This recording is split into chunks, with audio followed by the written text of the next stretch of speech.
Thank you, Deputy Scott. Please be seated. Welcome back, everyone. Thank you for your patience and for being here on time, ready to go. State is now resuming their case in chief. Ms. Charles, you may call your next witness. Because the date will tell. You swear from this case should be the truth. Yes. While speaking to the mic, state and spell your name. I'm sorry. Nardasha Tucker, Nardasha Tucker. Good morning. How old are you? 24. Living in January 1960 Ramblin' Lane, Unit 621. Through my mom, after she passed, Section 8 passed it down to us. March 5th, 2024. Saying, pass it on to us. Who do you mean? Me and my little brother, What is his name? Kamari White, How old is he? 20. Do you have any other siblings? Not on my mom's side, no. How many people lived at 1960 Ramblin' Lane at the time, besides you and your mom? As far as on the lease or just, As far as just on the lease and or living with. Jeremiah Oliver was living there with me. Do you have any other roommates? Jalecia Smith was with me.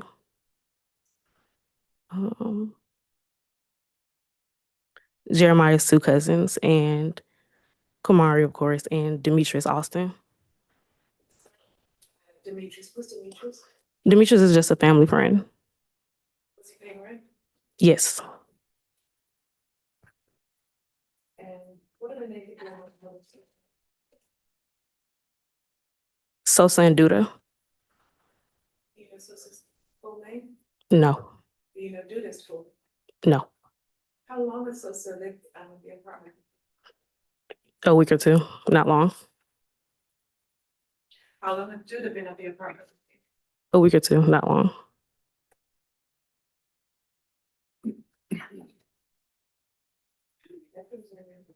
Three bedroom. Can you explain to the jury who all lived in what bedroom? Me and Jeremiah was in the front room, the master bedroom. Jalecia and Duda was in the second bedroom, and the third bedroom is my little brother's.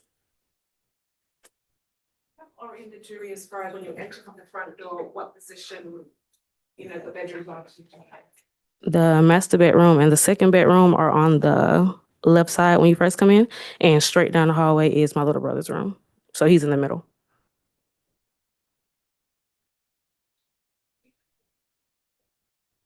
Not me, but Jeremiah, yes. Describe how that came about.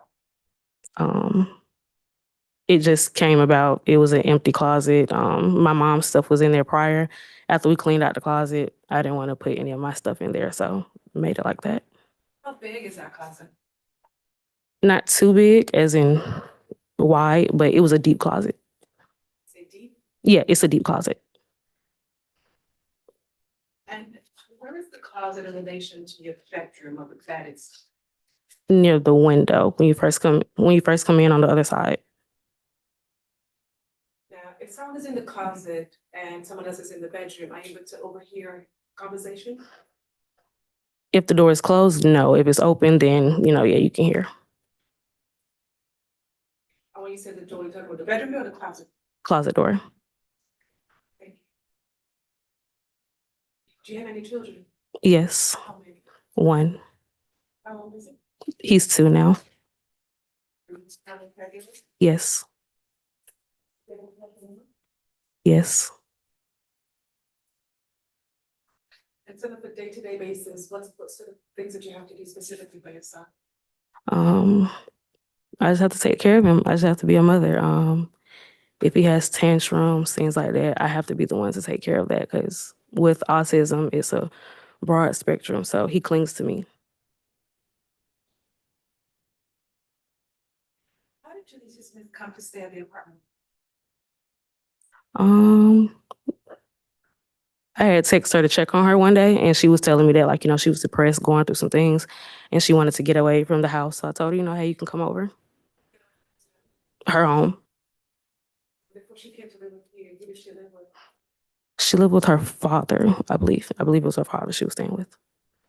How far away did the father live in relation to your house around midnight? Maybe a 6-minute drive. At the time when she came to live with you, what did you least do for work? She did hair at the time. How often did you see her do hair? Every so often, or she will leave and go to a client's house and, do their hair, come back.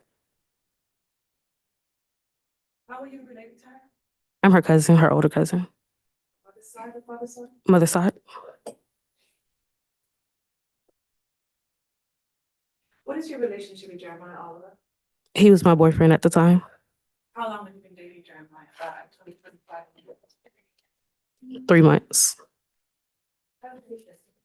We went to Albany State together.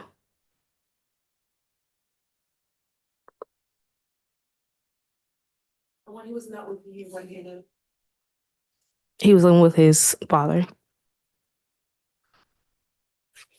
how far away did his father live in relation to you? Maybe 25 minutes.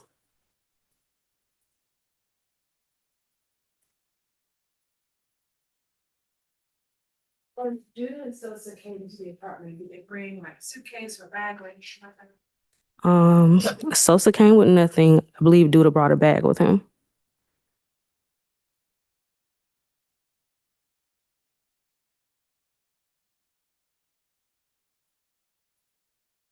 Ms. Tucker, are you currently charged in connection with this case? Say it again, I'm sorry. Are you currently charged in connection with this case? Yes. Are this charge still pending today? Yes. Have this charge been dismissed? No. Has anyone in the district attorney's office promised you that your charge will be dismissed? No.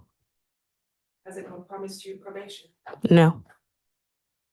Has anyone promised you a specific plea agreement? No. Has anyone promised you a particular sentence? No. Do you hope that your corporation will be considered? Yes. And is that different from receiving a promise? No. And so when the promise is made to you, No. has anyone told you what will happen to your charges if you testify or don't testify? No. At some point after your arrest, did you meet with the state After my arrest. DA's office? No, not until, this year. And when you met with the state, was your attorney present? Yes. And before questions were asked, what were the rules of the meeting as was explained to To tell the truth. you? And is telling the truth means telling what the state wants to hear? No. Is telling the truth mean making the state happy? No.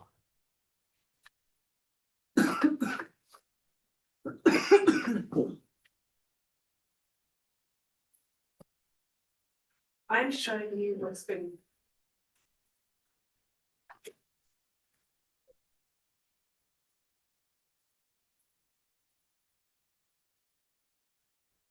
I'm showing you what's been marked. It's 443. Can you take a look at 443 and what you recommend that to be?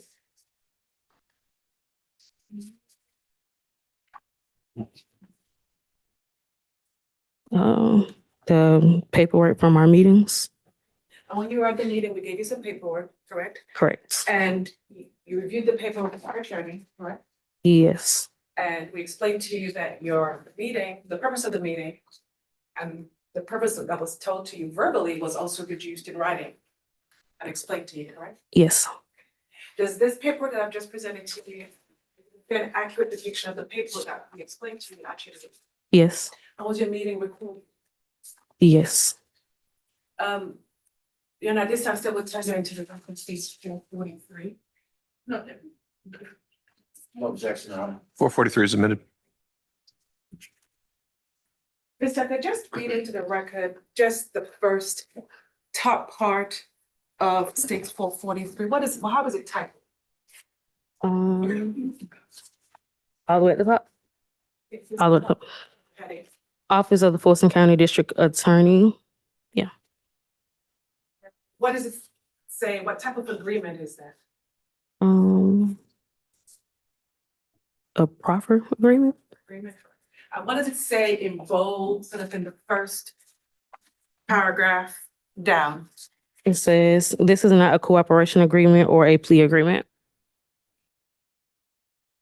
What is your understanding of the meeting that we have? May, March. I can't remember, but yeah. The date is. Oh, no, sorry. March 25th. And you're recording meeting was another question. Yes. And you were told that not being truthful may have consequences, correct? Yes. And when you talked in that meeting, were you truthful? Yes. Now, subsequent to that meeting, in March of 2026, at one point there was a motion filed concerning your bond, is that correct? Yes. What was the motion about you? I don't recall what the motion was. In that motion, did you have a conversation at the court involving revocation of your bond? Yes. Was your bond ultimately revoked? No. During your bond meeting, were the childcare issues discussed related to your autistic son? Yes, with my attorney.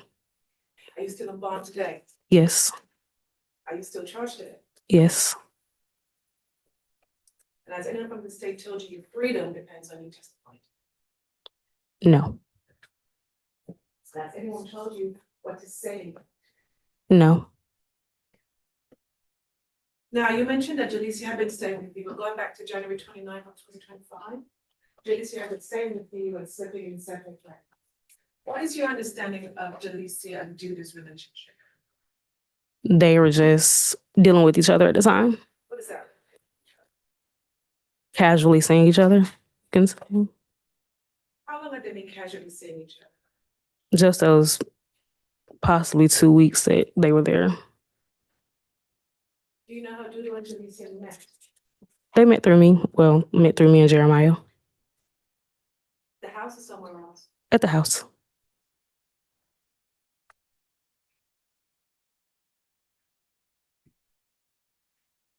Now, did she ever use your Cash App account? Yes. How did that come about?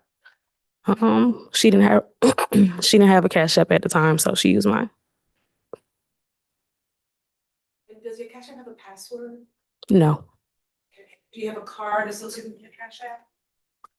The Cash App card, yes. And did she have a copy of it? Did you give it to her? I don't think so. Usually it's tap pay, things like that. So I don't think we use the card. Did she have access to the card? Yeah, very much. She could have had access to it. Now, before January 29th, 2025, did you know what Latrine was? No. Have you ever met her? No. Have you ever met any person that Jaleesa was talking to besides Judah? No. When did you become aware that Jaleesa was communicating with the person who was and then ultimately shot inside of your apartment? Can you say it again? When did you learn that Jaleesa was communicating with someone and that person ended up being shot outside of your apartment? February 14th, I believe, when they came and raided my apartment. On the day of this shooting, can you describe the day sort of from the beginning? What was everyone doing sort of in the early hours of the morning of January 29th? Just lounging around the house. Nothing spectacular, nothing special. We were just all just lounging around. What was Kamara during the time that you were lounging around? He'll be back and forth from his room to the kitchen to the living room, just, back and forth, just checking around the house to see what's going on. Was the evening hours, what was everyone doing, say from about 7, 8 o'clock out? Me and Jaleesa was on the bed. We was scrolling on our phone. She was doing my hair a little bit. Jeremiah, Duda, Sosa, they were making music at the time. Yes. When did Jaleesa tell you that she was going downstairs to meet someone? Maybe 5 minutes before she went down. What did she tell you about the person who's coming over? She didn't tell me much. She just said that she was meeting a guy downstairs.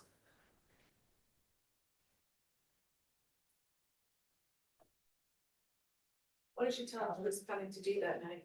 She didn't tell me. What did she tell you about meeting him? She didn't say anything. She just said she was going downstairs to meet a guy.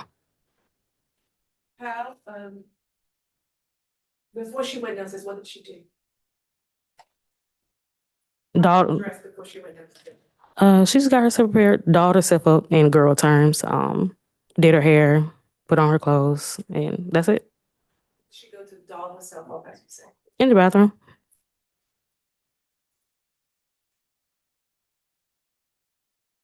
Did she talk about receiving money from? No, Did she use the word trick? no.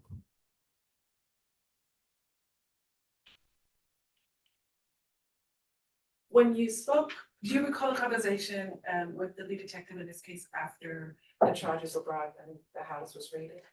During the interrogation? Yeah. Yes. And do you recall the officers asking you some of the same questions I'm asking you today? Yes, possibly. Do you recall what you told the officer? Half and half. I know it was over a year ago, so Do you recall telling him that you mentioned the word trick, or trick was coming over? I don't recall saying that. Do you recall even in your interview with the officer to mention the word, she was going to milk the trick? I don't recall that.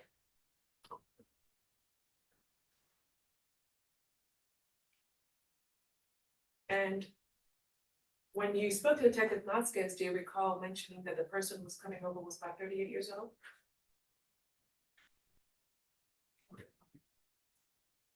I don't recall saying that.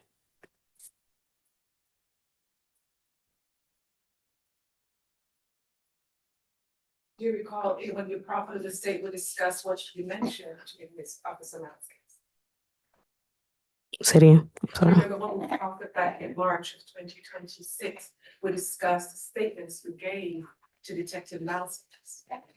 Yeah, I remember the meeting. Yeah. But not all the details of the meeting, is that fair to say? Yeah, not all, in detail, verbatim. But if you knew how old he was, you'd have gotten that from Ms. Smith, correct? Yeah, or a typical guess. I know some guys are older that she deals with, so sometimes I'll just take I'm guessing he's older. Guessing he was 30 years Really guess, due to the fact that I know my little cousin, usually, some older guys, I've seen her talk to some older guys, so I automatically assume, older. old because have you seen him talking? Maybe about 2. In 2025 or before that? Before then. How long before that was she talking to him? About a year or 2 before that. Did you tell her not to go downstairs? No, Why not? she's grown. I know I'm an older cousin, but I can't control her. I'm not her mother.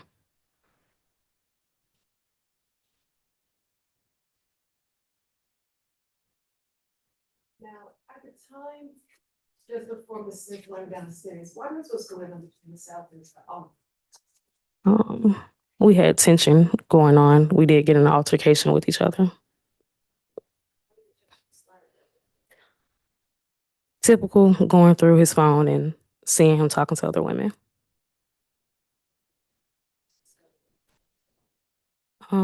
I confronted him, of course, and it went from there. It went from us exchanging words to it became physical.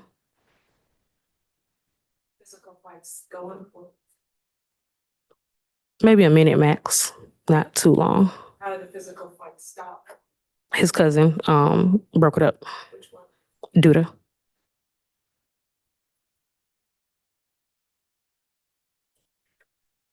Where was the fight taking place? In the master bedroom. In the front room? Yes. And during that time when the fight was taking place, where was Kamari? He was in his room, I believe. Did Kamari come out during the fight at all? Not during the fight, no. When did he come out? Afterwards, I did see him afterwards. Did Mr. Oliver and Kamari have an exchange of words because of the fight? No, they didn't have any exchange words. Now, in relation to the Mrs. Smith going downstairs and the fight, which happened first?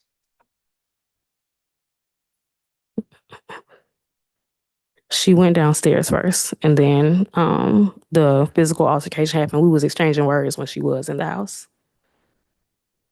The verbal? Yeah. Present, physical? Correct. At some point, you went downstairs? Yes. How long after Miss Smith left the apartment did you go downstairs? Maybe 5 minutes after. When you went outside, where did you go? I went inside my little brother's truck. What type of truck is it? It's a old truck, a black Chevy. My grandfather calls it a Jimmy. I'm not sure if that's the actual name of it. Had tints on your windows? No, no tent. And where was the vehicle parked in relation to the apartment? Directly in front of the stairs.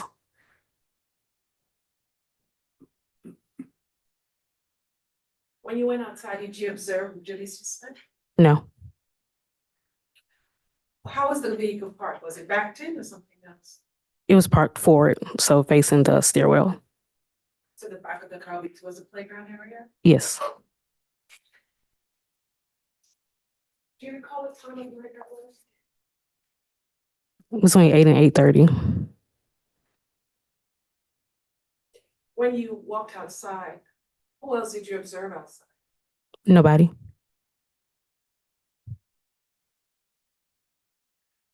Before you got into your car, did you observe any sound? No.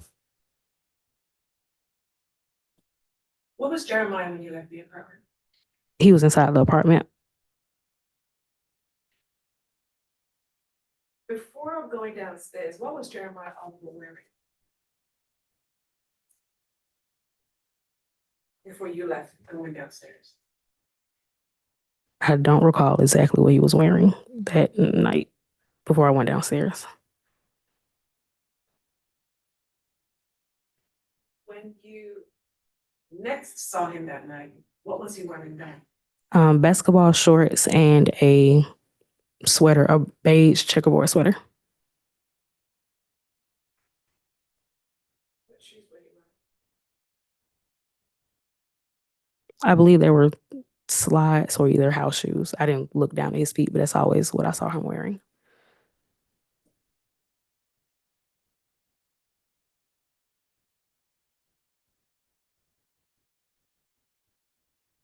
Before you left and went downstairs, what did Oliver tell you he was going to do next? He didn't tell me anything.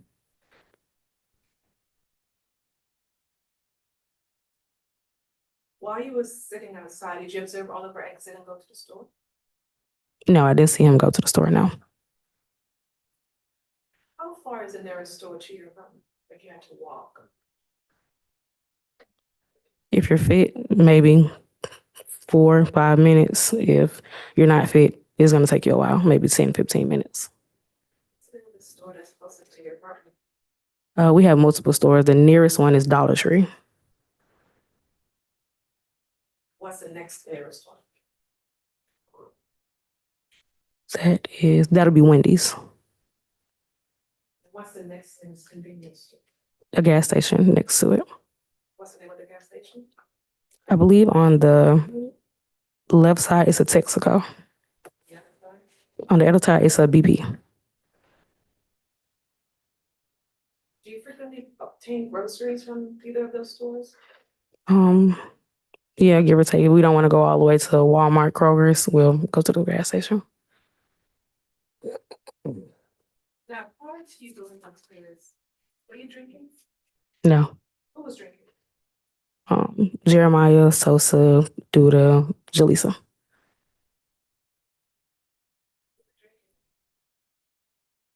Taylor Port.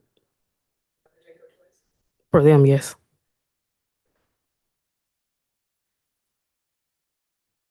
During the fight, what was Delicia's reaction, if any? She didn't see the physical fight, but the verbal, no reaction.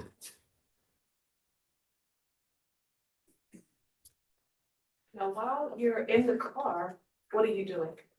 I'm on the phone with my baby father.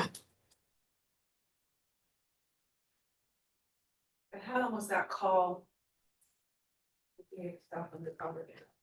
Maybe 5 minutes. Just was venting and, talking to him about what had just happened. While you're venting, what did you overhear? I didn't hear overhear While in the anything. car, what sound of anything did you hear? Oh, the 2 gunshots. Can you describe how loud or soft they were? They were pretty loud. The windows were rolled up, but you can still hear a gunshot. Yes, ma'am. Did you have any reaction to the gunshots? Not really a reaction. I looked to my left and right, and then I just continued my conversation. Why did you have no reaction? It's the normal for how I was raised, where I was living at the time. It's the normal.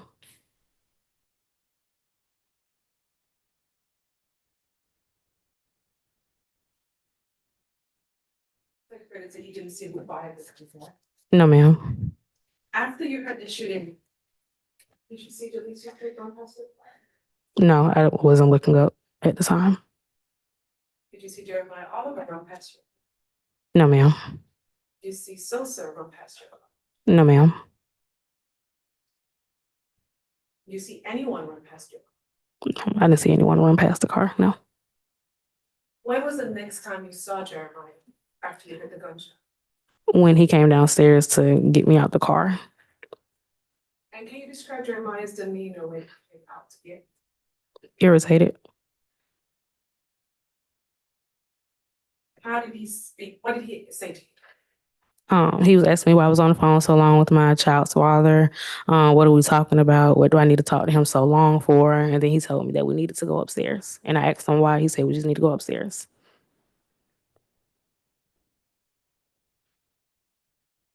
How did Jeremiah know how to find you? I was parked right in front of the stairs. So as soon as you come down the stairs, you'll see me in the car. Now, when you go back upstairs, where was Jaleesa? She was in the kitchen, I believe. And what was she doing when you go back? She was rolling her blunt. Can you describe her demeanor? She was regular.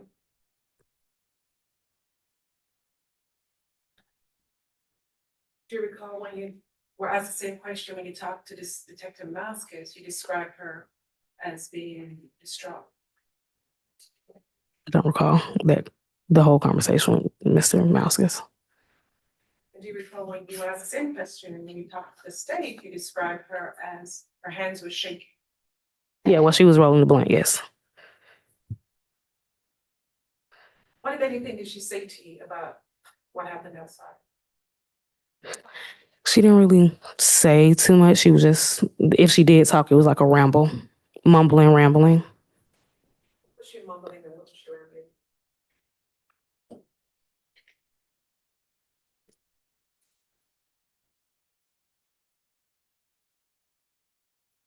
Stuff. I remember she said stuff never goes right. She said stuff never goes right. Did you ask her what she meant by that? No.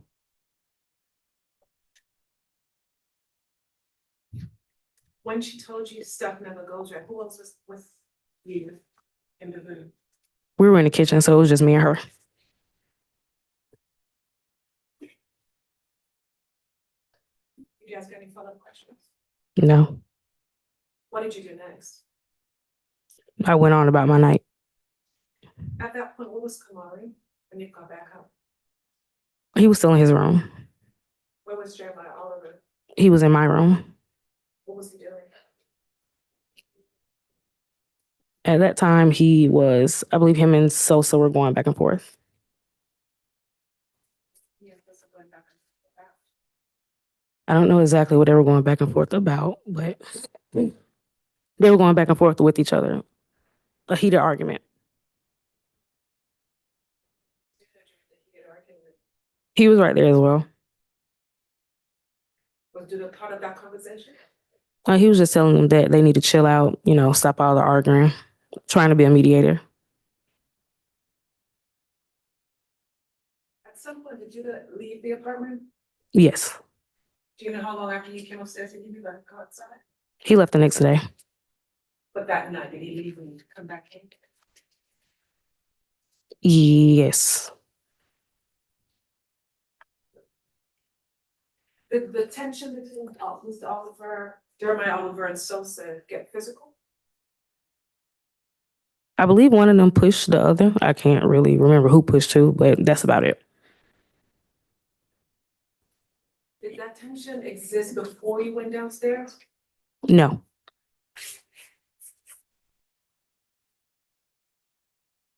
After the tension and the heated argument, what did Sosa do? He left.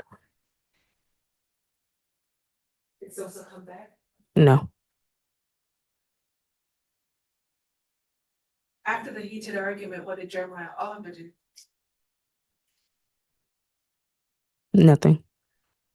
What did he do? He left the next day. When did he come back? Maybe 2 to 3 days later. Nothing out of the ordinary. How did Sosa leave? I believe he got a ride with someone because I know he doesn't drive. And he left that night? Yes.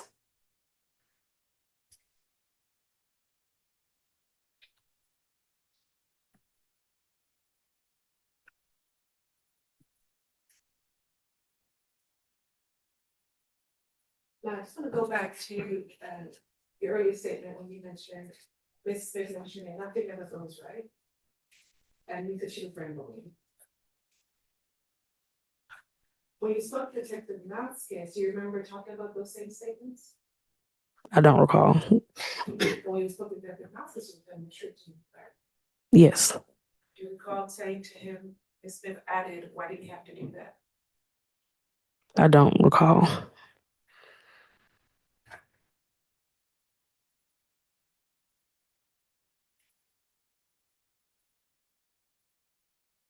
Now, could you tell, although you said you didn't observe over here the specifics of the conversation, could you tell the context of the tension between Sosa and Oliver? You can elaborate a little bit for me. Based on what you were observing, could you tell whether it was related to what just happened outside?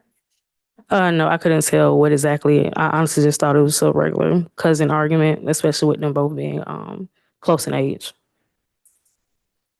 I believe he's like 20. I know he's younger. He's the youngest out of the cousins. 25 now. I don't know how old Dude is.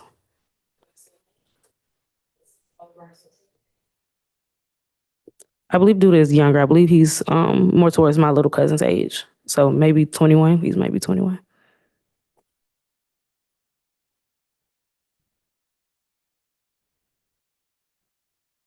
Now, when you were arrested, did you have telephone conversations with Jeremiah Oliver? When I was arrested. Like,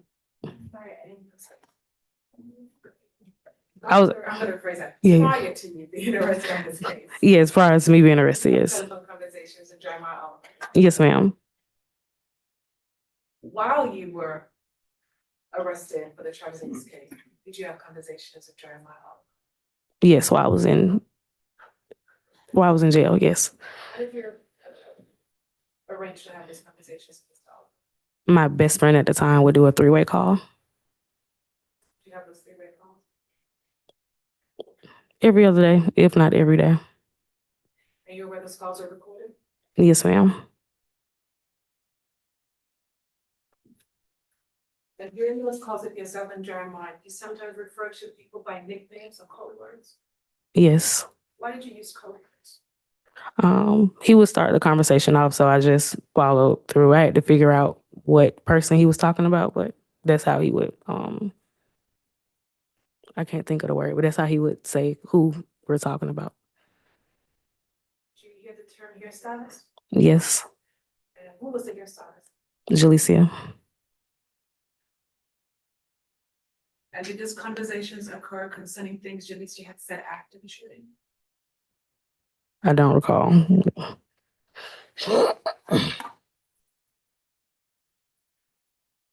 And were the conversations regarding their hairstylist recorded? Yes.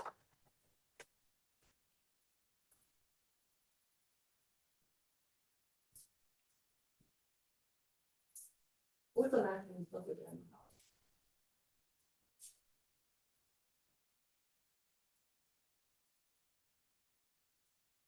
Can't recall.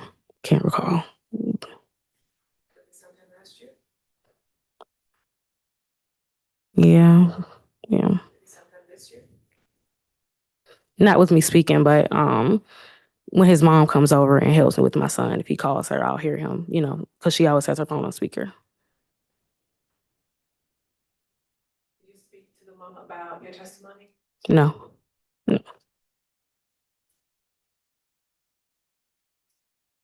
You speak to the Jeremiah Oliver's mother after you offered the consent.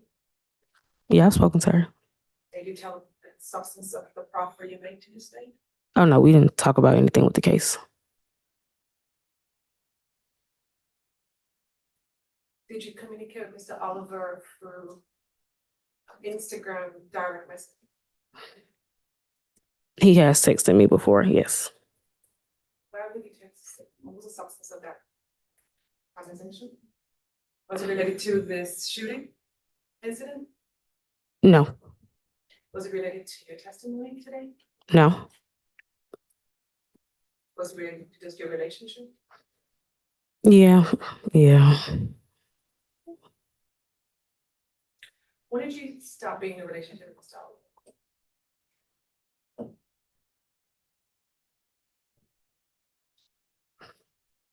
I believe it was November of last year. Did Mr. Oliver reach out to you in June of 2026? Yes, he's reached out. When did he reach Like last week. out? How did he reach out to you last time? He would get Duda to call me or text me. So it was through Duda. He reached out to you last week at Perdue. What did he ask you to do? He didn't ask me to do anything. He was trying to rekindle our relationship, and then he would ask about my son. You discussed your testimony today? No. You tell that you've been subpoenaed to appear and you're gonna be there. No, I don't believe I told him that. I did tell his mom, though. It's not bad. Yeah. Did you tell his mom you feel like you have the weight of the world on your shoulders? Always, yes. Why do you feel that?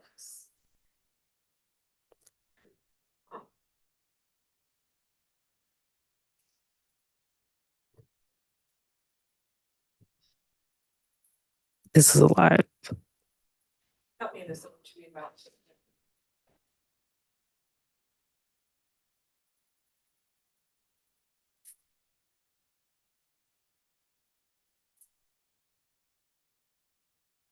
The case.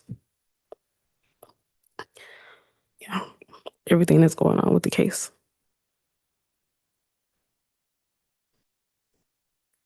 When Jeremiah was arrested, did he give you instructions on what to tell people on the outside about his involvement? Yes. Did you follow his instructions? Yes. Did you follow the story that he gave to tell others? Yes. When I was reaching out to different attorneys, yes. And did you have multiple conversations about what you should tell his lawyers regarding his involvement in this case? Yeah, we've had multiple conversations. Now, when you want to give you a break, because you're getting a bit emotional, when you say this case, tell about your involvement in this case or Mr. Oliver's involvement in this case? My involvement.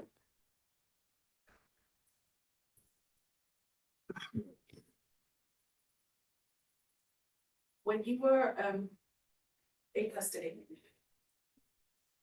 you had conversations with Jeremiah, you just testified earlier. Say it again, I'm sorry. You testified just like you had conversations with Jeremiah while you were in custody, correct? Yes, ma'am. While you were present in court, I will back in the holding cell together. Did you pass Mr. Oliver a note? No. Did you inform Mr. Oliver that there was a recording that Kamari had turned over to the state? Not in the holding cell, no. What did you tell him about the recording and the existence of it? On the three-way call. What did you tell him about that? I just told him that my little brother says he has a recording of him talking about the situation. What did you mean when you said Kamari was moving too fast? I felt like he was moving too fast. I know he wanted to get me out of jail, but with the law, you never know. It's unpredictable. So I always tell him to slow down. You know, he don't want to get himself tied up. Yes.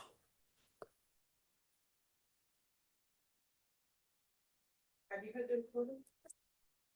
Yes, briefly. Have you listened to the recording? Who was that on the recording? Supposed to be Jeremiah on the recording.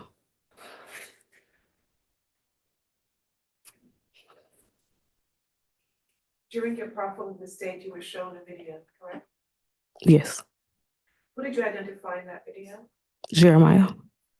How did you identify Jeremiah in that video? Height and weight.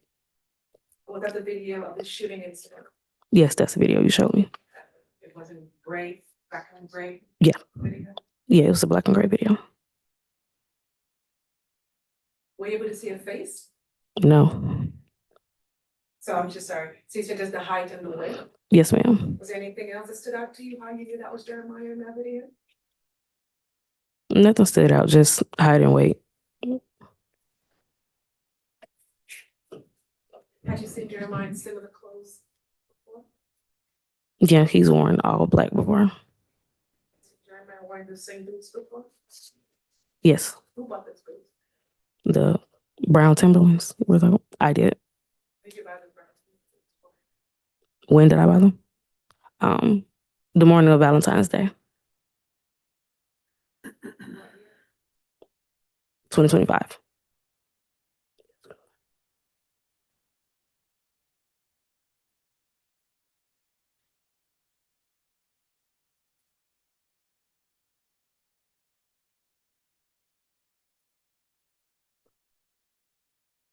Do you forget about Miss Oliver gifts? No. Yeah, no.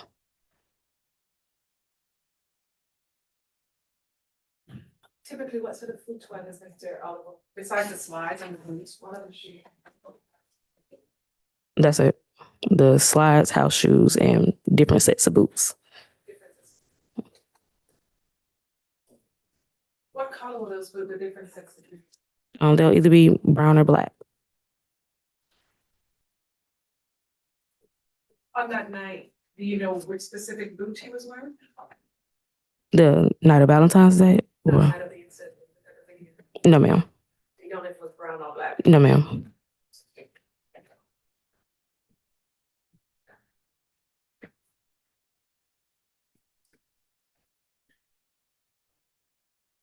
Now, you mentioned that during the course of the evening, several sort of conversations or the huddles here and there throughout the house. During those times, could you overhear what was being said, No, not really. or you not paying attention? Yeah, I wasn't paying attention either. So you don't know if there was any discussion about going outside together, committing a robbery in my backyard? No, ma'am. Yeah. Where were you when the police arrived at the location? In my home. Did you go outside? Yes. When did you go outside? Besides the time when I talked to my child's father, I went outside to try to take my baby to the hospital. He fell off the bed. He just rolled off. Everyone was in the room.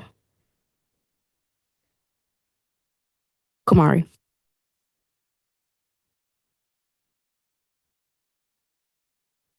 Around 9:30. When you went outside, what happened?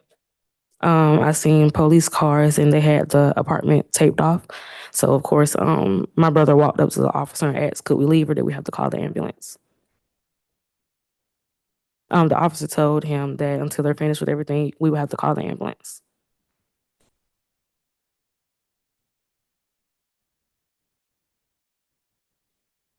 No, ma'am. Mhm. I was able to take him to the hospital the next day.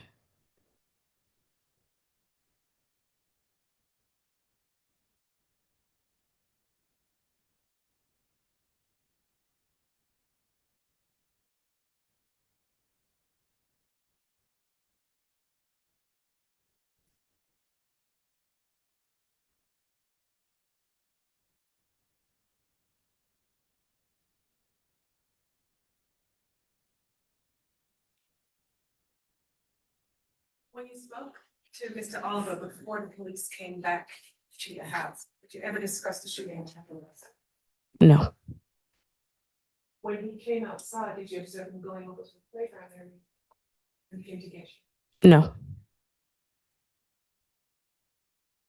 While the police were on scene and knocking on the door, why did you not open the door? I was worried about my child. There were multiple cards left at your door by Detective Vasquez asking you to return this call. Why did you not call him? It didn't say return his call. It was just a card in the door. So I didn't think anything of it. He called you multiple times and tried to reach you, I believe so. and he didn't respond. No.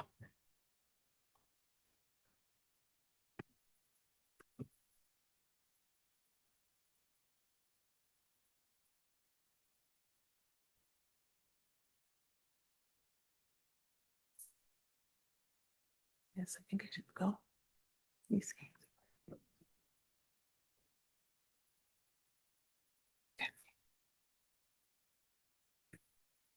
When you left the apartment before going downstairs, was anyone drunk? Jesus. Yeah, they could have been drunk because they were drinking all throughout. So See, they stumbling around, not stumbling, no. slurring their words, No, anyone acting hyper because of the drinking, no. just in normal TV. Yeah, normal tipsy things. Sorry, I couldn't hear the end of that last word. I apologize. Let's see. Yeah, tipsy things, giggling, laughing, things like that. Thank you. Now, officers, when they came to your door around February 15, 2025, Yes, I believe it was February. yes, a search warrant. I didn't know at the time, but when I got home, I seen the search warrant on the counter. A gun was found inside of you. Yes, What was that? my little brother's. What type of gun? I believe it was a Glock. Do you know what caliber? I don't even know what that means. Like a 40 or 9mm? Yeah, I don't know nothing about that. What color is it? Black, I believe. How did Kamara get the gun? He bought it from our cousin a week. The time that you were with Mr. Oliver, did you observe him to have a firearm? Yes, What color was that firearm? black. What make was that firearm? I believe I heard him say a Ruger. I'm not sure. Did he always have that Ruger on him? Yes, as far as I know.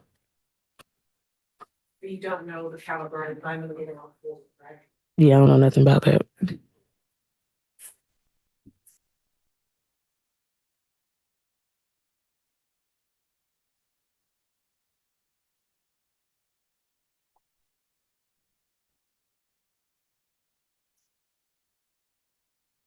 Now, you mentioned, I just want to be clear, that night, Jeremiah Oliver left the apartment, correct?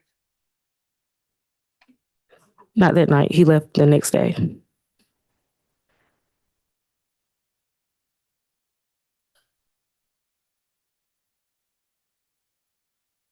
Do you recall when you spoke to myself and my investigating and mentioned Mr. Oliver left that night that came back? No, You don't recall? no.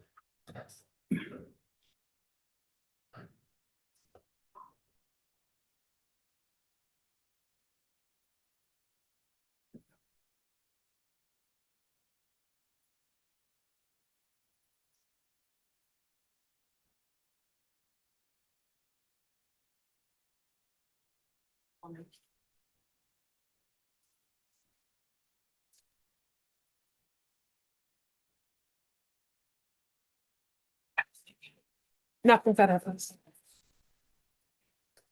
From the jury need a break? Ms. Fagan, when ready. All right, good morning, Ms. Tucker. Good morning.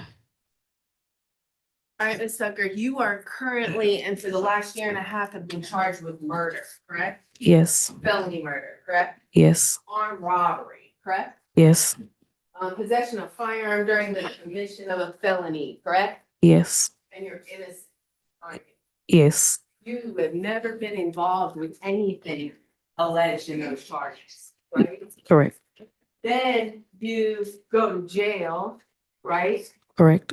And when you go to jail, what happens with your son? My aunts and cousin had to take the responsibility of taking care of him. Your son only knows you, right? Correct. So, now, so you get charged with murder, you're absolutely innocent.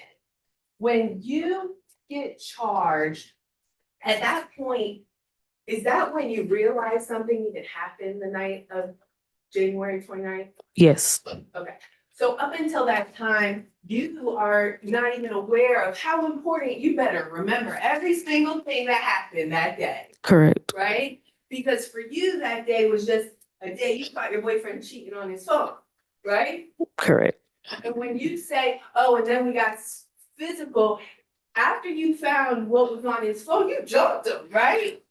Mollywopped him, right? Yeah, So when you say physical, you don't mean he was beating you up, you was tearing it in on him, right? yeah, All right, and then do the stop. yeah, do the stop it.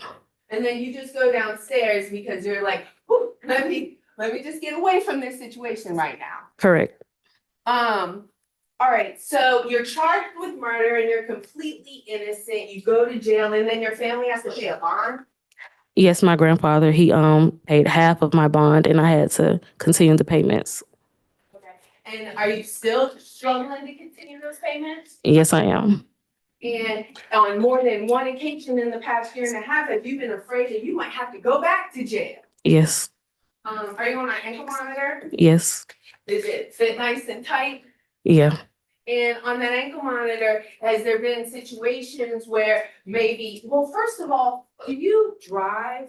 no, Okay, do you have to catch rides everywhere? yes, And you try to work yes, and take care of your son yes, and being completely innocent of murder, that day that didn't mean anything to you has changed your entire life.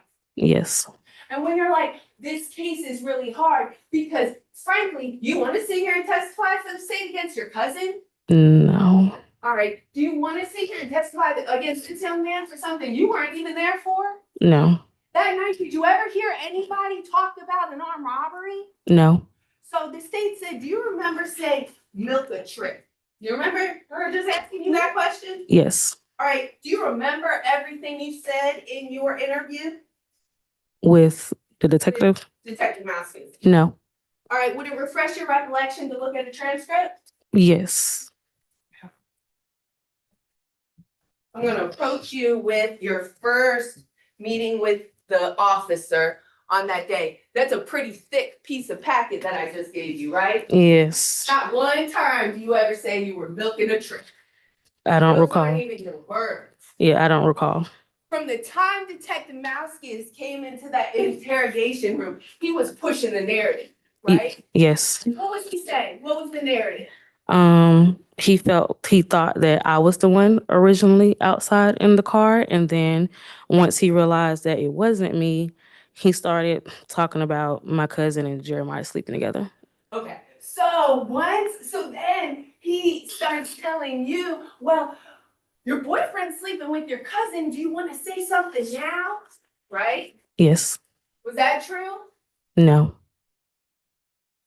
So now, let's talk about since your arrest. So then you get bonded out here. I'll take that paper. That paper doesn't have milk and trick in it, right? I don't think so, no.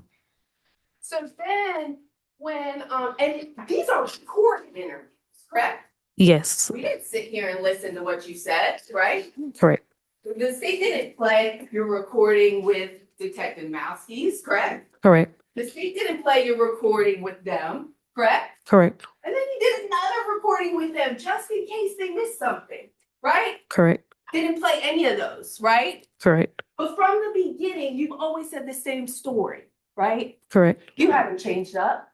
No. And from the beginning, you've always, now, you met with her in her office, Yeah. correct? Yes. And when she met with you, she still was trying to get it out of you, right?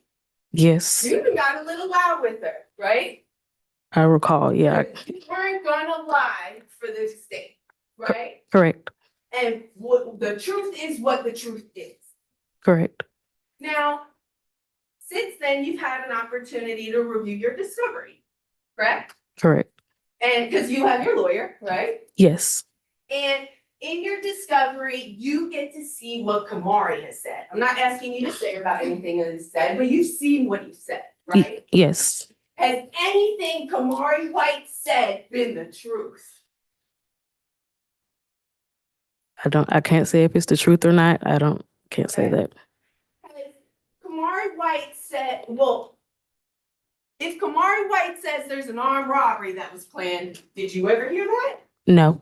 If Kamari White says that, oh, Miss Smith knows this man from a prior time, do you know about that? No. I don't. Now, you were like a big sister to that woman, right? That young lady. Yes. And she would tell you things. Yes. So now I want to talk a couple things about Kamari. Let's first hit the recorded conversation, right? Right. Now, you told the jury that when you saw Jeremiah after you heard gunshots, that you seemed agitated, aggravated, or something of that nature, right? Right. Okay, so, and maybe you don't know, but do you know, and maybe you don't know, but do you know Mr. Oliver heard Miss Smith screaming? I don't know nothing about that. Do you know that Mr. Oliver approached the car to get Miss Smith? No. Do you know that Mr. Oliver had Sosa go to the driver's side to get Miss Smith? No.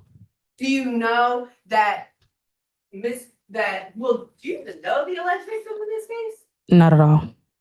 So now, with the recorded conversation, so you indicated that when you got back there, Jeremiah and Sosa were both still there, right? Correct. That recording that you've heard is on a phone, right? I believe so. And at that point, Sosa wouldn't be in the same room as Jeremiah, or they wouldn't have to be on the phone, right? Right. Okay, so at some point, they're not together. Correct. On that specific day, you didn't realize you needed to remember everything, right? Right. Now, Kamari's hiding of some nature and recording a phone call, right? Mm. Conversation. From what I'm hearing, yes. And, did you know Kamari took my client to Howell Mill that night? No. With the video, so you see the video, right?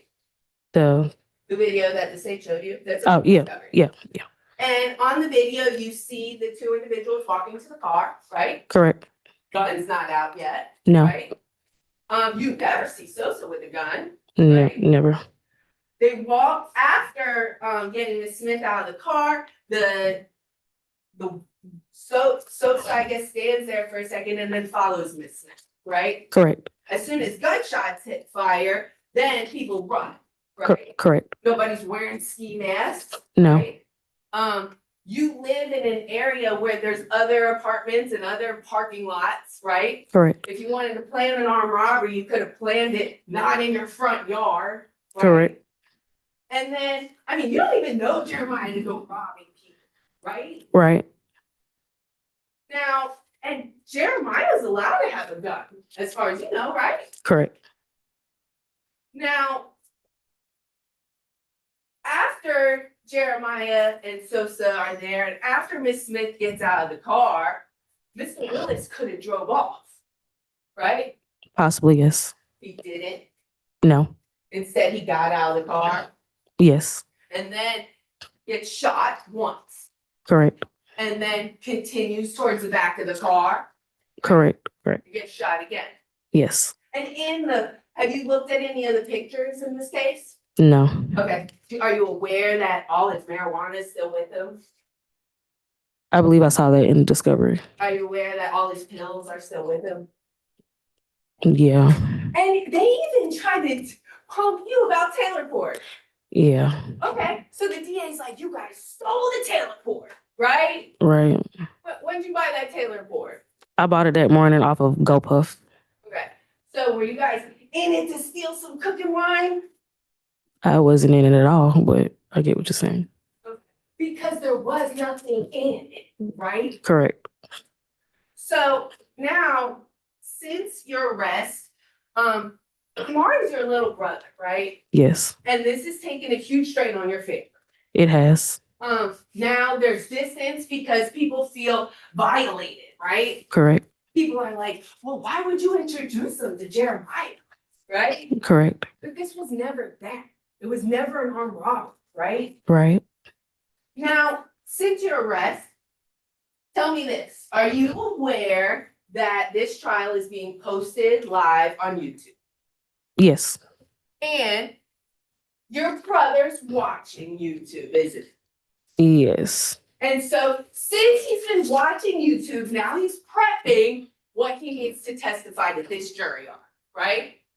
Possibly. And so now he's watched opening statements, now he's watched testimony, and he knows, oh, they're saying self-defense, right? I guess so, yes. And Kamari wasn't there either. No, he wasn't. So now Kamari is like, I need to save my sister, I need to save myself, because you're not involved with anything. Correct. What was Kamari doing that night? Playing video games Where? in his room By himself? by himself. Is he even extra tight with Jeremiah? No, not at all. He doesn't even like Jeremiah, right? Right. So let's start talking about why he doesn't like Jeremiah. Okay. So first and foremost, I'm sorry you lost him. And so then you, as an older sister with a young child with autism, also have to take care of your younger brother, right? Hmm. And in that situation, what had happened in Jeremiah's family a week before this? His cousin passed. Was it a cousin that's close to them? Yes. Is that the only reason Judah and Sosa were around? Yes. Because what were you allowing them to do? I was allowing them to come over and just be with each other in a time of grievance. So while they're grieving, they're having some drinks, Yeah, of course. making some music. Yes. Judah's meeting a new girl. Yes. But even before that, the night before this incident occurs, you try to take Miss Smith home, don't you? Yes, me and Kamari, yes. She wasn't even planning on staying at your house that next day, right? Correct. And then you try to take her home to her mom's, Yes. and it just didn't work out, right? Correct. And so she ends up coming back to your house. But you don't, for a whole 24 hours, plan on how you're gonna rob some 39-year-old man of nothing. Yeah, no. And then they try to say you were pimping her, right? Sex trafficking. Yeah, I've heard something of that Is sort. that the same face you gave them every time they asked you those same questions? Yes. Because they're following a narrative to push it, right? Right. Is it true? No. Because what is $15 on a Cash App gonna really buy, right? Yeah, maybe a TV dinner, but yeah, maybe a TV dinner. So now, all right, so Kamari's watching on YouTube right now, right?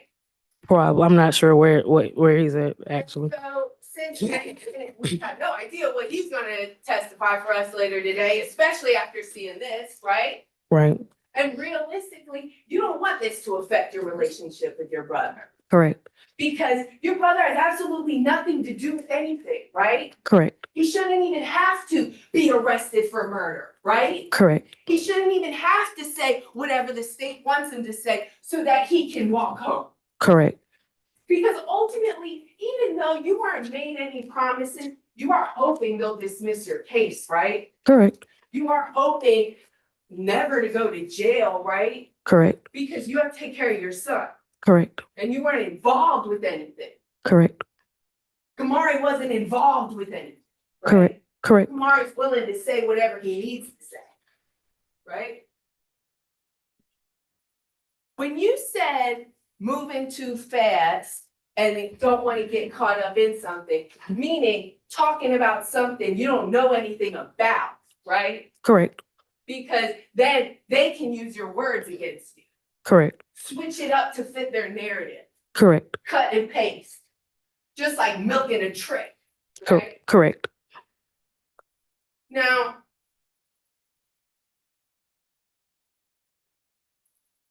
Mr. White, your brother, has said that there's some story about the dude taking stuff from her, right? Correct.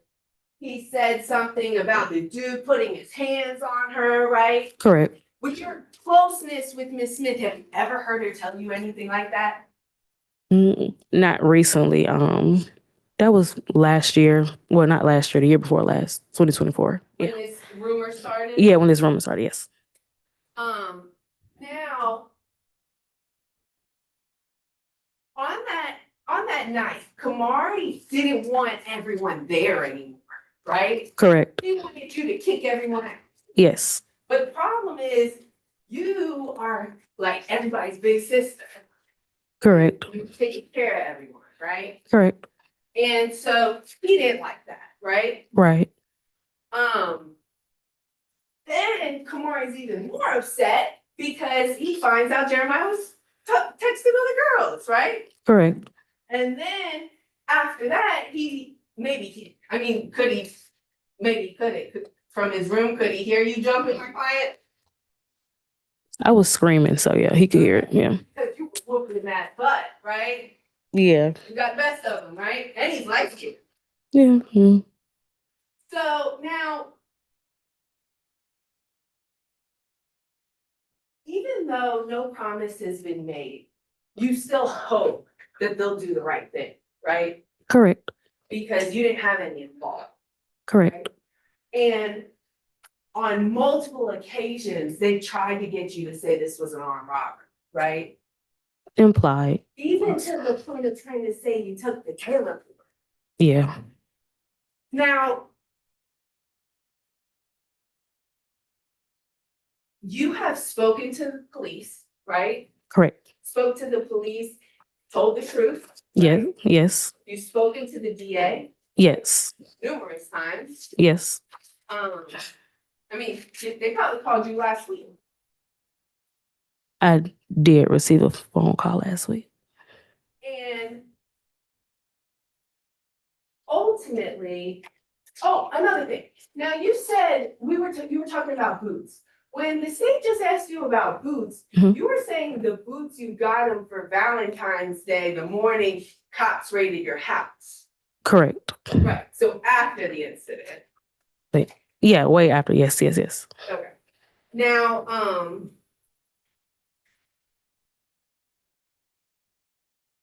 ultimately, you never heard of an armed robbery, right? Correct. You never expect, one last thing.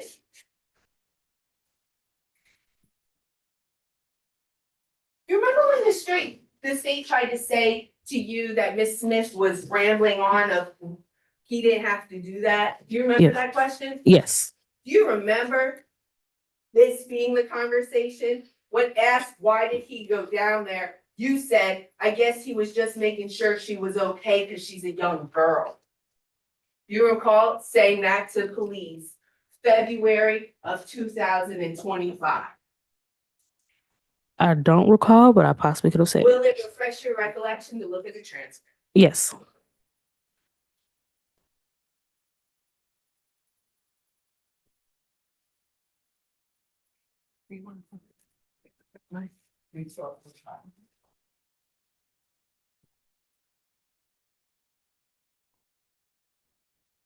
And after you refresh your recollection.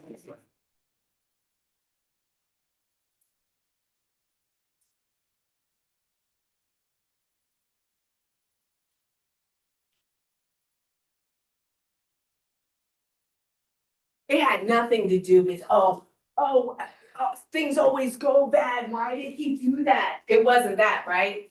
No. It was, I guess he just went down there to go check and make sure she was okay because she's a young girl. Correct. And so prior to you ever seeing the discovery, prior to you knowing anything involved in this case, that was the first thing that you told the police. Correct.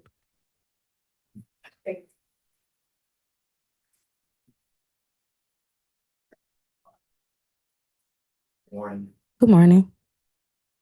how are you? I'm here. You say you're here because you've been top, hasn't it? Yes. For almost a year and a half, you sat with the weight of the world on your shoulders. Yes. For a year and a half, you've walked around knowing that you are facing a murder charge. Is that correct? Correct. For a year and a half, you've walked around knowing that you can spend every day for the rest of your life in prison, correct? Correct. And you know that because your lawyer told you that, didn't it? Yes. You know that because your lawyer said that you might want to consider testifying. Did he say that? I don't recall him saying that. But he told you that you should talk to the state at some point, correct? Correct. And in fact, you talked to the state on more than one occasion, correct? Correct. And when you talked to the state, the government's attorney, your lawyer was with you, isn't that correct? Correct. And is this your lawyer sitting right here on the front row of this very courtroom? Yes. And he sat there with you for over an hour being questioned, right? Correct. And at some point, he asked them that you could hear the questions he asked them, right? Yes. At some point, he asked them, haven't we had enough of this? You recall that? Yes. He said, what do you need her to say? Did you hear him say that? Yes. At one point, he said, at some point, this is becoming coercive. I don't recall, but possibly.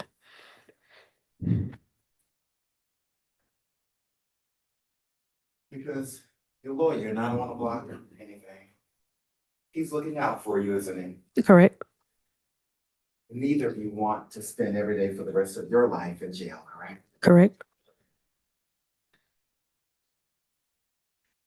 And you talked about that night being in the kitchen with Jalecia, Yes. and she was trying to roll a blunt, right? Correct. And this was after she'd been in that car and after Jeremiah came back, right? Yes. And her hands were shaking, right? They were. And she was mumbling something, right? Correct. She said, why did he have to do it, right? Correct.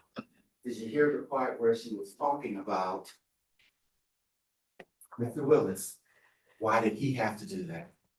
I didn't hear her talk about Mr. Willis. You don't know what that was about, but she said, why did he have to do that? And her hand was shaking, trying to roll a blunt. Yeah, I don't know what the context was. But you've seen her roll blunts before, right? Correct. To put her business out there, you've seen her roll a bunch of blunts, right? Yes, I have. Hands don't normally shake, do they? No, She's pretty steady at it, right? she is. Pretty good at rolling blunts, right? She is. On this occasion, after she'd been out to that car with Mr. Willis, she came back muttering to herself, hands shaking, right? Correct. Talk about having a fight Correct. with Mr. Oliver, right? Correct. Now, I've always heard light-skinned dudes can't fight. Is that a fact? Or just this one? Yeah, just that one. Your brother, he knew about that fight, didn't he? Yes, he did. He wasn't happy about that fight, was he? No. Have you ever, in the 2 months or so you had dated Mr. Oliver, have you ever known your brother to confide anything? I'll withdraw that. Have you ever known Mr. Oliver to confide anything to your brother? No. Your brother doesn't even like him. Correct. He liked him even less after you jumped him. Correct.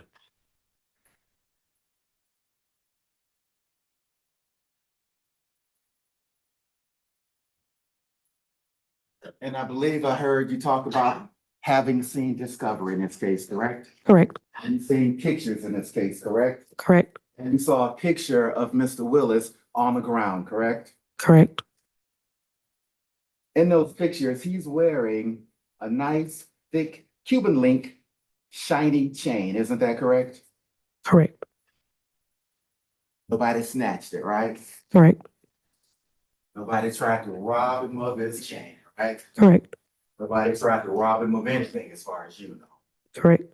Now, I think you indicated that before everything happened, you were in the room with Jalecia, correct? Correct. And she never said one word about robbing anybody, correct? Correct. You were in the room when Mr. Oliver and Sosa and Jalecia and Judah, not a word about robbing anybody, correct? Correct. All you knew was that Jalecia was going to meet some guy, right? Correct. Didn't even know who the guy was, correct? Correct. There was never one word about, hey, y'all, I'm going to go park in a certain place, correct? Correct. You didn't know where they were parked, did you? Not at all. As far as you know, Mr. Oliver didn't know where they were parked, do you? Correct. But you did indicate that from time to time, Ms. Smith would have guys come to your apartment, correct? Correct. But you didn't want them inside your apartment, did you? Correct. You didn't want these random dudes, whoever they may have been, coming to your apartment, invading your space with your son, correct? Correct. Not only did you not want them in your apartment, you didn't even want them to know where you live, correct? Correct. You would want them to park somewhere just a bit away because you didn't want them to see from where she was coming, correct? Correct. I have no further questions for you. Redirect. Ms. Tucker, when Ms. Smith came down the stairs, did she mention anything about being assaulted? No. Did she mention anything about anyone putting hands on her? No. Was her clothes torn? No. Was her clothes in a disarray? No. Did she have any marks on her person? No. Did she have any marks on her body?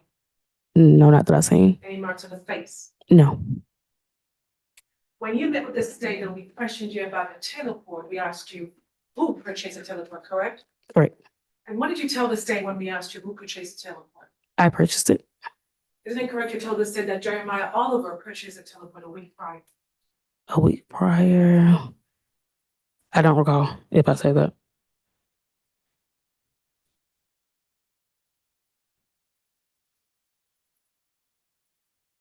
Isn't it correct we asked you whether did you have any knowledge of Miss Smith being influenced to do something along the lines of prostitution by anyone in the house that night? No.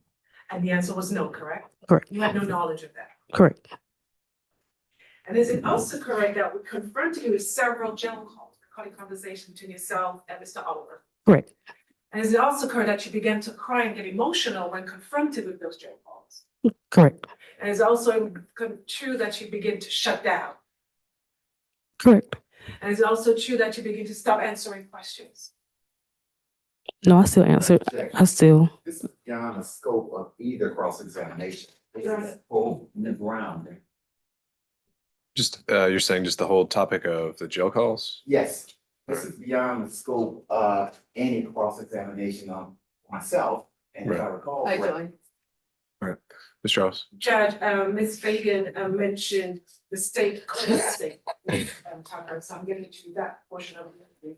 Because the portion where according to Ms. Fagan, her attorney mentioned, this is going to coercion, we're talking specifically about jail calls, and her becoming emotional and stopping engaging with the conversation.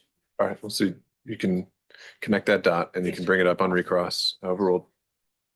And so, isn't it correct when I talked to you at the beginning before the defense asked you questions, you admitted that earlier in the process of this case, you were protecting of Jeremiah Oliver. Yes. And you also confirmed that you're still engaging in conversations with Mr. Oliver as late as last week. Yeah, when he contacts me through his cousin, nephew.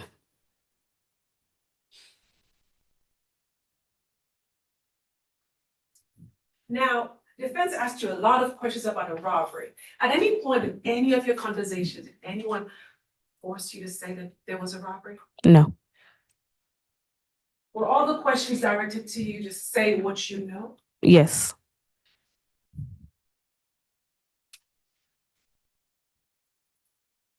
At any point did I get upset or angry with you when you said you didn't know that there was a robbery? No.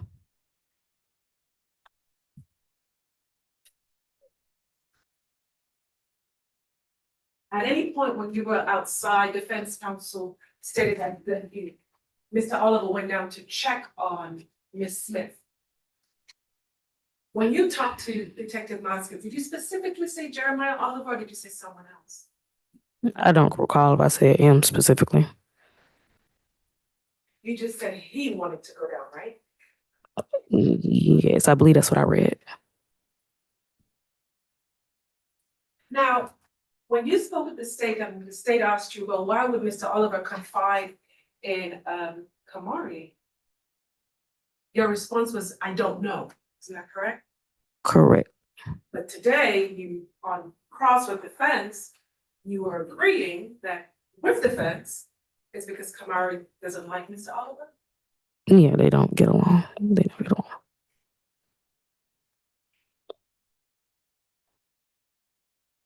Why is your answer different when you talk to the state versus the defense? I didn't think that it was really that different. Or if I have to be more specific, I will. But I didn't think it was that much different. I don't know versus he didn't like him. Yeah, I don't know. I mean, with them not liking each other, it's a off and on type of thing. When it comes down to a guy that your sister is dating and we're all living in the same house, you know, we have to be cordial regardless, especially if I'm in the house. Why? There were other people in the house that night, correct? Correct. When Kamari talked to yourself, Kamari talked to law enforcement. Like you could have simply said, I don't know what. I was in my room. Correct. You read the discovery as the defense asked you, Yeah. right? Yeah. And from what you've observed in the discovery, from what you've observed on the video, from what you've observed on the audio you've listened to, is Kamari's statement consistent with the evidence? Objection, Bolster. Join. Yeah, I'm sustained. Did anything that Kamari, from what you know, different to what you've seen in your discovery?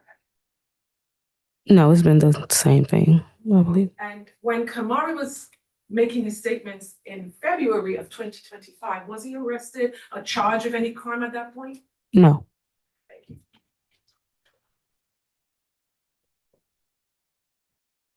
After he made his statement, he got charged, didn't he? Yes, he did. And that's why you're like, don't tell him too much because you'll get wrapped up in it, right? Yes, that's what. The Kamari story, and then it wasn't until recently they even knew about Sosa, right? Correct. For a year and a half, they've been saying that other individual in the camera was your brother. Correct. Now, that's not true. Correct. Right? That's why he was arrested. Correct. And so one of the questions asked about whether or not you're being protected. Do you recall being asked that question? Yes. Ultimately, you know that young man wouldn't go out to arm rob someone, right? Correct. You know that young man wouldn't have a plot to kill someone. Correct. You know that Kamari and you are different people, right? Correct. He's younger. Correct. And the difference is that you're not willing to lie for the state. Correct. So in that February interview with the police, Listen to this, we'll talk. as the government said, Kamari had not been arrested yet, right? Correct. That interview took place at the jail, correct? Yes. That interview took place in a room with a locked door, correct? Correct. And isn't it correct that Kamari White sat in that interview room for over 7 hours? Correct. And isn't it correct that the detective did not even walk into that room until the 4 hour and 38 minute mark? Elaborate. You sat there for a minute, didn't you? Yes. No further questions.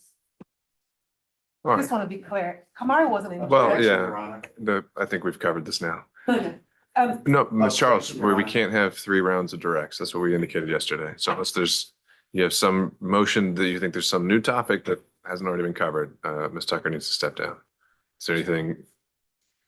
All right. Okay, Ms. Tucker, you can step down. But Judge, subject to recall. All right. You can step down, Ms. Tucker. All right, anyone on the jury need a minute? If not, we'll get started with, all right, there we go. I thought so. Okay, just let us know when you're ready. Don't be shy.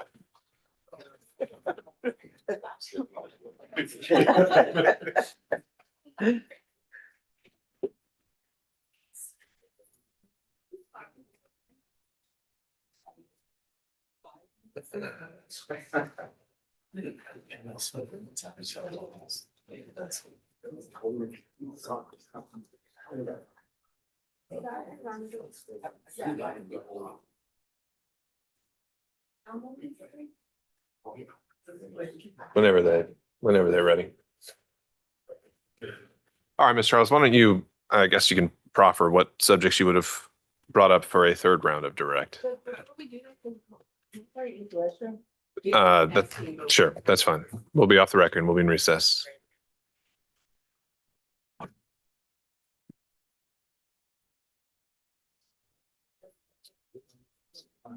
Bristow's here, she's good to go, but she cannot test now.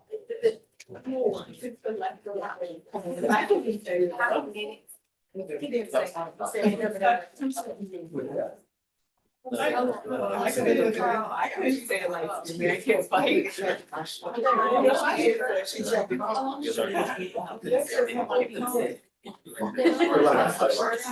Yeah, you gotta go up. I hope that I. Yeah. I want them to know who you're here for. Right.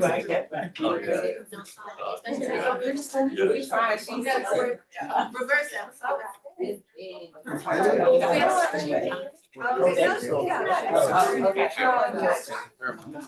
Thank you.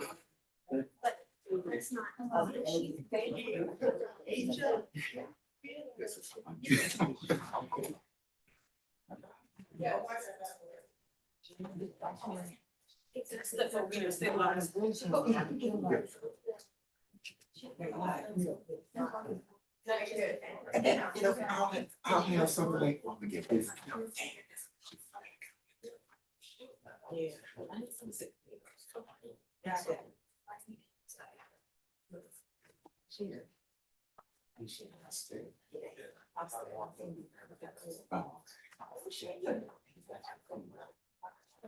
Roger, speak that water bottle. I like them socks, dog. Oh, you talking to me? Oh, my bad. I don't need no socks. I put on. Like you at the bar. Yeah, I wasn't quite sure of the match, but. Yeah. Nah, they're not supposed to match. Oh, okay. I try to match him with the tie, but I'm like. I didn't know that, so let me see your size.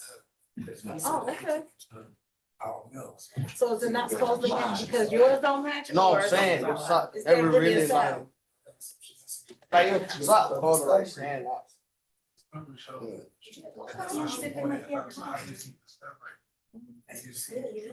What you got in there? Strawberry, blueberry, spinach, beets. You don't wanna say what, you don't wanna say what alcohol. Looks healthy. Of course he can. He's in the courtroom. I know it's alcohol. Dirty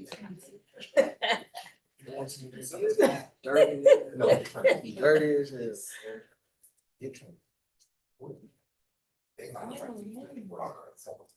But no, strawberry, spinach, beets, banana, blueberry, and You made it yourself or you went Blackberry. about? So I have time. mason jar. Made it. I know, you know, That's a I didn't even want to mess up and we'll see cardboard cup and do stuff. Pretty neat, I ain't got time. I got time. What you mean you got some? To do the transcribe, this case I be lying. Who? You, or Mr. Quinn. Oh. Lying? That's what y'all. Lying? I ain't got no reason to lie. This, yeah, you ain't got no reason. Don't try that, she came to see this trial. You saw something today? Who? Drinks. Read. Who that is? Big one traffic. don't know who that is.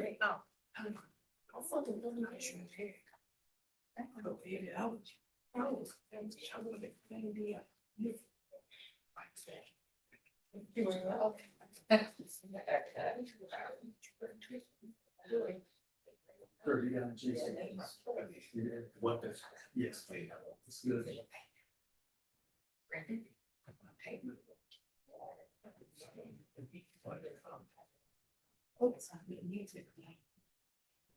Oh, let's see, right here. I just think I want, you know, get kind of. You know how long the recess is? He probably will do more than probably 5 minutes. Did you say anything? So are we allowed to keep our phones on or only? Yeah. I want to be judicious.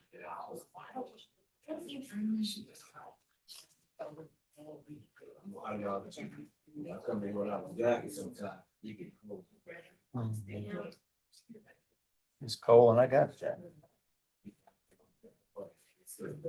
Yeah, now, yeah, you be sick. Mm-hmm.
This is what they are.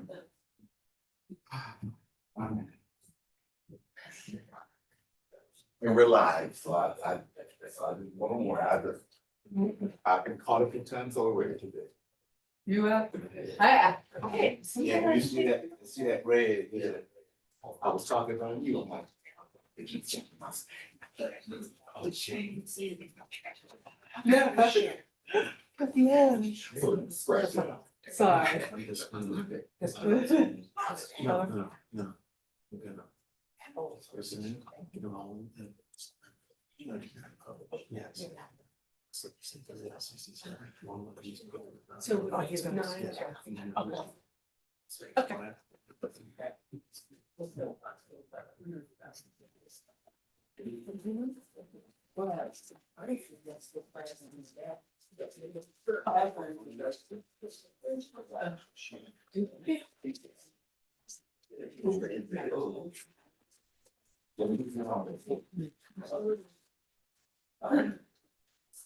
It was, yeah, it'll definitely take it.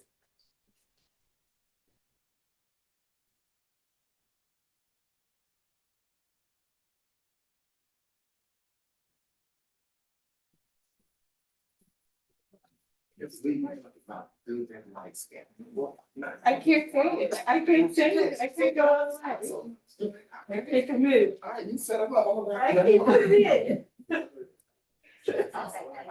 I can't do this. It's like, no, I would just do that. You put it in. I'm gonna do that. Okay.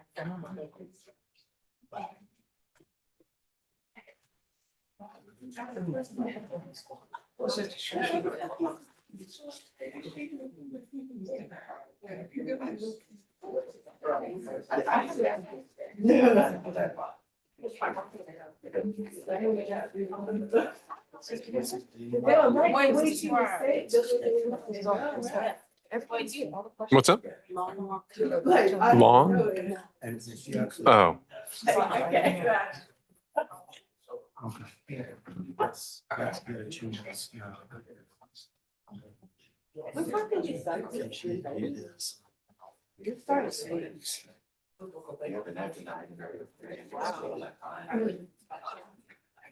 I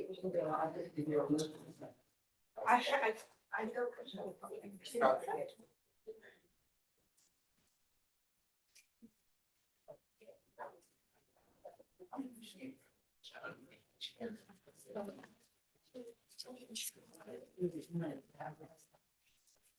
I don't hear.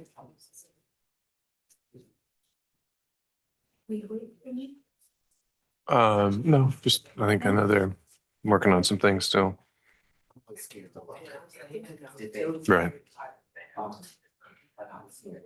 Yeah, I know. About the whole thing, waiting for a woman. Yeah, I never like either. I did a ball joke in my closing and I did about how life in like a ball spot, the more the situation is to cover up. And there was a big market, Calvita. On the jury? Mhm. And they. They laughed at Oh, it. good. Get us to lunch. Get us to Yeah. lunch. Get us to lunch. Yeah. One charge. Yeah, one job. Yeah, I can take this. I can take this. We're not, it's not personal.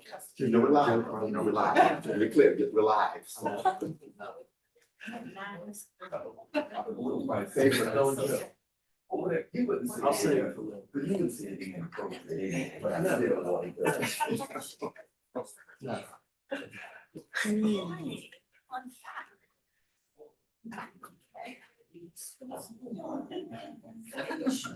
Does Dallas have a flight back today?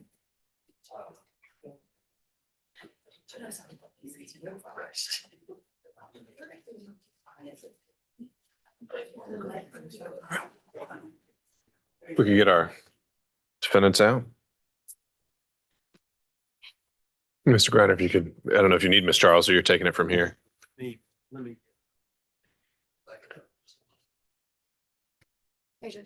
Just checking if we get it to the deputy. Good.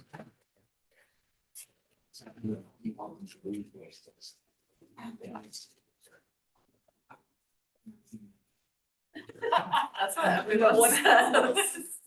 Want to read the search? And she's probably mad. Yeah. It's okay, you can tell. What is it, district attorney's office?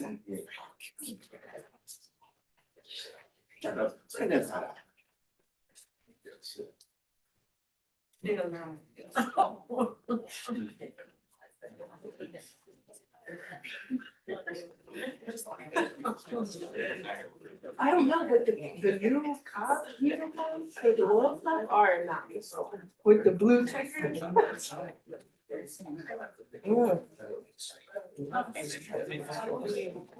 You saw it? Yeah.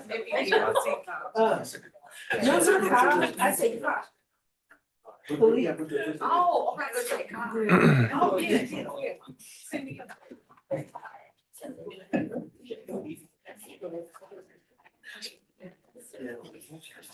All right, you ready? All right, we are back on the record. All counsel and all counsel and clients are present.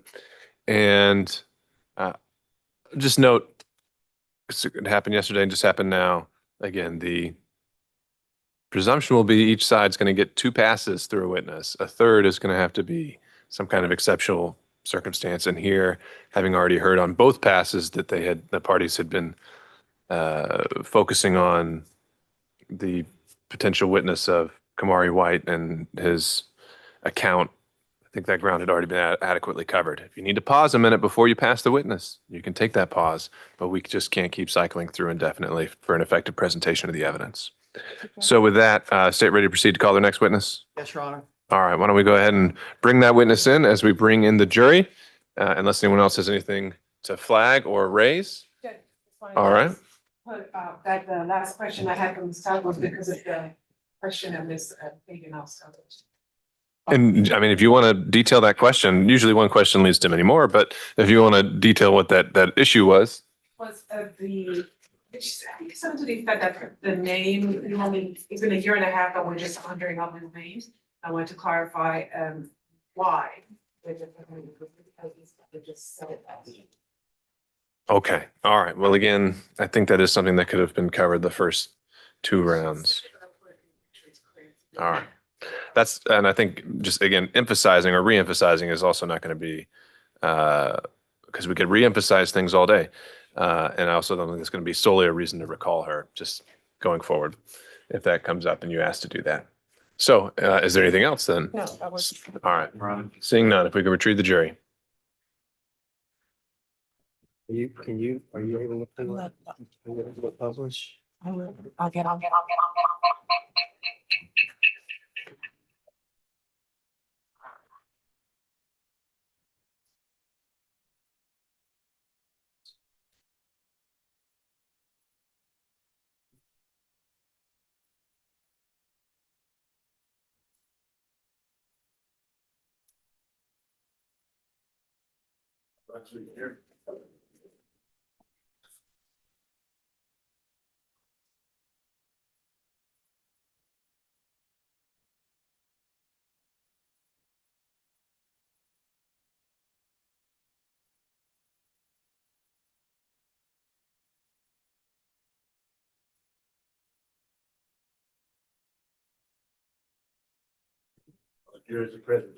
Thank you, Deputy Scott. Please be seated, everyone. State may call the next witness. We'll call Officer Shensier. Kent? That's why I got in this case, you should give us proof of that.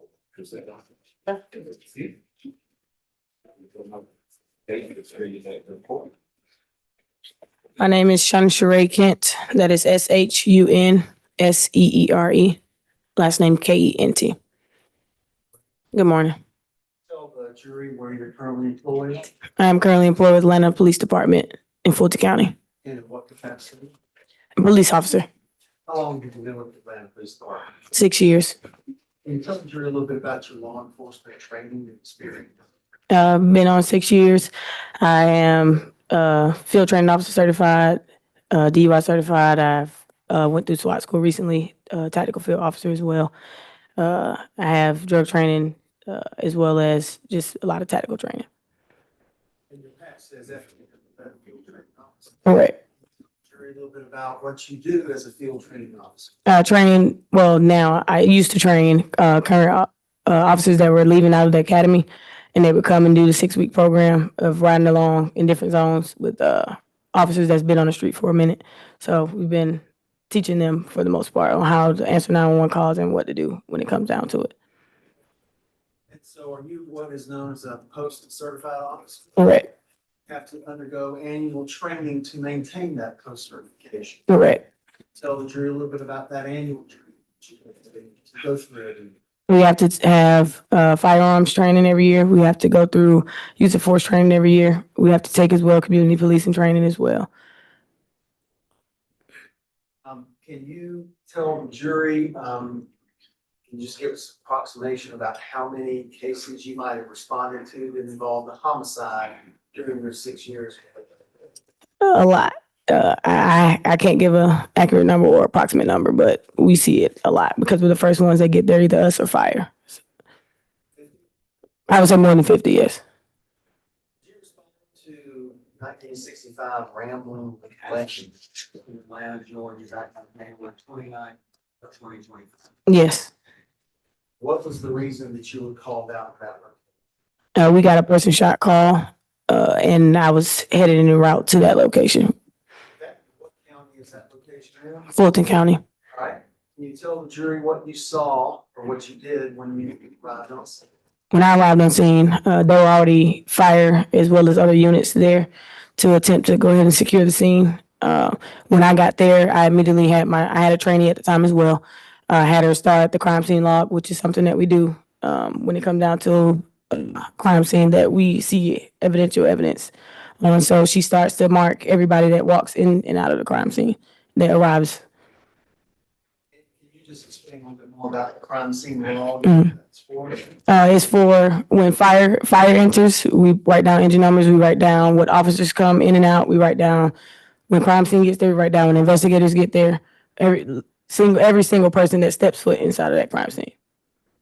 Can you talk for a moment about sort of the hierarchy of what you do when you arrive at the scene of an apparent homicide in terms of securing the scene, before medical personnel gets there? Mhm.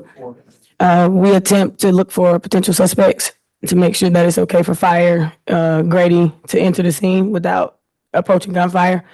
We'll begin, once we realize that there's no significant threat, we'll begin to put crime scene tape up, a wide enough perimeter to make sure that no one goes in and out, because again, it is people, family members, and people may try to come and run and ask what's going on.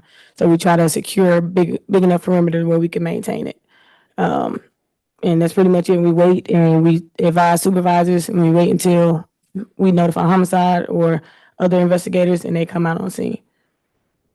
And so, when you mark out this crime scene tape, you mentioned the crime scene log. Can you tell the jury what the interplay is between the crime scene that's been marked up and the crime scene log?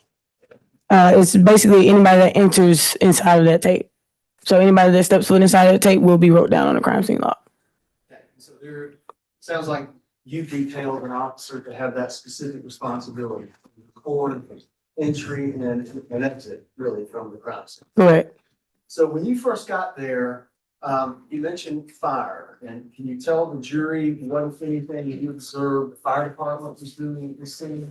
I'm sure when I got there, fire was already parked, so I'm sure they were already potentially attempting to render aid to the deceased or the victim at the time. Walk enter the crime scene and get the different aspects of the crime scene. I did. All right, we're gonna go back to that. After you did that, were there other officers responding to the scene? Correct. And what, if anything, did you do in terms of further investigation of the case?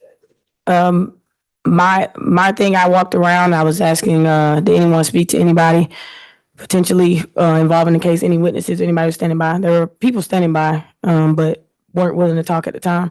I did realize that I did a report maybe a week or two ago for someone's vehicle that got broken into. That individual did have their own personal camera up on the side of the building. So I remembered and I was able to go and knock on that individual's door and speak to that individual. I just want to walk through some of that. So you mentioned that there were people out there, not everybody was forthcoming. Is that common? Yes, very common. Okay. And then do you and other officers later go and try to follow up to find out if maybe these people could have seen something? Later, normally it's not our job. We'll just let investigators know. If we spoke to someone out there or they didn't talk or they gave us their name but didn't want to talk at the time. So we would just transfer the information. And I think you testified that you had an earlier experience a couple of weeks maybe before with a particular individual in our party. Correct. You tell the jury about that experience just briefly and why that led you to believe that there might be a video. Okay, the camera points directly in the area because that's where he parks his vehicle. So he has the camera facing exactly in the area of where the incident occurred. I immediately went, knocked on the door. The individual answered. He did not want to talk, of course, at the time because of what was out there and people coming down and neighbors outside. But he was able to unlock his vehicle for me, and I was able to place the homicide investigator's card inside of his vehicle. And so, you correct me if I'm wrong, but it sounds like you had a business card or something that you put inside that individual's vehicle for him to contact later. Correct, a homicide business card. Okay. Can you speak for a moment about sort of what the different roles that officers take when you get out to a scene like this? It's a lot of roles. You would either have people standing by to stop traffic from vehicles coming in and out in the area. You would stop people and have people outside of the perimeter of the crime scene tape just to keep individuals from running inside. We understand it's stressful people, but we try to keep out as many people as we can. You have individuals like myself and my trainee doing the crime scene log. You have individuals raising certain individuals on the radio as far as GCIC, and which is to get information from an individual if we collect names and date of births. You have individuals contacting investigators to let them know, hey, this is what we have. You might want to respond to the scene. So it's a lot of roles that's going on at one time. Okay, you say GCIC, Mhm. tell the jury what that stands for. Uh, Georgia Crime. there you go, Georgia Crime Information Center. So basically, that's how we obtain information for individuals, from name, date of birth, driver license, things of that nature. So if you develop a suspect, you would use the GCIC database to try to get some. Correct. All right, are there other databases that police use from time to time? Yeah, it's a lot. So do you have anything in particular, or we have? Yes, it is. It's Do you have a body worn camera that yes, I did. was it activated? Was it recording? Yes, Have you gotten a chance to review a copy of that recording today? yes, Let me show you what's been marked Stacy's at 310 and ask if you recognize what 310 is. yes, I do. My body cam video. True and accurate copy of your body cam video. Yes. Son, I'm moving that Stacy's at 310. Okay. 310 is submitted.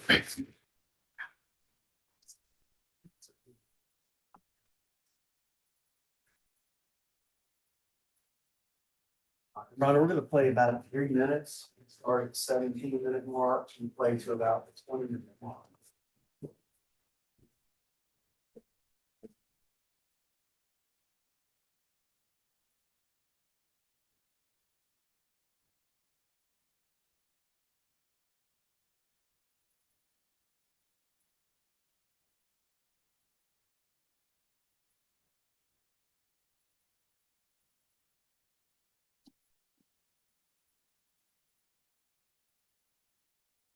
So I'm laying here.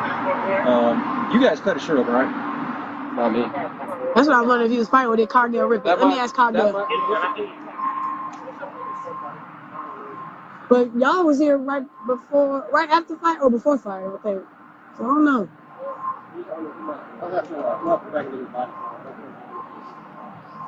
I can ask Cargill. He might. Where he at in the car? Oh, well, he doing something else. So I'll worry about that later.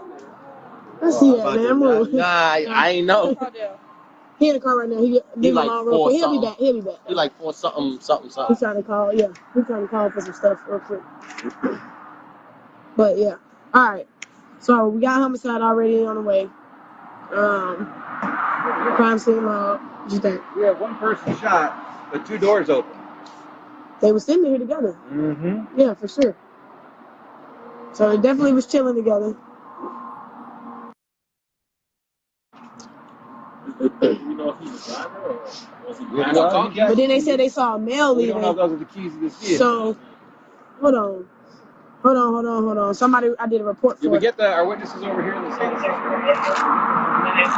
Oh, I don't think so. We can find out. Let me see your flashlight real quick. Y'all go find out and talk to them. See who called police over there. I think this guy I did a report for. This is camera, I think. Where's the camera? I did a 45A report for this guy. You see that black right here? Look straight ahead with it like that. Right there? Yes. I just don't remember what apartment. I think it's the first level right here. But I did a report right here for his Jeep, a 45A. You got a camera And he facing told out me, here to the parking lot? and I think he told me that's his camera. Well, let's go knock on this door and see if he's home. Yeah. That's lovely. If so. Yeah. Yep, so let me go see if he's inside his Jeep is here. You think? Yeah. I don't know. Well, second level? Yeah.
up? How you doing? Can Remember I me? just get your card? I don't have a card. I can give you my number.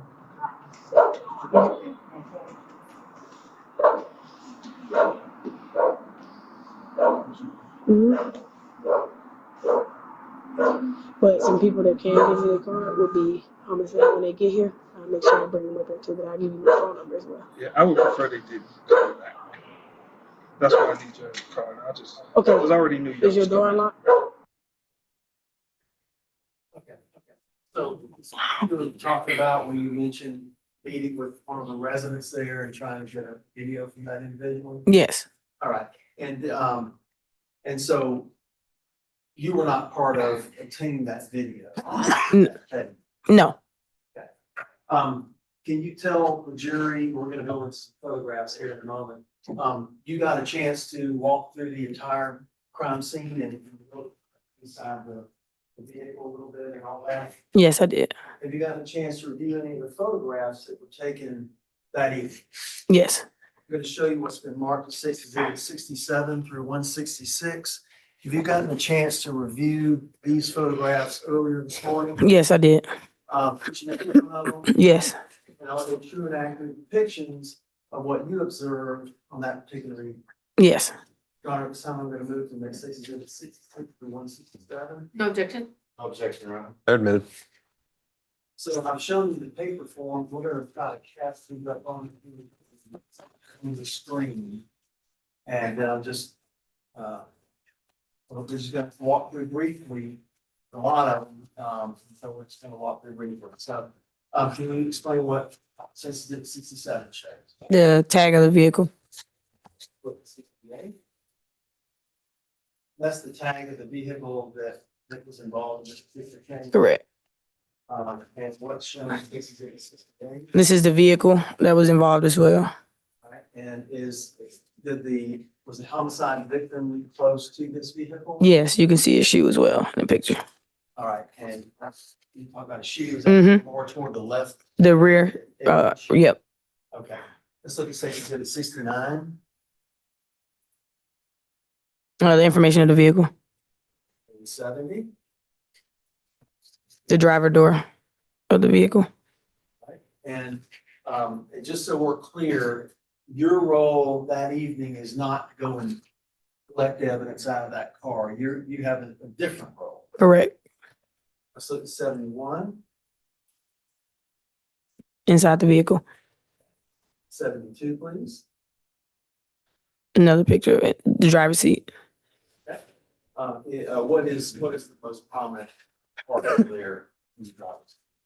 The liquor, alcohol bottle. Let's look at 73. The passenger door. And say instead of 74, please. Inside the vehicle from the passenger side. Let's say exhibit 75, please. And a closer look of the passenger seat.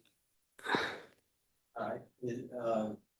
Can you tell or do you recall what that was? Just kind of loosely on the scene. Just from my experience, it looks like potentially tobacco as well as mixed with residue of marijuana, raw marijuana. Sometimes called shake. Correct. And just for the jury, what is shake? Everything that's left after, I guess you would say or call rolling your marijuana blunt. 76. That the armrest of the vehicle. 77. Well, they might have 2 cigarette butts. Whether or not there are any firearms located. I don't recall, but I don't think so.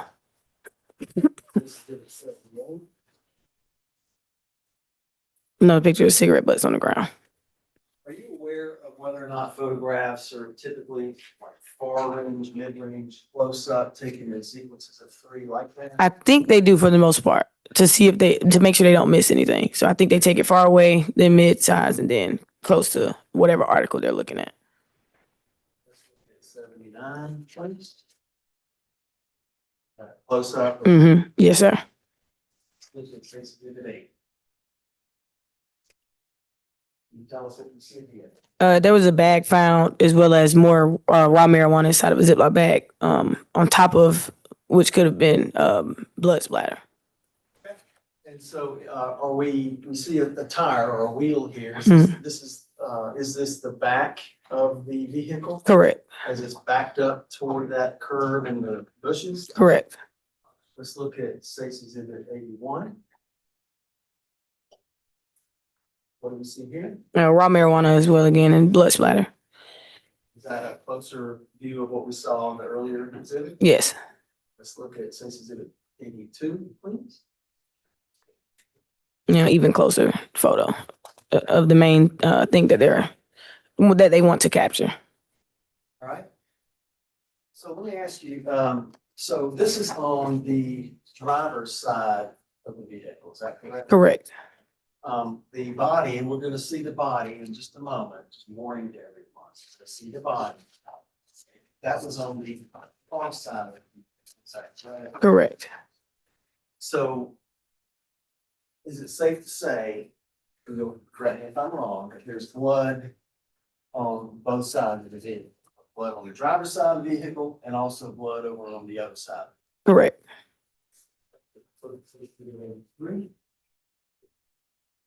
And what is this? That is the bag that was in the previous photos as well. 84? Closer look of the bag. State's Exhibit 85, please. And it's the bag and the deceased. Okay, so, what we see here, this is the vehicle. Tell me if I'm wrong, is that the vehicle that's been backed up toward the curb? Correct. And so in the foreground, the very bottom of 85, you see the bag that I was looking at. And more in the distance on the other side of the vehicle, this is the deceased victim. Correct. So you see that we've got some clothes, it looks like you see some basketball shorts, blue shorts, some gray sweatpants, that kind of thing. Is this the way the body looked when you first got to the scene? Again, I responded after other individuals, so I can't say that they weren't as well going ahead and rendering aid completely. But I know that some clothing was kind of how it was already, upward, a little bit down. But we did strip more and rip things to make sure we get to where we need to get to. So I can't give you an accurate answer on it, but other individuals may be able to. Crime scene technicians, is it your experience that sometimes they arrive hours later? Yes, they arrive way later than when we get there. Okay. And when they arrive at that point, life-saving measures. Correct. All right, let's look at State's Exhibit 86. What do we see here? The feet of the victim. Yes. Let's look at State's Exhibit 87. And what do we see here? The deceased with blood coming from his head area. So we're gonna see another photo too, but looks like the shirt has been opened up. Is that common when first responders are trying to save someone's life? Yes. Okay. What do we see here? Closer look of the victim. Okay. And let's look at State's Exhibit 89. And the victim's face. Was he responsive to your knowledge, to your memory at all, to you all? I don't think so. Let's look at State's Exhibit 90. Another picture of it close up. 91, The deceased chest. 92. Deceased arm, as well as more blood splatter. 93. Deceased arm as well. Is it common to take photographs of tattoos and things like that for identification purposes? Yes. State's Exhibit 94. The deceased hand. State's Exhibit 95. The deceased other hand. Do you know whether or not it's common to take photographs of people's hands to tell whether. Yes, Different things. to see if to see if they were fighting, struggling. 6, The back of the deceased head. 97, Another, I believe that might be his back. No, it might be his chest too. let's look at 98, please. Another picture of the deceased's legs, lower half. 99, please. Another photo as well of the deceased. Stacy at 100, please. I have no idea. Okay. Let me get focused. Do you remember whether or not there were projectiles? Yes. The projectiles found at the scene? Yes, it was projectiles. Well, I'm not 100% sure if we found shell casing, but again, that would be a crime scene situation. I just want to focus you in on this center part, and maybe the next exhibit will be a closer in. Mm-hmm. Let's look at 101, please. It looks like a piece of metal. I can't tell exactly, but Okay, definitely looks metal. fair enough. Let's look at Stacy's exhibit 102. The deceased again is blood splattering and a pair of glasses. All right. And do the glasses seem to be intact, both lenses in position? I don't think so. I think one is missing. That is actually one, I believe, in the blood stream. Let's look at 103. Pair of glasses with blood on one of the lens. Close up of what we saw earlier. Yes. And 104, please. Another close up. All right. Let's look at Stacy's exhibit 105, please. Blood here. All right. And 106, please. Close up on blood. 107. It looks like a piece of glass. 108. More blood. Different angle. Hmm. Yes. Yes, I'm sorry. Is it common for crime scene technicians or people who, the detectives or whomever, to take photographs at different angles? Yeah. Yes. Yes. Can you talk a little bit about the lighting conditions of this night out? It was very dark in the neighborhood. You had your normal street lights that were around the area, as well as I believe it was more well lit than other areas in the neighborhood because it was a playground in the area.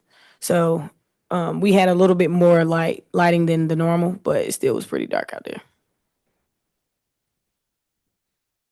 So some of these pictures are pretty good, when you say, for it being so dark. Do they use lights and different things, strobes and what have you? Pictures? Yes, I know for the most part they do have flash on their camera. Let's look at 109. That looks to be that those glasses, the other lens to the glasses. A closer picture of that.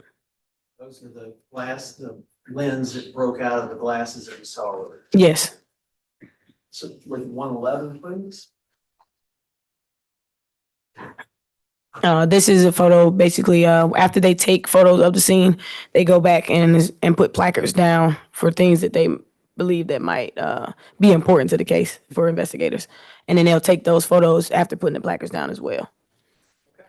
And so it looks like we're looking at the driver's side of this vehicle, and you say placards. Are we talking about those yellow kind of tents, 1, 2, and 3? Yes, All right. And the body's on the other side. correct. Let's look at 112. The placards as well with the deceased. Okay. Let's look at 113. Another photo of the driver's side. Okay. Maybe not the best. Maybe that one shows the. Mm-hmm. Yes. Let's look at 114, please. Another photo. Let's look at 115. Another Correct. 116. Another dark photo. 170. And now flash. So a closer picture with better lighting of the driver's side with the placards. 118. Close up of each placard. I'm sure it's gonna appear as well. Alright, so number one looks like that's delineating the cigarette butts or whatever. Correct. All right, and one more, please. And a close up picture of that. 120, please. Number two, the items that was collected as well. 121. A close up of placard two. And And you have the photo of three, placard three. 3. And then the close up of placard three. Stacy's at 124. Like I mentioned before, they put down placards for evidence that they believe will be important for the investigator's case. Now we're gonna do that on the other side. Correct. Let's look at 125. The deceased with the placards next to him as well, identifying other evidence. All right, and so it's common, and you'll tell me if I'm wrong, but it's common when you have a body that is also an exhibit, and so there's a placard next to the body. Correct. All right, and then we see 5. Could that have been that small piece of metal that we're talking about? Yes. Let's look at exhibit 126. And a close up of placard 5. 127. And placard 5 as well. Let's look at exhibit 128, please. A picture of catching basically the first interaction of the other three placards. Okay, so exhibit in there. Mm-hmm. Correct. Let's look at 129, please. The glasses with the one lens missing. Placard 6. And the arm of it. Let's look at 130, please. Close up of placard 6. Let's look at 131, please. Placard 7, bloodstream. 132. And specifically, they took that picture, I believe, of that piece of glass as well. This is 133. Placard 8, the missing lens from the glasses. 134. And a close up of placard 8. This is 135. Even closer, placard 8. This is 136. Another photo of the individual with placards around. Let's look at 137. I believe they might have missed that, so they might be taking a picture of the blood splatter as well in between placard 6. 138. A close up of that image. 139. I'm not sure, but yeah. Well, we got a couple blood spots. So potentially things they missed, they'll take it because they're not sure as well what the investigator is looking for. So they'll take what pictures they believe would be justifiable for it. You have there's so many people involved and they're working, they're doing different tasks. Do people kind of prepare for the next stage? Yes. Okay, so when you have a photograph like this, would it be fair to say that this is a photograph that's taken because we don't know what the detectives may believe is important? Correct. Let's look at Stacey's in at 140. More blood splatter. 141, More blood splatter. 142. Again, more blood splatter. Stacey's at 143. Another angle of deceased and other placards on the passenger side. I think you testified earlier that it's kind of common for there to be photographs of the same object. Correct. Let's look at 144 Another angle. and 145, please. Same. Okay. So there there are some other vehicles I'm just gonna point up here in the Mhm. upper right-hand corner of State's Exhibit 145. Are those other vehicles involved in this case at all? No. Again, it was a residential area, so other vehicles were parked in the parking lot. Again, as I discussed, that vehicle was potential witness that assisted us, and then the back of that van is the crime scene van. 146, please. Another angle of the deceased and placards. 7, Inside of the bag that was found near the deceased. 148. I'm not sure what that is, yeah, but I know the box item would be a scale.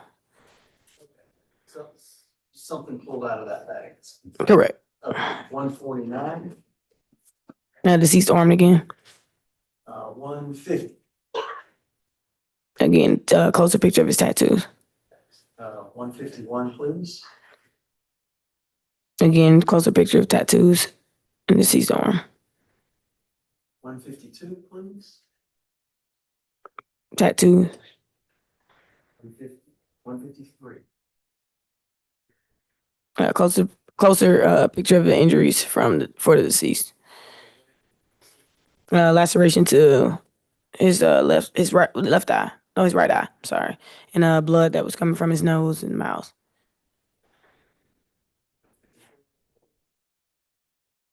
Closer picture of that.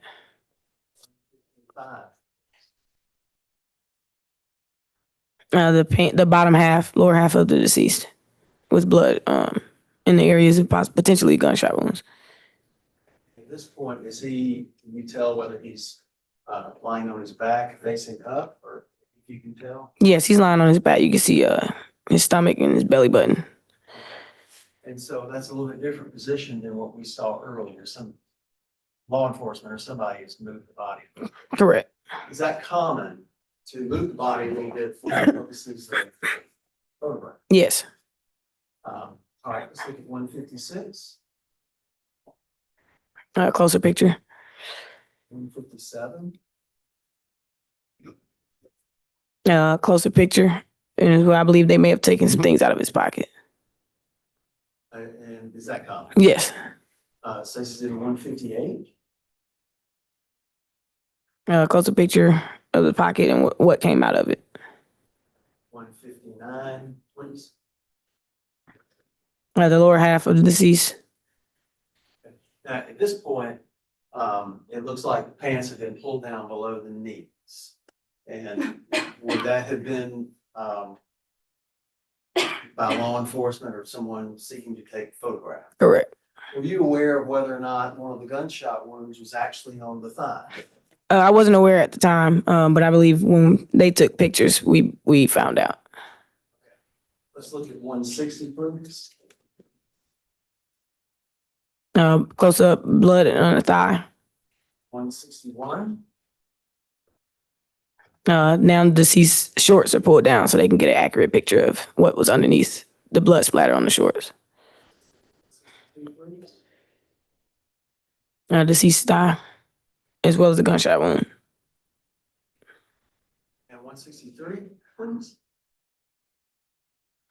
Yeah, the deceased thigh, close up of the gunshot wound. Stacy's at 164. Gunshot wound. You talk about this kind of ragged circular thing right here. Correct. This is at 165. Deceased lying on his stomach. Okay. So again, body's been moved a little bit for photograph. Yes. Do you see something that's at the top or enclosing the hand here to the right edge of Stacy's Exhibit 165? Yes. I believe they put bags on it. I'm not sure why. I don't know 100% why, but they do. I have seen that happen before where they would cover up their hands. A victim's hands. Yes. Yes. And let's look at 166.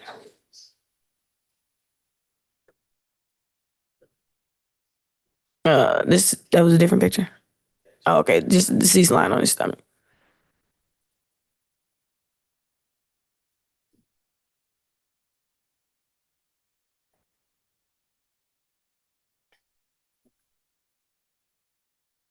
Did you, are you aware of whether or not there was a search warrant that was conducted at a location out here, 1960 Rambling Lane, a couple of weeks after the response? Yes, And did you take part in that execution of that search warrant? I did. Can you tell the jury a little bit about what that means when you execute the search? So in January, the body worn camera footage you guys seen was me actually as a 911 officer. Maybe about a month after I actually went to the crime suppression unit. So I was able to participate and help the Apex unit in secure and executing their search warrant on the location at the same apartment complex. When what it takes to execute now, I actually am a part of the Apex unit. So I wasn't then. We weren't executing the search warrant inside of the location. So they asked for our assistance as the crime suppression unit team to come out and set up perimeter. So we would establish perimeter, make sure no one goes up and down the stairs as our team is moving up and down the stairs, and we would wait and hold that down until they finish doing what they're doing. Let's walk through a couple of these concepts.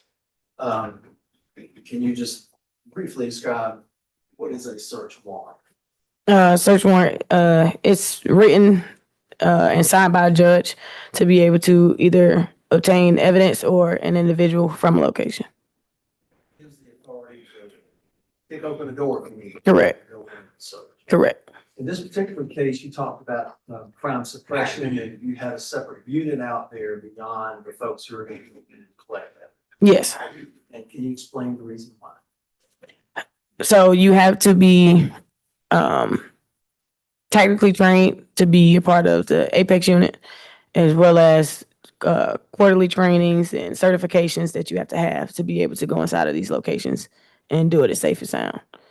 Crime suppression unit is just the units all over the zones where we go out for violent crime, but not necessarily executing warrants.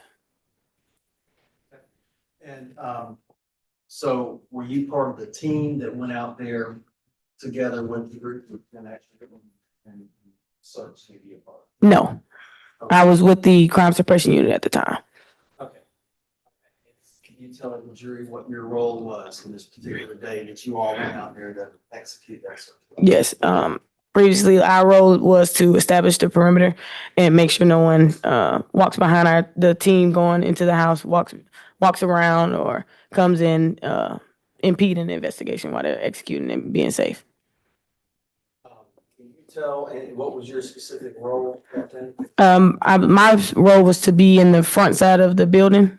So we had our teams. We had 2 individuals go on each side of the building, which was you only could go around 3 sides. So because of it being an apartment complex, but mine was to be in the front side of the building. Not anyone was arrested or taken into custody. Yes, I believe it was 3 individuals. You recall the name? Not all. I know one was Jeremiah Oliver, because we initially would do briefings before heading to a location. We would meet up with those units that are going inside of the house to execute the warrant. So we come up with plans to be as safe as possible. So we have the identity of the individuals that potentially would be inside of the location, or individuals that we are looking for. So we would know those names before heading to the location. So we would know who we're looking for and their information. And so did that conclude your involvement in this case? Yes, it did. Thank you for being here this morning, Your Honor. I have no additional questions. You're welcome. Second. Almost second. All right.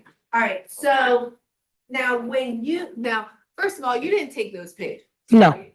You took 150 pictures over that, right? Yes. 150 pictures, and you agree a lot of them are duplicates. Yes. Right? You would agree that at least 4 times you're like, I don't even know what this picture is, right?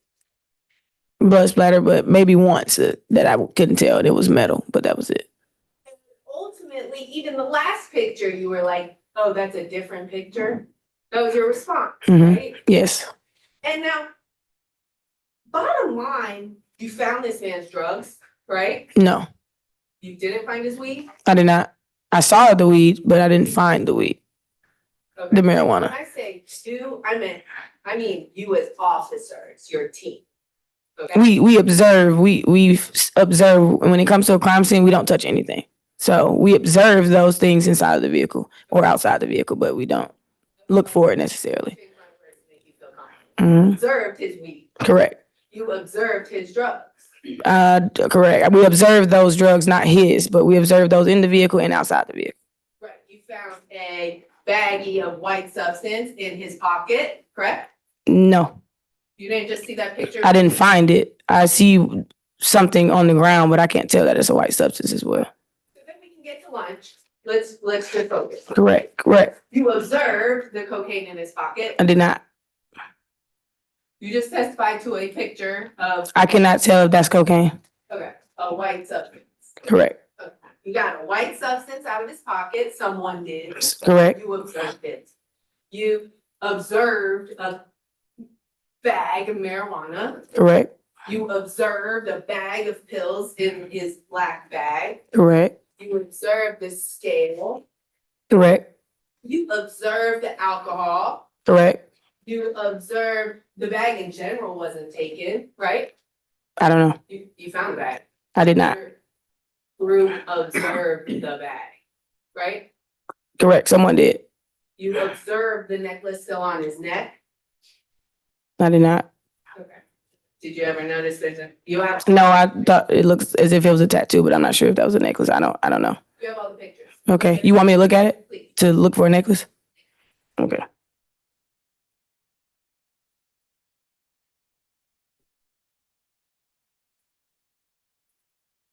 Correct. There's a necklace. You observed his phone. Don't recall a phone. Look through those pictures, officer. Okay. Where's the phone? What picture do you need me to look at? What exhibit?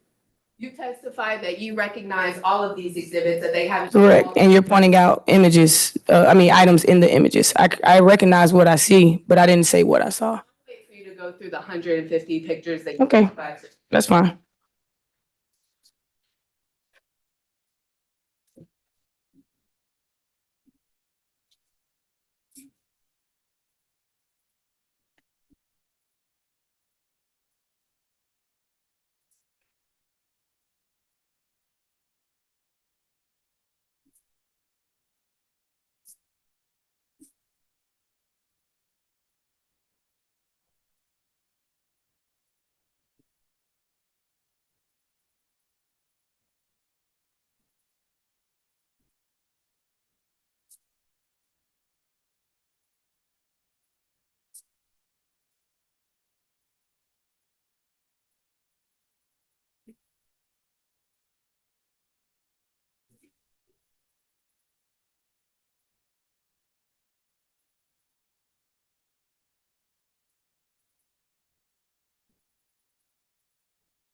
Yeah. Don't recall a phone.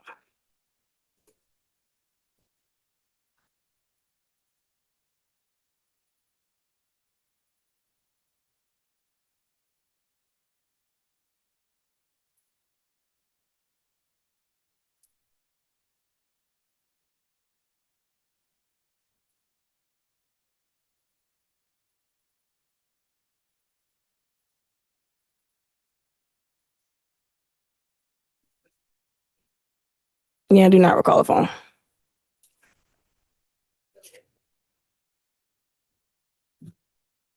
Are you stating inside of the vehicle? Because there's no phone inside the vehicle either.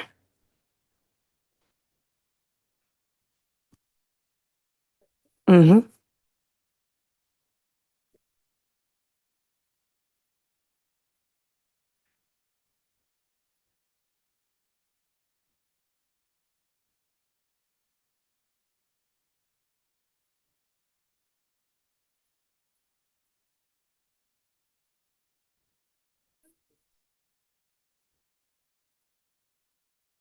When your involvement in this case, you didn't have anything to do with the actual investigation, right? Correct. You didn't find any evidence of anyone rummaging through the car, correct? No. You didn't find any evidence of anything being taken, right? No, You don't have any evidence of an armed robbery, correct? correct. Your involvement in this case, you wouldn't know whether or not this man was taking advantage of a young girl, right? Correct. Your involvement in this case, you wouldn't know whether or not, two young men tried to save that young girl, right? Correct. In your, experience in this case, you don't know whether or not the shooting was justified, right? Correct. I'm gonna show you State's Exhibit 155 that you just testified to. This is that gentleman with his phone, right? Correct. This alarm was going off at the time that this picture was taken. Correct. Now, you personally didn't pull this man's pants down, right? No. And just in case we needed to see a closer picture, we got another one, right? Correct. Nothing further. Do you want me to fix? No, You want me to go through it? Good afternoon. Hello. How are you today? Doing all right. You have been an officer for how long again? 6 years. And at the time of this, what was your specific job? I was a responding officer out there, and me and my trainee was to do crime scene log. And had you investigated any other similar situations, shootings? Yes. And you've testified in court before, haven't you? Yes. And when you testified today, you were asked about whether the young man or the gentleman, 40-year-old man, I guess, I should care, almost, had on a necklace, correct? Correct. And your testimony was that you thought it was a tattoo, correct?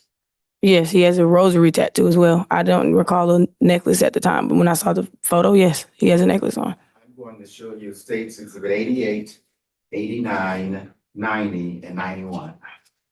You take a look, please. To look for a necklace.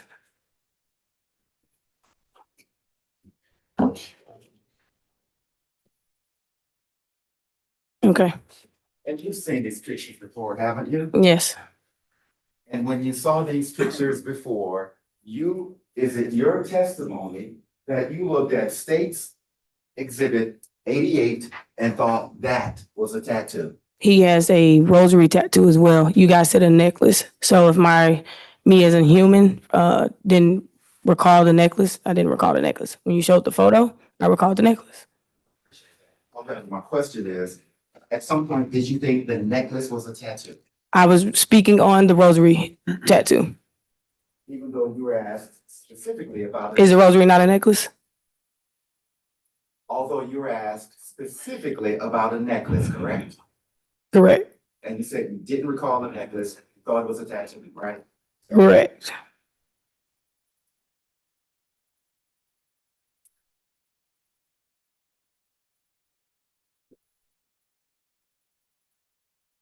Testified about there being gloves on the hands, correct? Not gloves, something covering that. Yes, covering his hands. Isn't it correct that that is something that is done, if you know, to preserve any evidentiary material that may be located under fingernails or hands? I don't know. That'd be a crime scene tech question. You don't know that? No, Never heard of that? I'm not an investigator. No. And testified about a scale, correct? Yes. And that scale was found where? That scale was observed where? Inside of a black bag. Do you know what kind of scale that was? I do not. Never saw a scale like that before. I've seen scales, but I don't know if I've seen that specific scale. A scale like that. Yes. It's multiple scales. No, I haven't seen one like that. You don't know what that kind of scale would be used for, correct? No. No idea. No. And that scale was found in proximity to drugs, correct? Correct. Sometimes drugs are weighed, correct? Correct. Sometimes drugs are weighed on scales, correct? Correct. And you have no idea what that scale was for. I don't. I'm not him, sir. No further questions? You redirect. Just very briefly, the fact that that you, we're not sure if it was a tattoo or a necklace. Does that have anything to do with whether or not the victim was killed back in January of 2025? No, Um, How about the other thing, the phone? Does The that have phone. anything to do with whether or not the victim was shot and killed back in January of 2025? no, Thank you. Your Honor, I have no further questions. But that man still holding the necklace is evidence that he wasn't robbed of his necklace, right? correct. If he still has his item. That man having his phone is evidence that he wasn't robbed for his phone, right? Correct. Ultimately, even though that man was shot and killed, you don't know if it was justified. I do not. And that rosary tattoo you saw, or any of those tattoos you saw, I can't just walk up on that body and snatch that tattoo off, can I? No. I can snatch that chain off, can I? Yes. All right, can this one just be excused? Yes, Your Honor. All right, you can step down, man. Thank you. Yeah. All right, Mr. Jerry, we've reached our point for lunch, so if we can be back, ready to go at 1:10. As always, please don't discuss the case, including amongst yourselves, certainly not with anyone else, and don't do any research about this case. See you back at 1:10.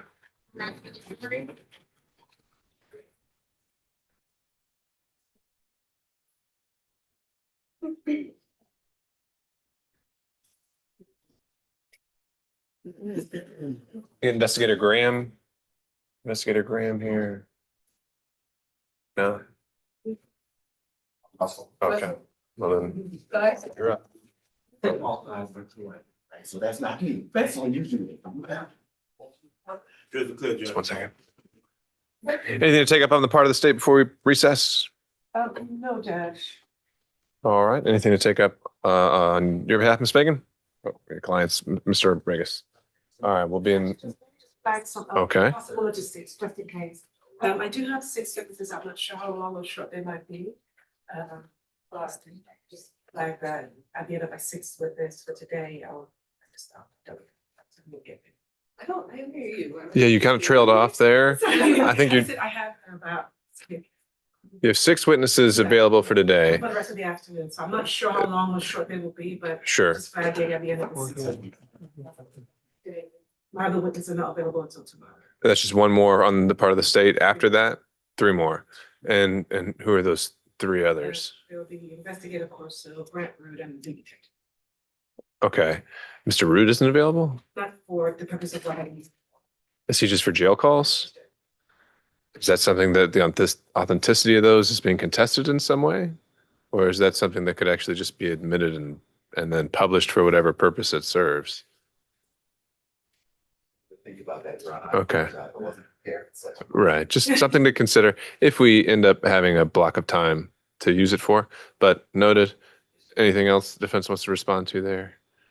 Okay. All right. We'll pick it back up at 1:10. We're in recess. Thank you.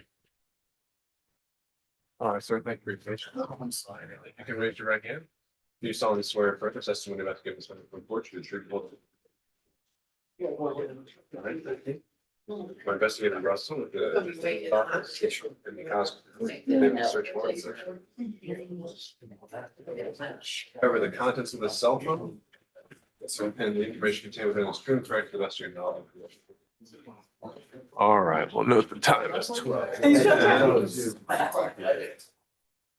Yeah?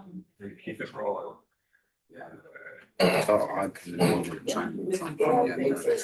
Well, you know what? That's on us. Different trial there, so don't you worry. You want us all out? All right. That's. I can make you guys keep back in order. Yeah, that's right. I'm sorry, what's happening? Just make you put them back in order. All right, Mr. Derberry here is going to scan a copy so we can hang on to it and he'll have it back to you. Do you have the returns? Oh, these are yours. Oh, okay. I'm sorry. I think thought- it says Investor Graham because I did it in. Oh, okay. You're swearing both. Yeah. I got it. So you're still sworn and the contents are true. Yes, Your Honor. Thank you. That, and we don't ever scan returns. So. So see if anybody has to go to my office Right. over here. Thank you. Take care. Yep.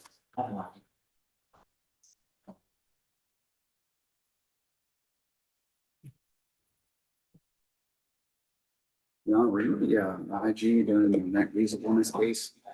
Well, from like Cause I think I did. 2021 to like 2023. I think I did a Zoom call with you when I was in the anti-corruption unit at DeKalb because we took on Yeah. a case for rent reasonableness. Jones, I think was the last name. There was four. Yeah, there's four. Yeah, it was four. co-defendants. Yeah. Yeah, yeah. And so you were in DeKalb then, and they Yeah, put you out? Yeah, I heard that one actually, they played it. they ended up pleading it out fairly recently, right? Yeah, yeah, It was great that y'all were able to take that one because no one else was biting and, yeah, yeah.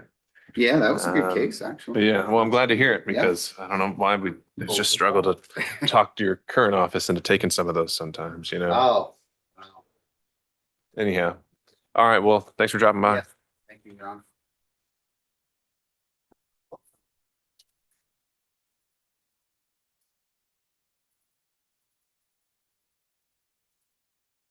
Thank you very much. Good luck. Sorry, no, you're fine, you're fine.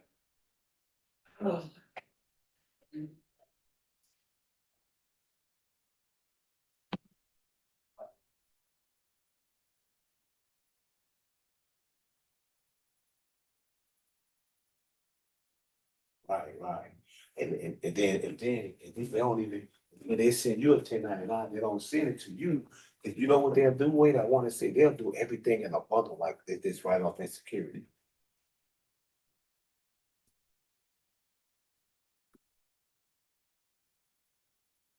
Yeah, yeah.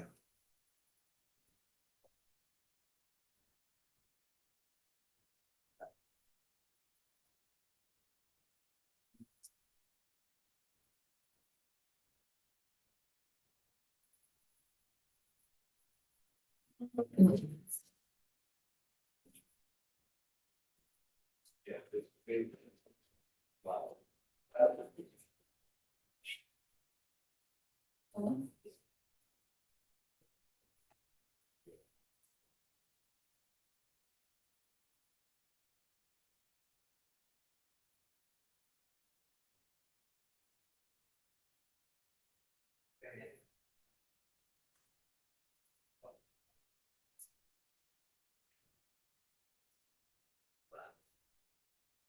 They don't stay on the slide. Okay, then. Do my thing, lots of work out for my interns. Okay. Yeah, yeah, that's what I got. I've been trying to figure it out, and I'm just gonna go on the website. I see people try to send you stuff, but they don't file it. They don't put it on there on the IRS. The ones who do put on there, it be like government entity. Like Pioneer, like in that 9 month.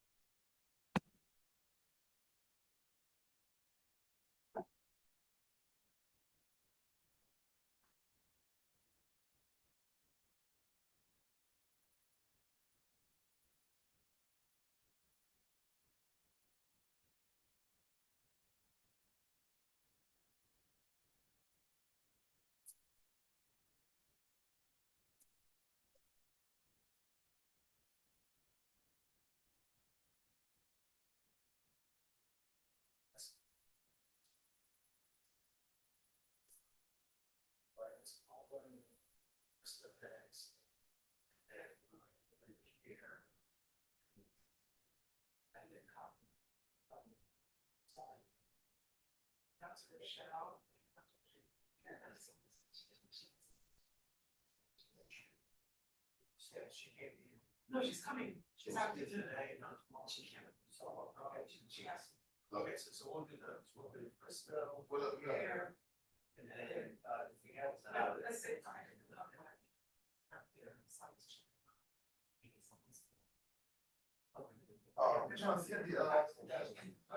So, Crystal, here. Not to sign. Carville, title. So, I told them 1:30.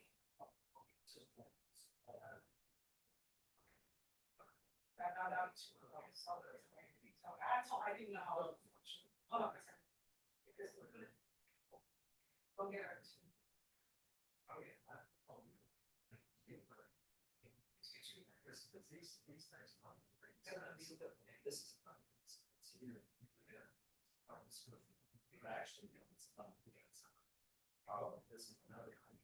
You want to do all of it? Okay. I'm gonna let you do it. I'm gonna let you stop. I'm gonna stop. I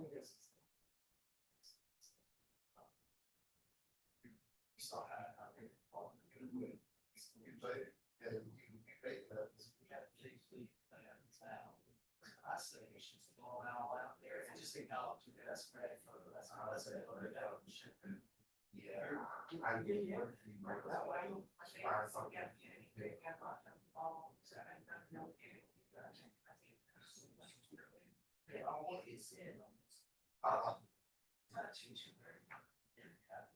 That's smart.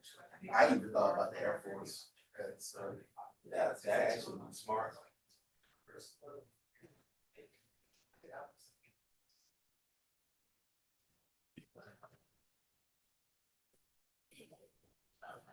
I'm gonna get some.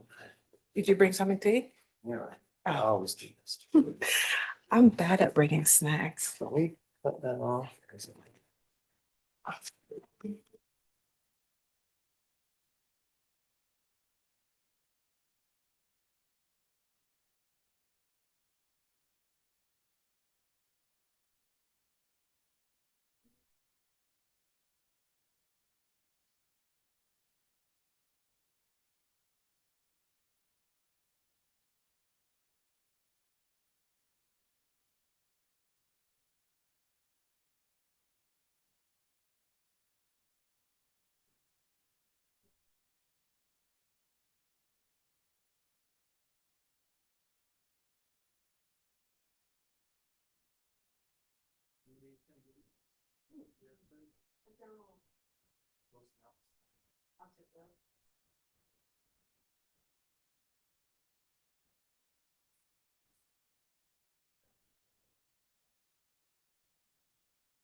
No, it's not like I want to vote.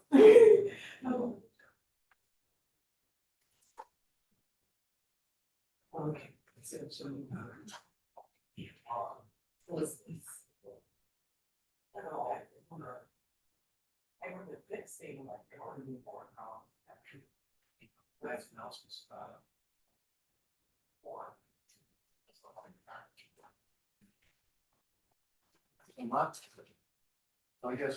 I guess my motion is, not,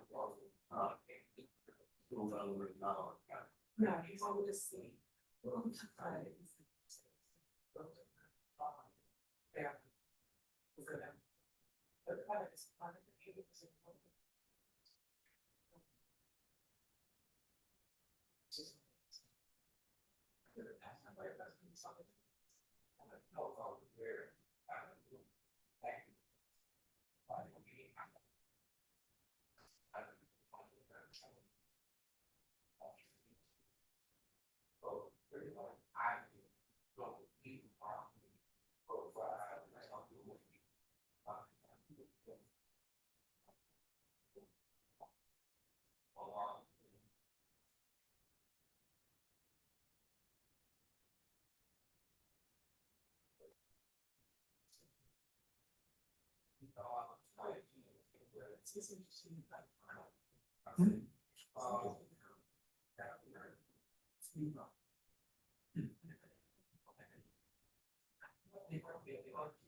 Are you guys still in here?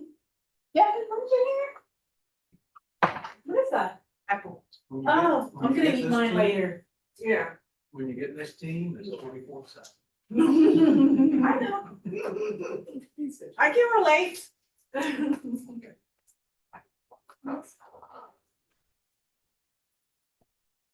Oh, you took the, oh, I thought you took the big test.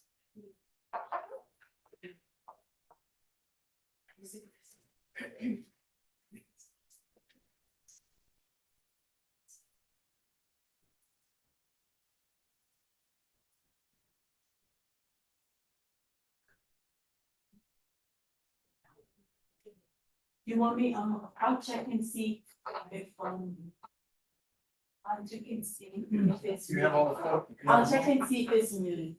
So you guys. Oh, thank you.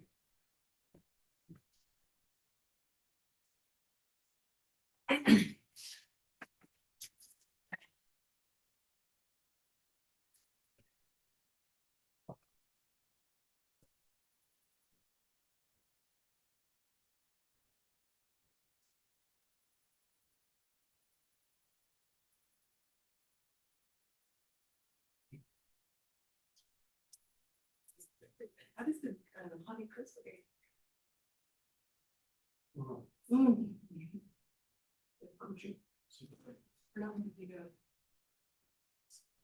After that.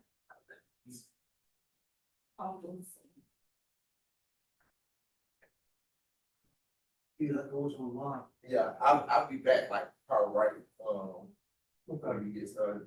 Actually, I know.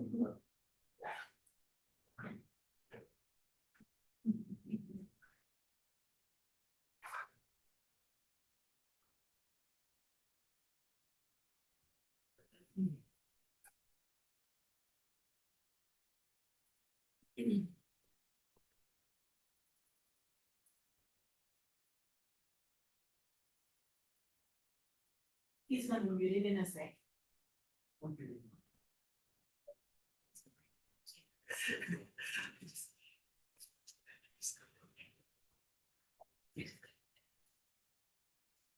Yeah. I know, he's gonna turn it off.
Attorney Charles, I think you had this many exhibits with, Lewis. Yeah, I thought the same thing. Yeah.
And then you have this, right?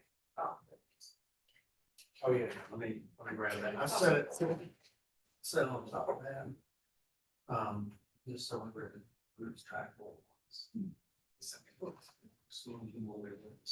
Yeah. Like, that's the where it starts. And I haven't heard any objection about this, yeah, the crowds and drugs, the my house drugs. Let's see.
Ms. Smith, can you hear me?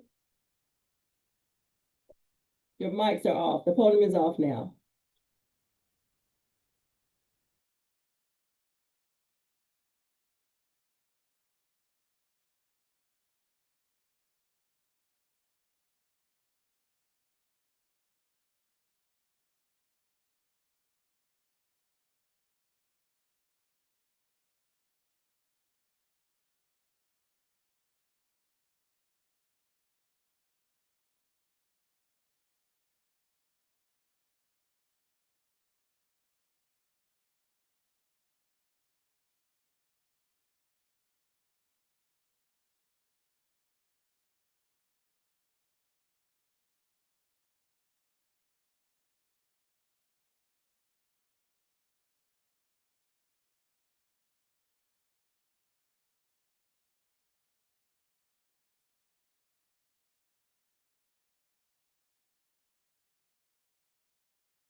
This is, can you identify them and which witness, would be introducing them?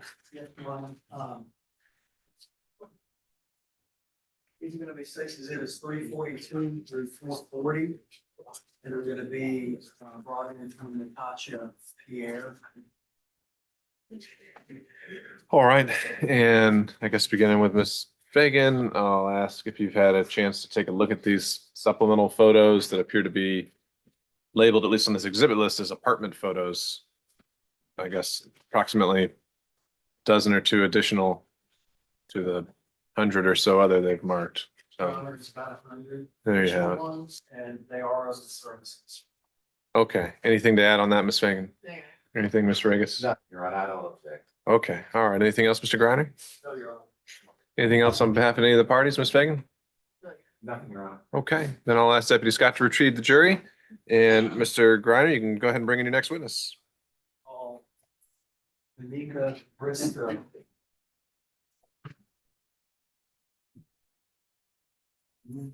Here you have.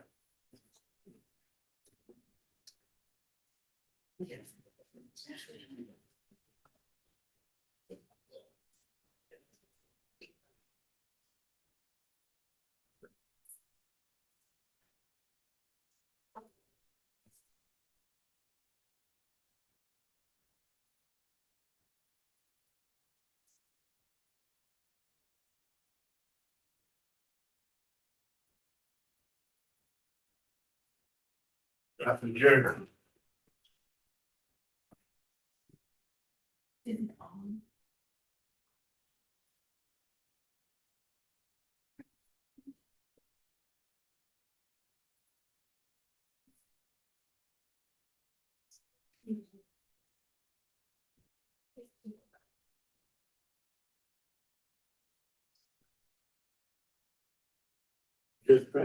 Thank you, Deputy Scott. Welcome back, members of the jury. State may call its next witness. Monica Bristow. Present. Does it help you? Please. Lanika Bristow, Laneka Bristow.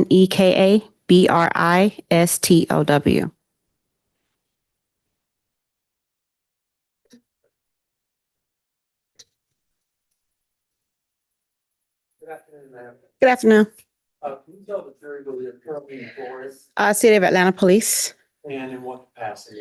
I'm a senior crime scene technician. How long have you been with the city? 16 years. Sorry. 16 years. Can you tell the jury what you do in the line of your work? We photograph the scenes, collect evidence, and we work alongside other investigators.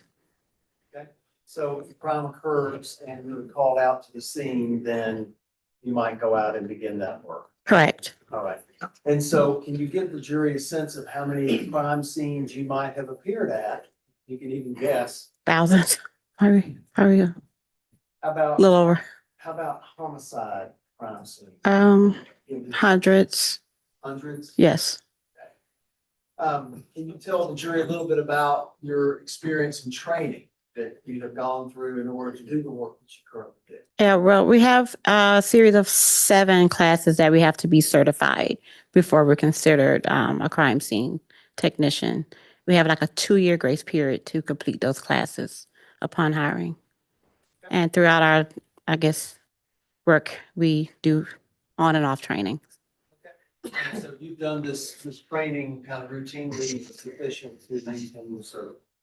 Yes, Do you recall being called out to a specific crime scene back on January 30th of 2025? yes. And do you recall what you did when you got, and this is at 1965 Random Drive? Do you recall what you did when you got to that location?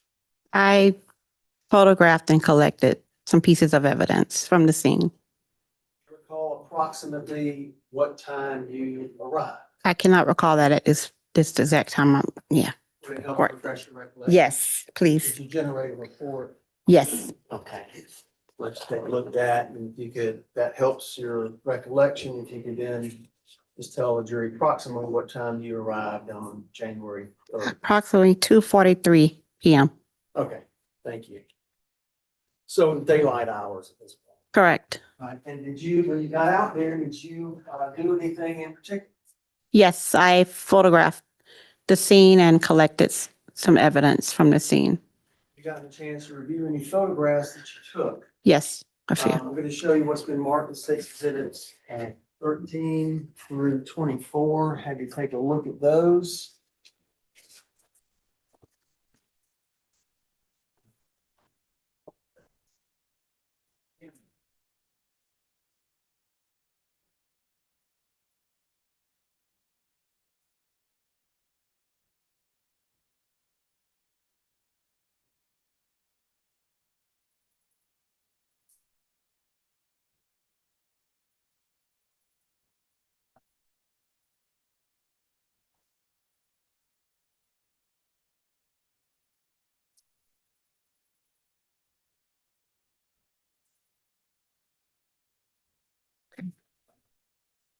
Do those look familiar? Yes, Those are accurate copies of what you, the photographs that you took back January 30th of 2025? yes. Your Honor, at this time, I'm going to say it's 13 through 24. No. No objection, Your Honor. 13 through 24 admitted. So what we're gonna do is we're gonna put them up on the video screen right behind you, and I'm just gonna ask you about each one. There's a screen in front of you as well. Can you describe what is shown in State's Exhibit 13, please? It's going to be evidence marker 1. It's a shell casing. All right, and so let me just back up for a moment. When you go out and you take photographs, do you take photographs generally of the area, and then you walk through and you go back through and mark items, or can you just give the jury a sense of how you go through and take photographs? Yes, so when we usually arrive on a scene, we would take our overall. After we do the overalls, if we see evidence, we would take a photo without the placard, and then we would take a photo with the placard, and just to show our overall location of where we're collecting. And in this particular case, we've kind of jumped ahead a couple steps with this exhibit, but we've already marked. Yes. Is that correct? Correct. Let's look at 14, please.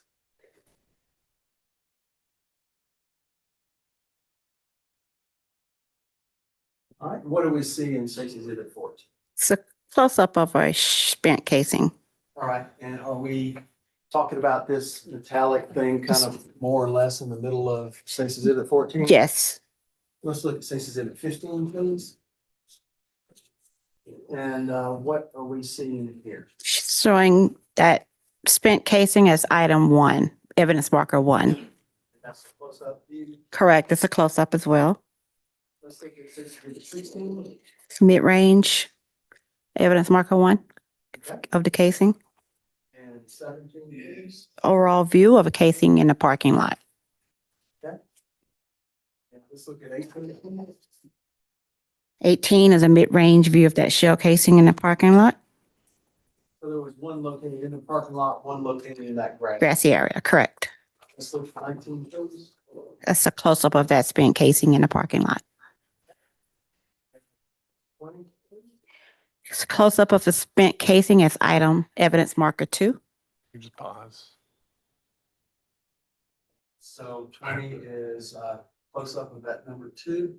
And let's look at 21, please. Say overall showing location of the item marker 2 of that casing.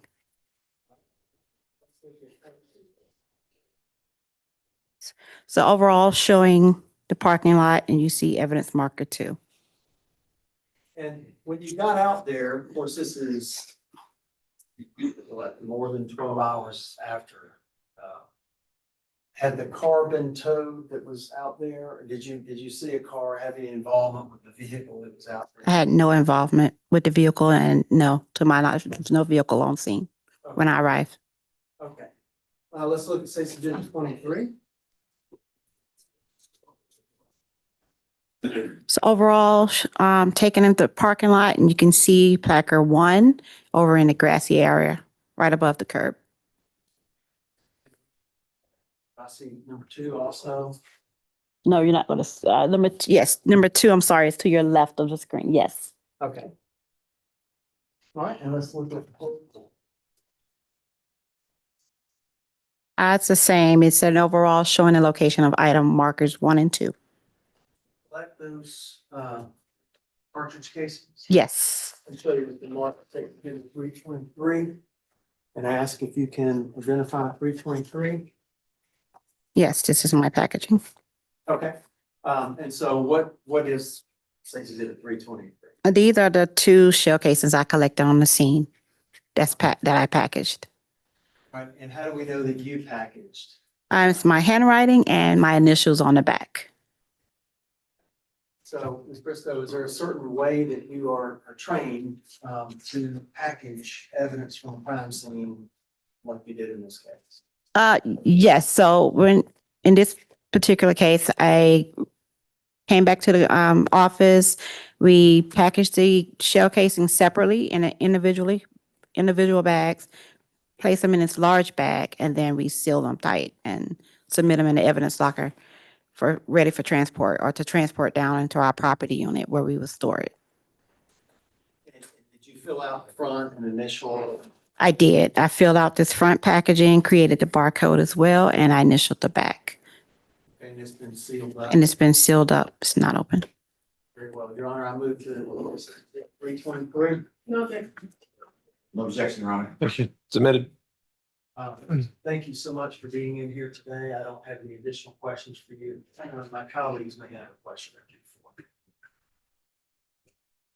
Good afternoon, officer.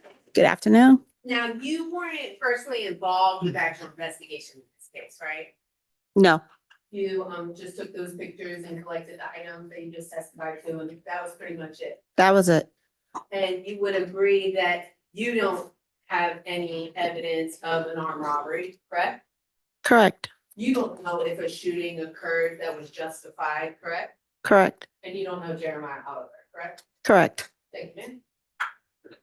Good afternoon. How are you? Hi, good afternoon. That was my only question. I have no more questions. Okay, Thank you. All right. Thank you, ma'am. You can step down. thank you.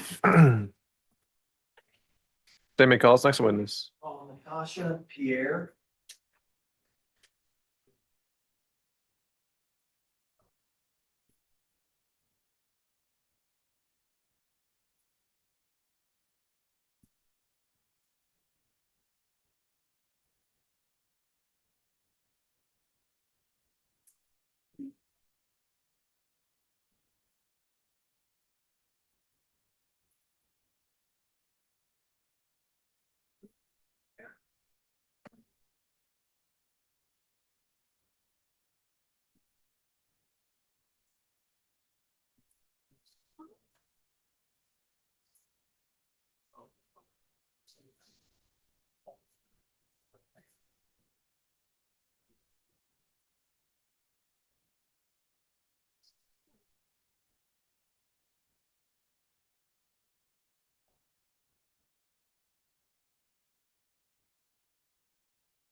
That's right here.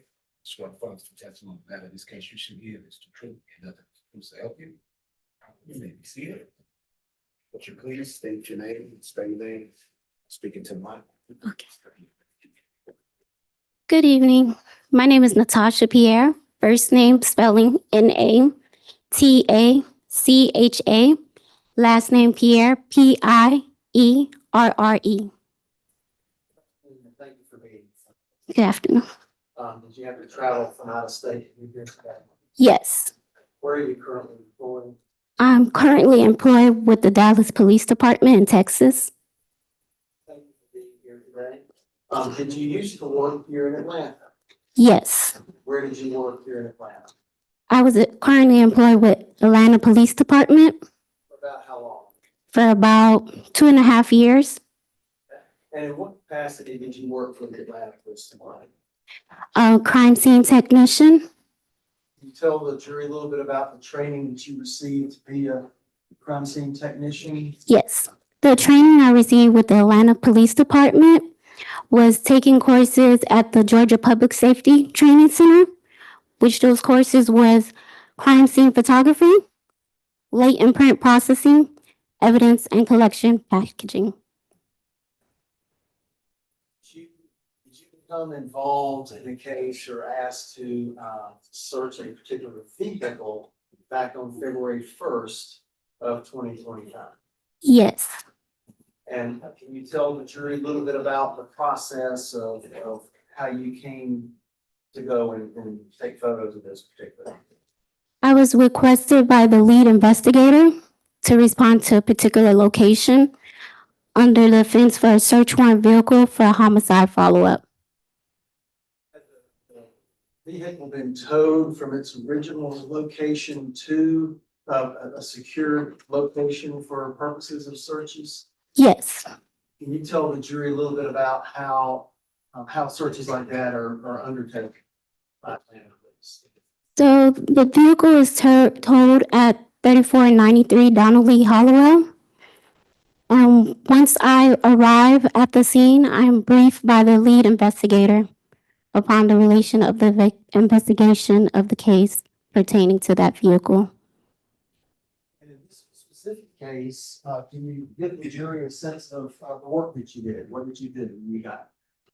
So once I arrive on scene, the information given by the lead investigator, I document the scene through photography. So I take my overall of the exterior, overall of the interior. And from there, the mid-range and close-up will be of any potential evidence that may be located in the vehicle. Got a chance to review the photographs today that you took back January 30th, 2025? Yes. Again, what's been marked as exhibits 25 through 66. And ask if you can identify those, please. I'm gonna take these on your. Okay.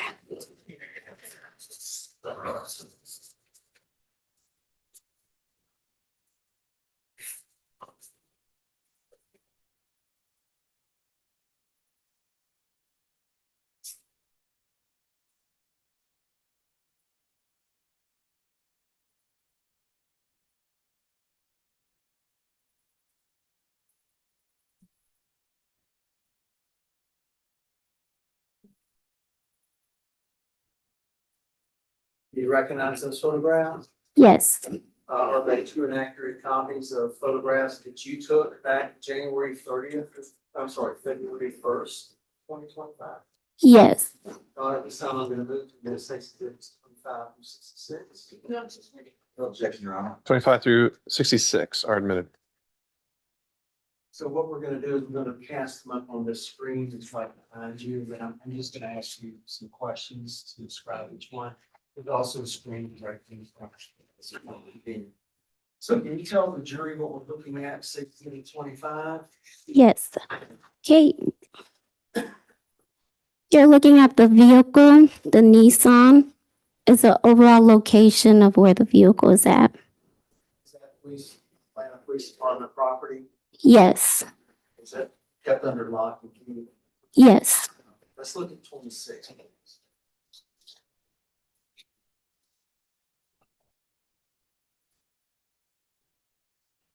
And Go ahead. it's going to be the overall front of the vehicle. Generally speaking, you take a photograph or begin searching the vehicle like this. Are you trained to take pictures all around the vehicle with different angles and also Yes. take pictures kind of far away and then also closer up? Yes. Let's go for 27, please. What do we see here? You're looking at the overall driver's side view of the vehicle. Going to also be the same from a different angle, the overall driver's side view.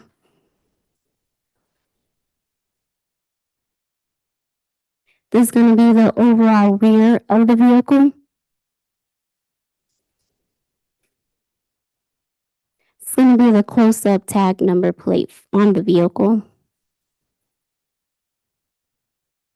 This is going to be the overall side of the passenger.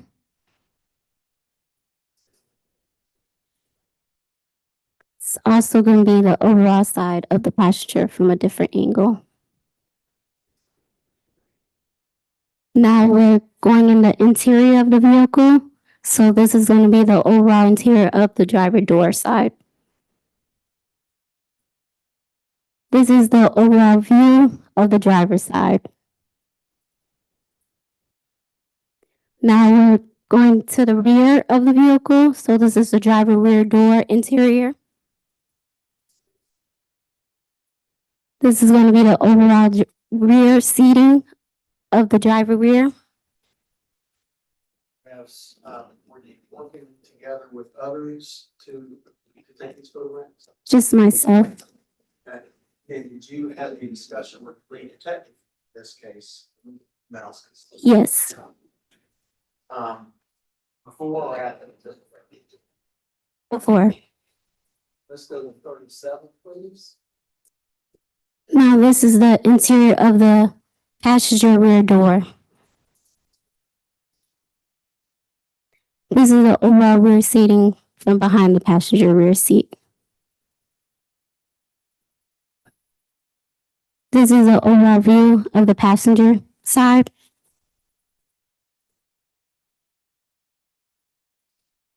Now this is the interior of the trunk of the vehicle.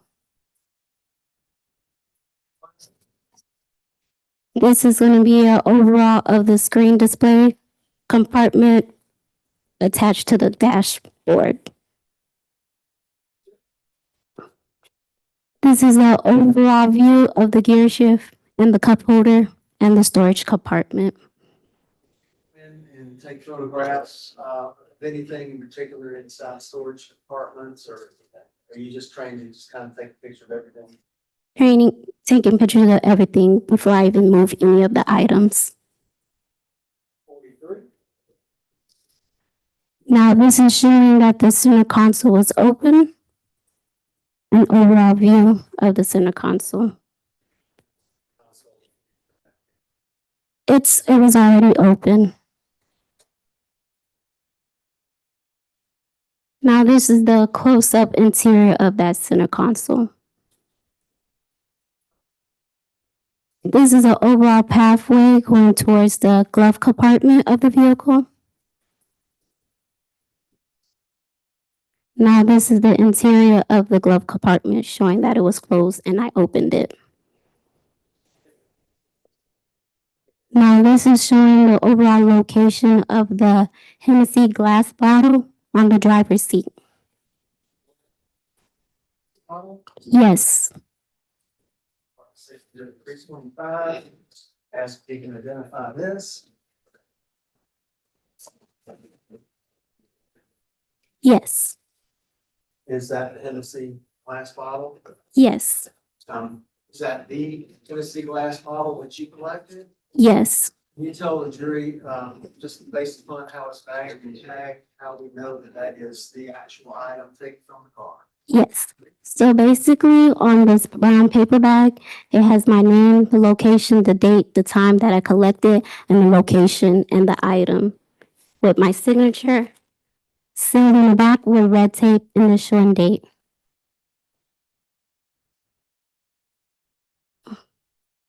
Buddy. 325. Submit. Let's go to the next photograph. 38. This is going to be a mid-range of where the Hennessy glass bottle is located on the driver's seat. Now you have a close-up of the actual bottle, which is the Hennessy bottle on the driver's seat. The additional one that is the bottle, sorry, fingerprints or anything like that. Yes.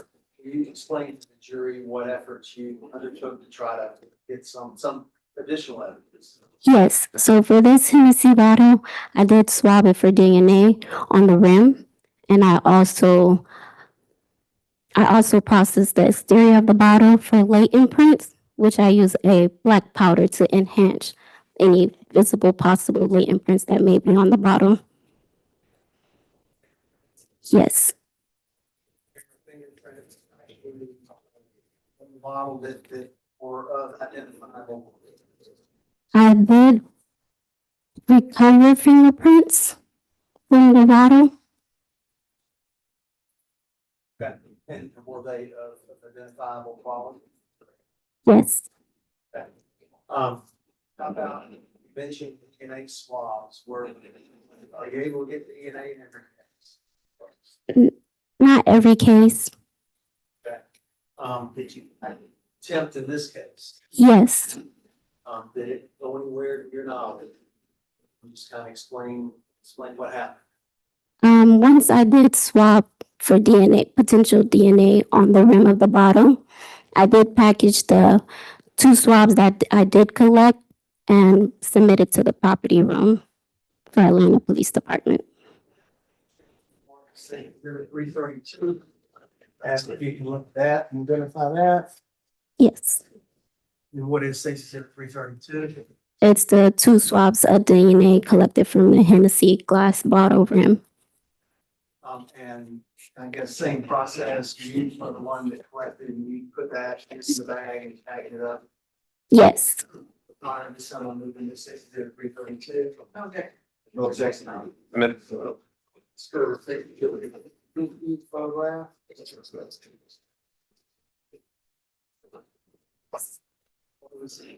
Right now you're seeing an overall of the Hennessy bottle, but with the evidence marker number 1. Is that for the bottle is the one? Yes. Let's look at 651. This is going to be a mid-range for the Hennessy bottle, evidence marker number 1. Now there's going to be a close-up of evidence marker number 1. Now that I've taken the photo exactly how it looked, now I'm flipping the bottle over, showing you what the front looks like, and it's the Hennessy bottle for evidence marker number 1.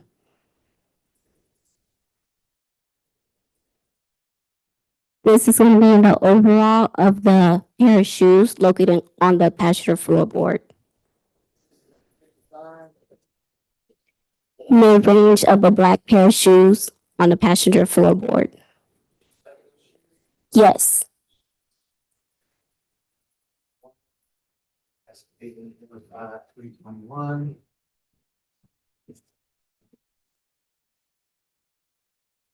Yes. It's going to be the 1 pair of black shoes that was located on the passenger floorboard. Similarly, did you bag and tag that there? Yes.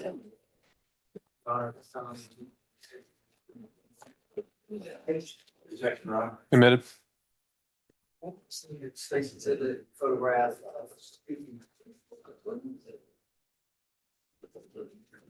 Going to be the close-up of the pair of black shoes on the passenger floorboard.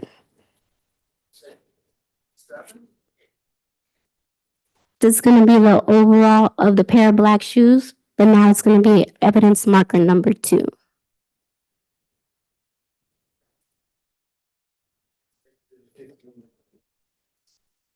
A mid-range of the pair of black shoes photograph with evidence marker number 2.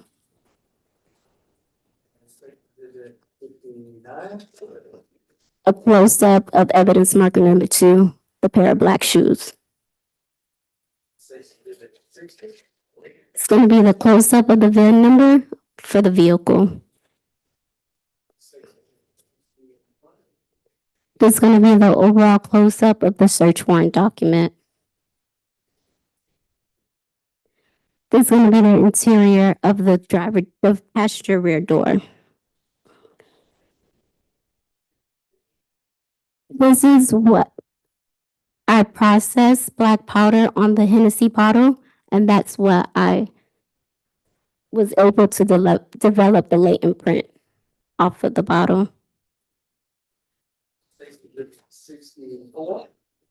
This is just to show a display of the scale next to the latent print that is visible now.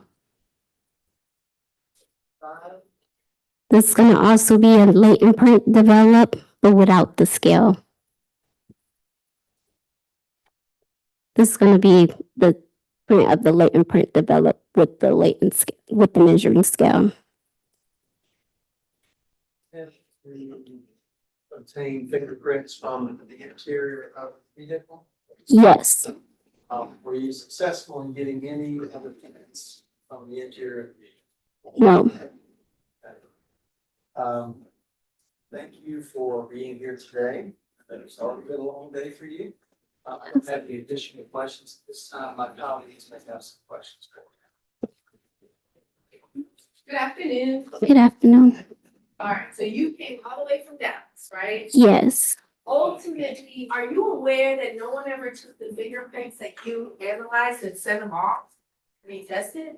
those were submitted to the latent print examiner for the Atlanta Police Department. Okay, no results ever obtained.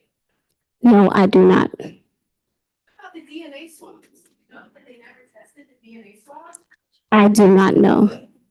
Now, you would agree that when you were taking pictures of this vehicle, the car wasn't rummaged, right?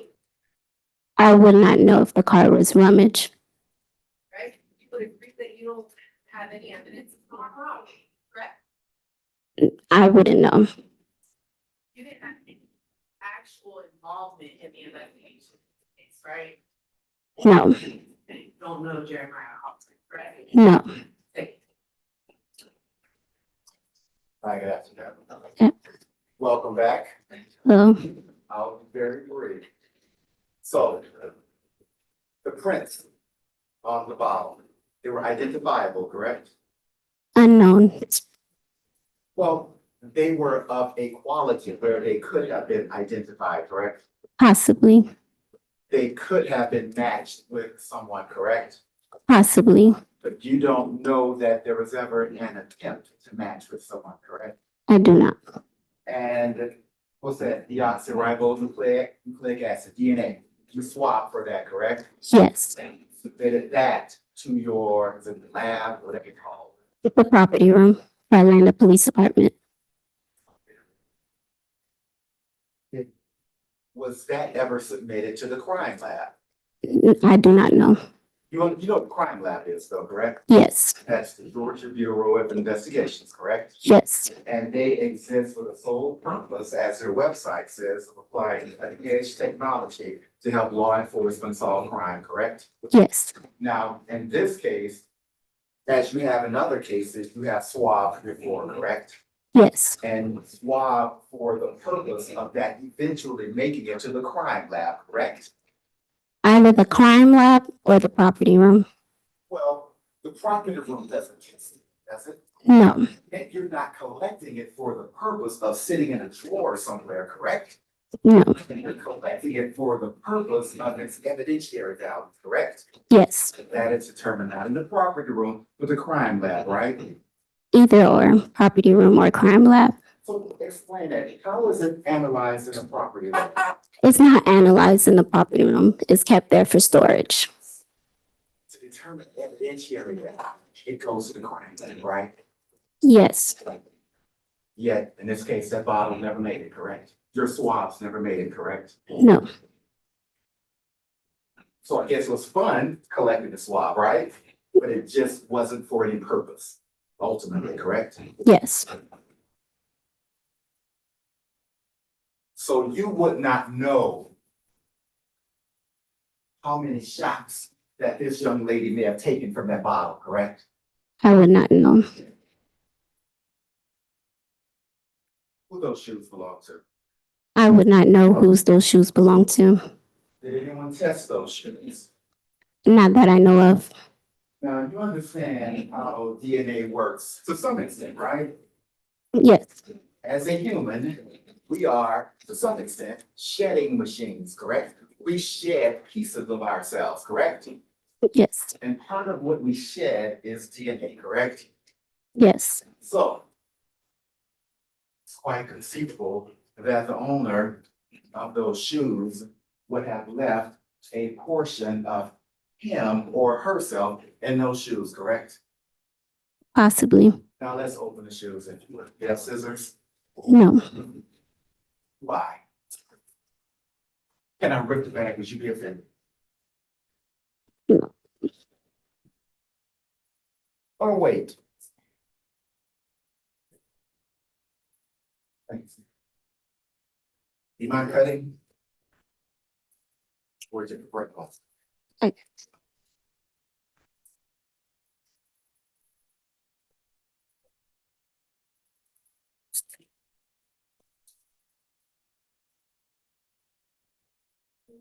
Thank you.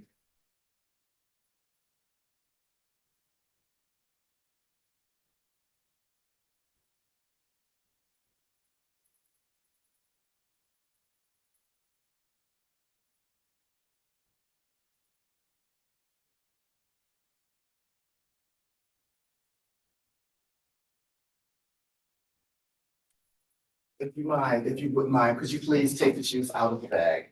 Yes.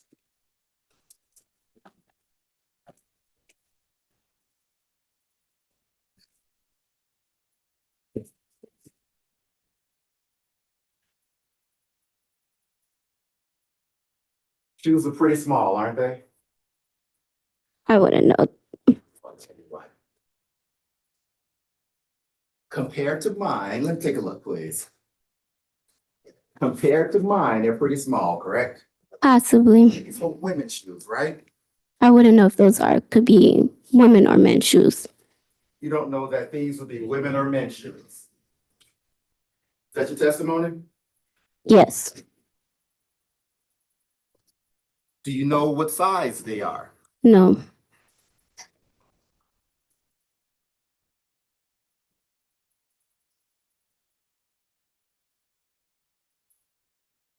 You know? No. You would not know if these shoes had been in that car for a year, right? No, I wouldn't know. Or a month, right? No. Or a matter of minutes when a person got out of there for their life. Wouldn't know. So you then became involved in the case by serving a search warrant about 2 weeks later. Yes. That was February 15th. Yes. You tell the jury about how you became involved in taking pictures during that search warrant. So I was requested for a call for a search warrant on an apartment by the lead investigator. Is that investigator analysis? Yes. All right, can you tell the jury what happened when you got out there to begin that warrant? I was briefed by Investigator Mauskis about the search warrant, and a walkthrough was given of the apartment without touching any items. I documented the scene by photographing my overall mid-range and close up. You gotten a chance to review any photographs today? Yes. Let's show you what has been marked as sex exhibit 342 through 440. And if you just take a look at those and just verify that that's what you saw earlier today. And I'm gonna help clear your desk up here a little bit. Okay.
Does those look familiar?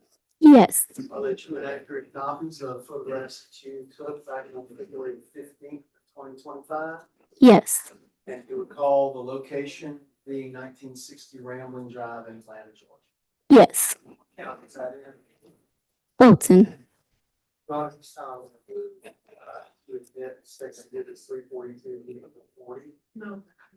No objection, Your Honor. Admitted. So what we're gonna do is similarly before, we're just gonna put these photographs up on the screen and we're gonna. Okay.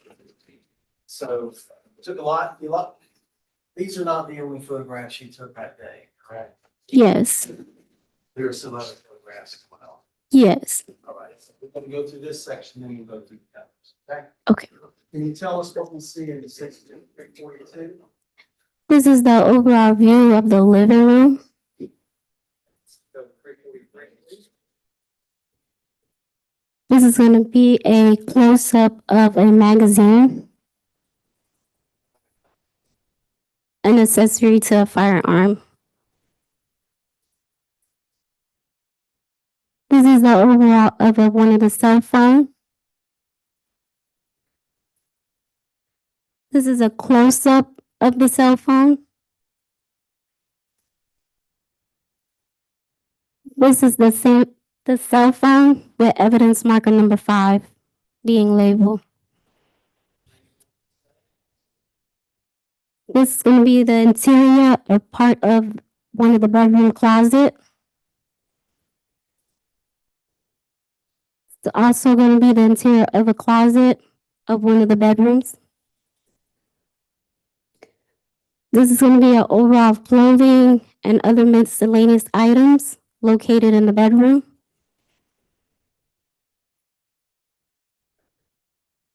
Yes. This is going to be an overall of the chair in one of the bedrooms. You're looking at the overall of a holster and one of the magazine. You're looking at the overall of the bed where the cell phone is located.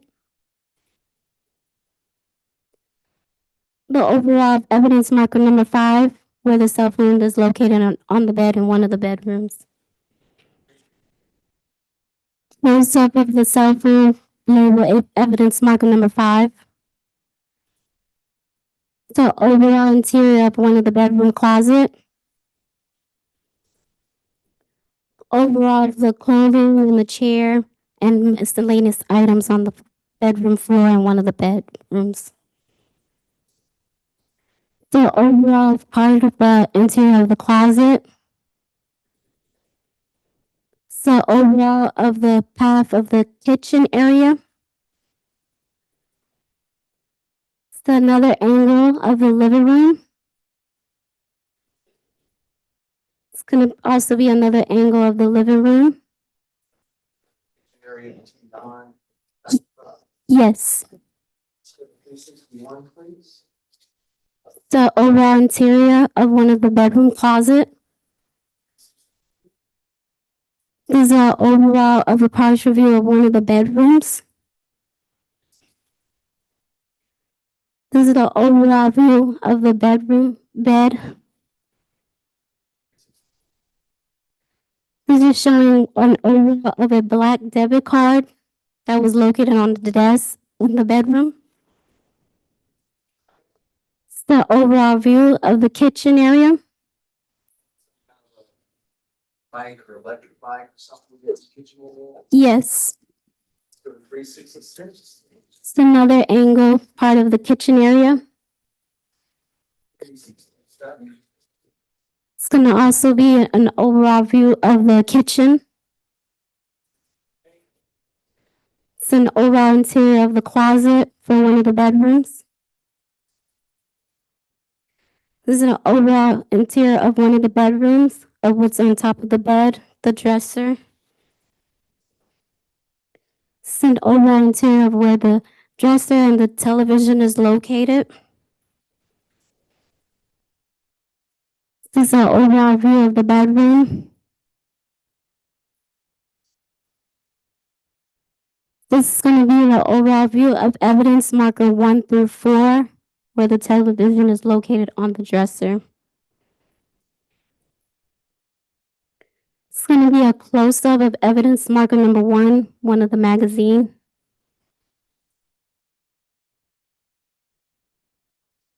Yes.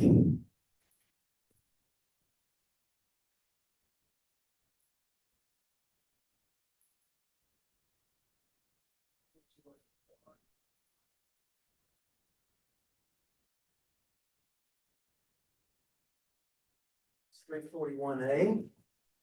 Ask if you can take a look at that, please. Yes.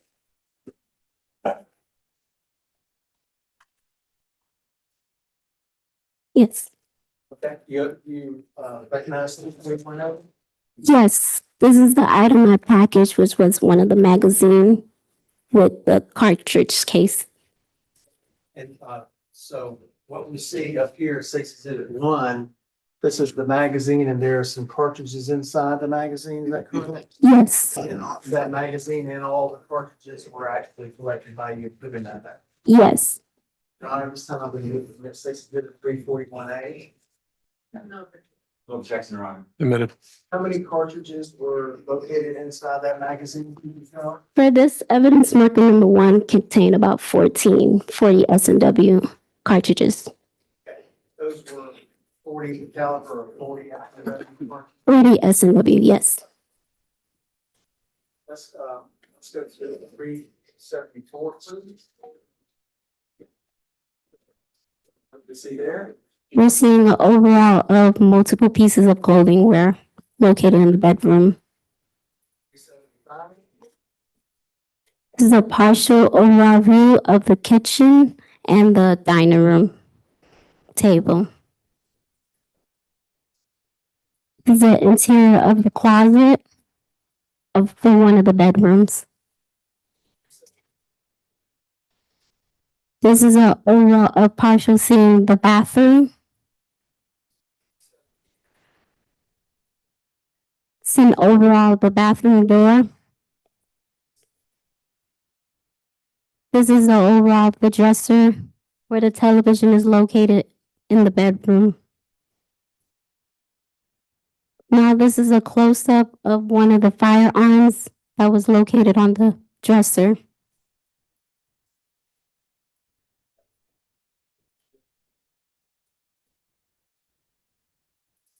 This is the overall of the pathway of the hallway. Yes.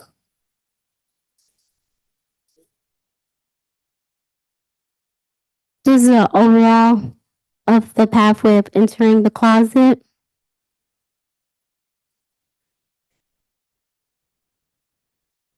Overall interior of the closet.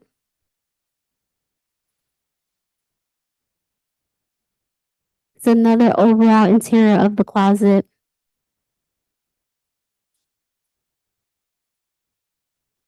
The overall interior of the closet. This is the overall of the bathroom.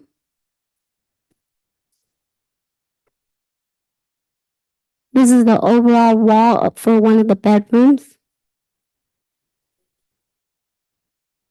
This is the overall pathway of showing where the laundry is connected to the kitchen area. This is an overall view of what was located in the living room behind the couch. 390. It's the overall view of the bathroom. It's another angle of one of the bathrooms. Overall view. This is showing a close-up of the firearm that was located on the dresser. This is evidence marker number 3 and 4 showing the one black holster and one of the magazine on the dresser. Yes.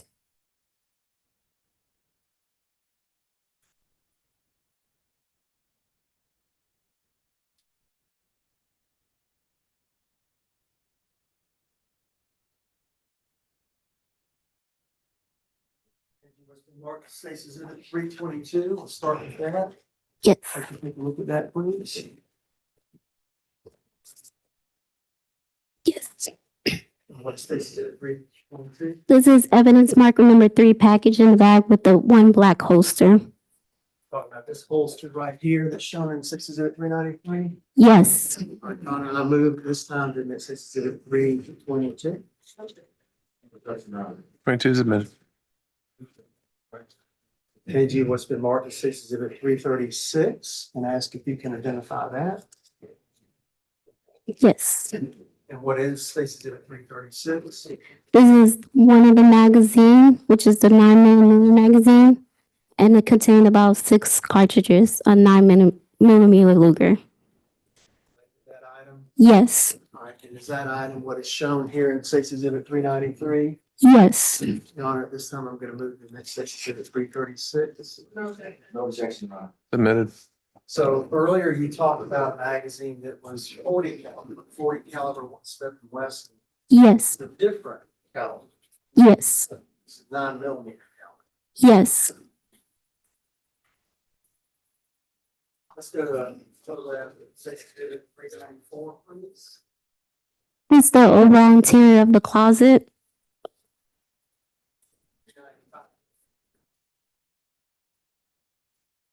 This is an overall of what's located behind the couch in the living room.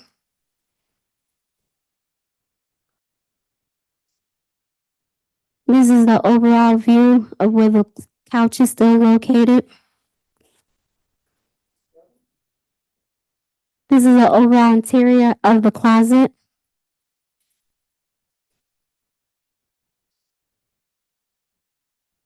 This is the overall pathway entry of the bathroom.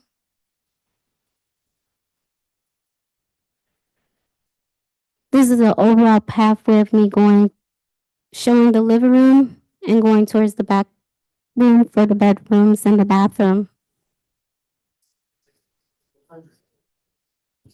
It's going to be the overall items located that were behind the couch on the floor. This is an overall view of the dining room table. It's the overall interior of the closet. The overall interior of items located in one of the bedrooms. This is the overall interior of the items located in the bedrooms, one of the bedrooms. This is an overall view of where you can see that there's the 2 magazines, the 1 firearm, and the holster. Talk about that for a moment. This is the 40 caliber magazine with 14 rounds, right? Yes. This is the holster we're talking about. Yes. And then this is the 9mm magazine with 6 rounds, I believe. Yes. We've got the gun we're going to talk about in a moment. Let's go to 406. This is the overall view of the desk in one of the bedrooms. This is the overall partial view of the chair in one of the bedrooms. This is the overall view of the entryway of the laundry room. Kitchen going in the laundry. Yes. It's the overall view of one of the couch. It's a close-up interior of the items that were in the closet. The overall interior of the bathroom. This is a partial overall of me entering one of the bedrooms. This is an overall pathway of me exiting the bedroom. So overall evidence marker number 4, the 2 magazine, the 1 firearm, and the holster. Firearm. Yes. It's 341 weapons in the bank safe. And you say it's at 341, ask if you can identify that. Yes.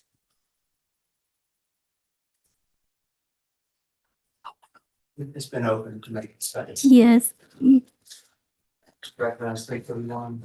Yes. What is state civil 341? It's the one Glock firearm. Okay. It's for hell. You would tell. Can I have another pair of gloves? Oh, what? Yes.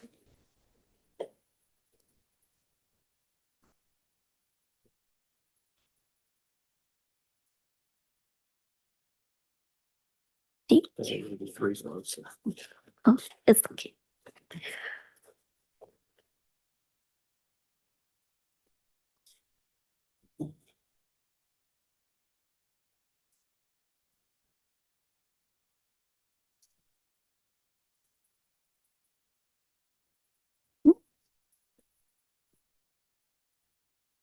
Is that the gun must see? Yes. All right, Mr. Honor, move to state civil 341.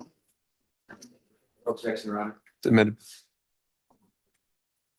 I'm gonna kind of clean up the desk. And I'm gonna ask if we can go to 415, please. Where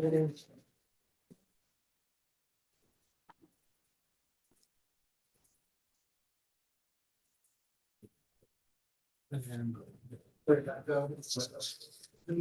Yes. So overall view of the desk located in the living room. This is an overall view of the bedroom entry and the closet and the hallway. It's the overall view of one of the bedrooms. Overall view of the items in the bedroom. An overall view of items in the bedroom. It's an overall view of a mattress in the bedroom. It's an overall view of the bathroom. This is an overall view of the hallway.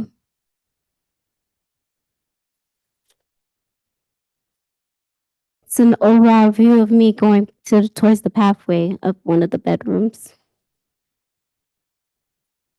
It's an overall view of the bedroom door of the pathway entry. An overall view of the entryway of me entering the bedroom. Overall view of the mattress in one of the bedroom. Overall view of the items in the bedroom. Overall view of the entry of one of the bedroom. Going to be the overall view of evidence marker 1 through 4, the 2 magazine, the 1 firearm, and the holster. Yes. This is an overall view of items on the hardwood floor. It's an overall view of the hallway near the living room and kitchen. This is the overall view interior of the laundry room. It's an overall view of the living room. It's going to also be an overall view, different angle of the living room. Overall view of the dining room area. Overall view of the bedroom. The close-up interior of the closet.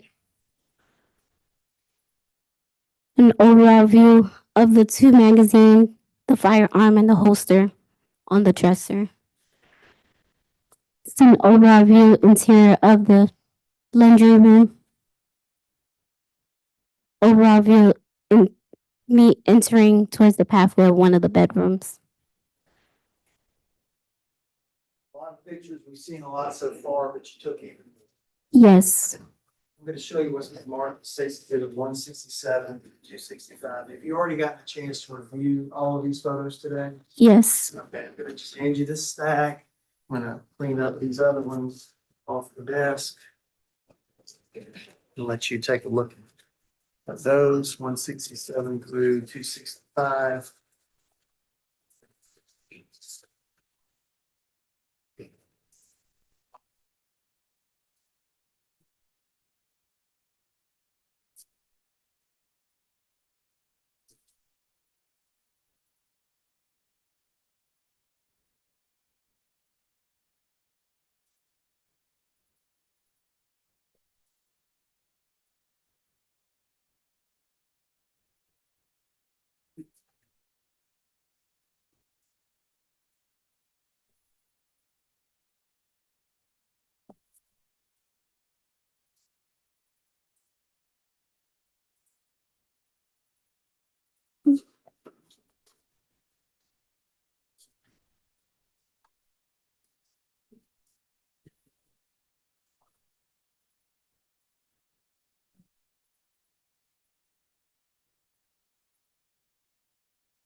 Jamal, Yes. do you recognize those photographs? Yes. What are those photographs generally? Um, the evidence of items that are photographed inside the apartment. Accurate depictions of what you saw? Yes. Someone was living in next place, his name was 167 or 265? No. Objection, Your Honor. Vetted. So, we'll do the same thing. Yes. So this is going to be the close-up of the debit card that was located on the dresser in one of the bedrooms. 68.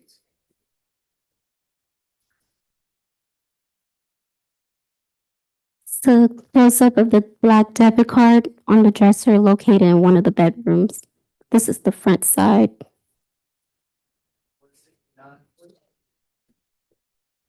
This is also going to be a close-up of the debit card.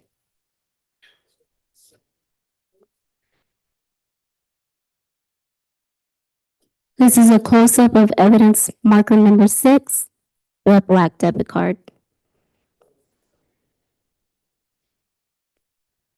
So mid-range of evidence marker number 6 of the black debit card. This is one of the bedrooms showing one of the cartridge that's located on the bedroom floor near that box, cardboard box. Is it basically down in this area right here? Yes. Let's go to 173, please.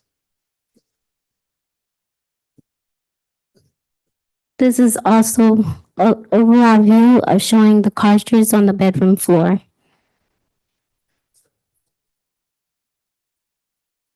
Now you got a mid-range of the cartridge on the bedroom floor. This is the overall of showing the items that are in the bedroom. This is the overall location of evidence marker number 6, the black debit card on the desk. This is the close-up of the cartridge on the bedroom floor. This is also a close-up of the cartridge on the bedroom floor. One in the middle, one's next to that box. Yes. Let's go to 179. Some mid-range showing the cartridge on the floor, on the bedroom floor. This is the cartridge label, evidence marker number 7.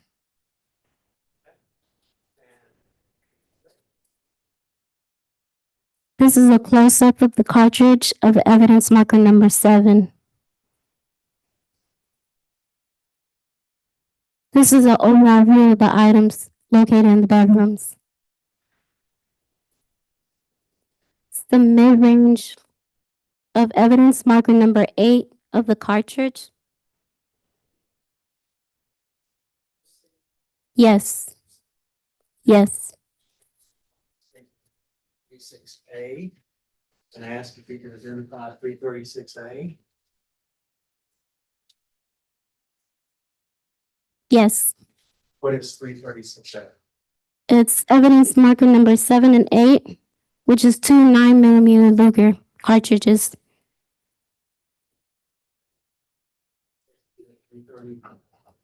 No objection, Your Honor. 336A is admitted. Those are the actual items that you collect. Yes. So, 184, please. It's a close-up of evidence marker number 8, the cartridge located on the bedroom floor. There's an overall view of items located in one of the bedrooms. There's a mid-range showing a cell phone located on a child equipment in one of the bedrooms. It's the close-up of the cell phone. 188. This is an overall view of the bedroom, of the bed. 189. This is an overall view of the laptop and an investigator information business card on underneath the laptop. It's the close-up view of the laptop. 91, please. This is an overall view of one of the cell phone and one of an identification card located on the bed. The close-up of the cell phone located on the bed. An overall view of the dresser. The mid-range view of the laptop, the cell phone, and the iPad on the dresser. The close-up of the laptop, one of the laptop. 6. The close-up of the cell phone. 7. Close-up of the iPad. Showing a partial view of evidence marker number 9, which would be the cell phone. The mid-range of evidence marker number 9, the cell phone. Close-up of evidence marker 9, the cell phone. It's an overall view of evidence marker number 10 and 11, which was the laptop and the cell phone. It's the mid-range of evidence marker number 10 and 11, the laptop and the cell phone. It's the close-up of evidence marker number 10, the laptop. A close-up of evidence marker number 11, the cell phone. It's an overall view of evidence marker number 12 through 14, which was the laptop, the iPad, and the cell phone.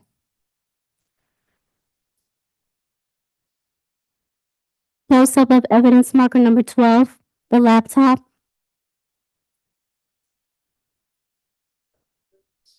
Close-up of evidence marker number 13, the cell phone. Evidence marker number 13, cell phone, was collected by me. 4. Ask if you can identify that, please. Yes, What is this? 334. it's one of the cell phone that was located on the dresser in bedroom number 1. Yes, No objection. Admitted. Photograph and send it to the state. a close-up of evidence marker number 14, the iPad. This is overall showing the business card underneath the laptop.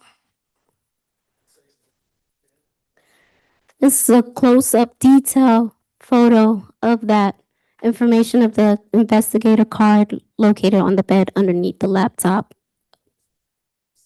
That is Luke Mauskas, who you know to work for the homicide unit in Atlanta Police Department. Yes, Lead detective in this case, as far as you know. yes. Says Exhibit 211. This is now a close-up of me removing the card from underneath the laptop. This is an overall showing the identification card that was located on the bed. It's a close-up of the identification card. This was a misfire of the malfunction of the camera. We include all of those because not every photograph turns out. Would you agree with that? Yes.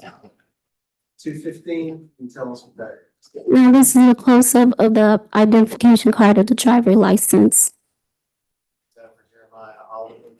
Yes. Says Exhibit 260. This is the back of the driver license card. It's an overall view of one of the bottles that was located on the dresser in that bedroom. Another overall one of the glass bottle located on the dresser. This is me showing evidence marker number 5 of one of the cell phone. This is evidence marker number 5 of the back of the cell phone. Evidence marker number 9, the front screen of the cell phone. Evidence marker number 9, the back side of the cell phone. This is the close-up of evidence marker number 10, the laptop, and a different angle of me closing the laptop. This is going to be also a misfire. This is me showing the back side of the laptop. This is an overall view of evidence marker number 10 showing the interior of the screen and the keyboard of the laptop. So close-up of evidence marker number 11 of the cell phone. This is close-up of evidence marker number 11, the back side of the cell phone. This is an overall interior of one of the laptop. This is the exterior of the laptop as I close. 31. This is showing the back side of that laptop. It's a close-up of evidence marker number 13, the cell phone. This is showing the close-up of evidence marker number 13, the back side of the cell phone. Evidence marker number 14, the iPad. This is the close-up of evidence marker number 14, the front screen of the iPad. This is the overall pathway interior of the closet.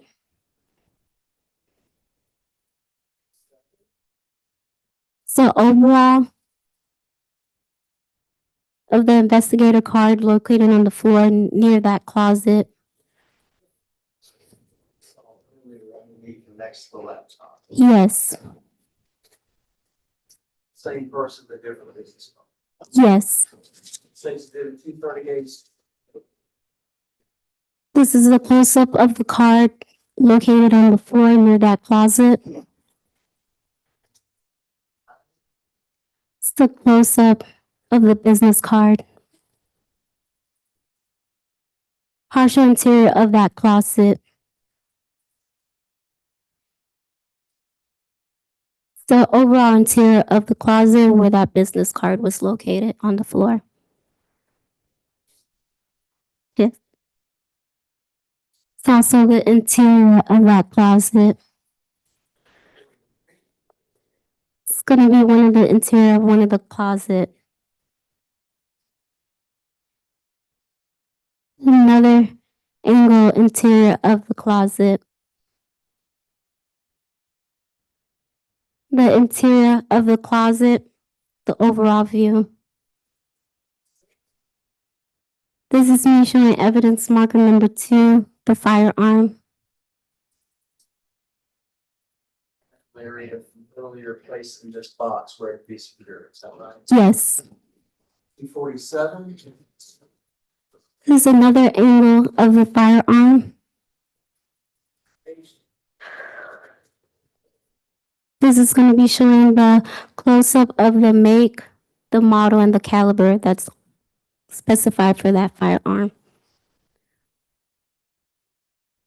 This is showing another angle of the firearm on the other side. It's a close-up of the serial number for that firearm.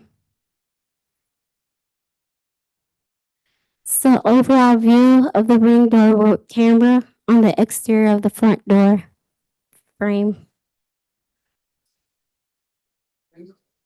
This is a close-up of the ring doorbell. So what is notable about this ring cam? Of video footage. Is there a piece of tape on top of that ring camera that would prevent it from recording? Huxley, yes. Spaces in it. Evidence mark number 15 for the ring doorbell camera. Like the door camera? Yes. Show you what your mark says in 330 note. Let you take a look at that, please. Yes. Is that the ring door camera that you recovered that was covered with a piece of tape? Yes. Your Honor, this time I'm gonna move to this section, is it 338? No objection, Your Honor. Let's go to State's Exhibit photograph 254. Close-up of evidence marker number 14 for the ring doorbell camera. It's going to be an overall view of the search warrant document.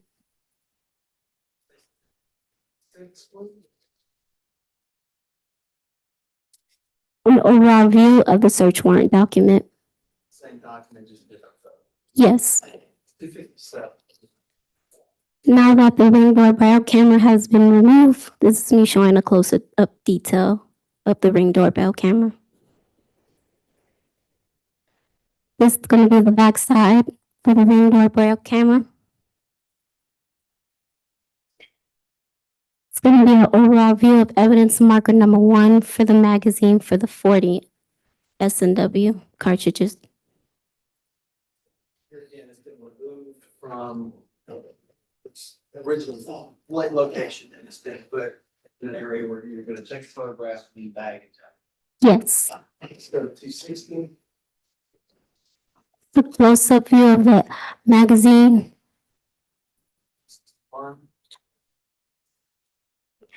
This is the overall view of the magazine and the cartridges that were from that magazine. This is the close-up of the cartridges from the magazine. So overall view of evidence marker number 4. So close-up of the magazine. So overall view of the magazine and the cartridges contained from that magazine. Thank you very much. Guys, a lot of photographs today. Yes. Do a lot of work. I don't have any additional questions. My colleagues may have some more questions for you. You're welcome. All right, good afternoon again. Yes. All right, now we are an hour and a half later, 200 more pictures. You would agree we still don't have any evidence of non-property, right? Wouldn't know if it's. You didn't have any involvement in the investigation, correct? Yes. All of the guns that you found, all of the ammunition you found, magazines that you found, all of that was found in Kamari White's room. I wouldn't know who room would that be. All of that was found in the room with all those video games. Do you remember that? Video games? Yeah. Bedroom number 1 is where I locate the firearm and the magazine. And the video. Mm, I don't recall. And you would agree that, now, first and foremost, were you there when the police first arrived? Say that Were again. you there when the police first arrived to the apartment? When I was requested, I arrived when the police were there first. Okay. So were you aware that police knocked on the door? Maybe you are, maybe you aren't. I wouldn't know because I wasn't there yet. Are you aware that Jeremiah Oliver walked out?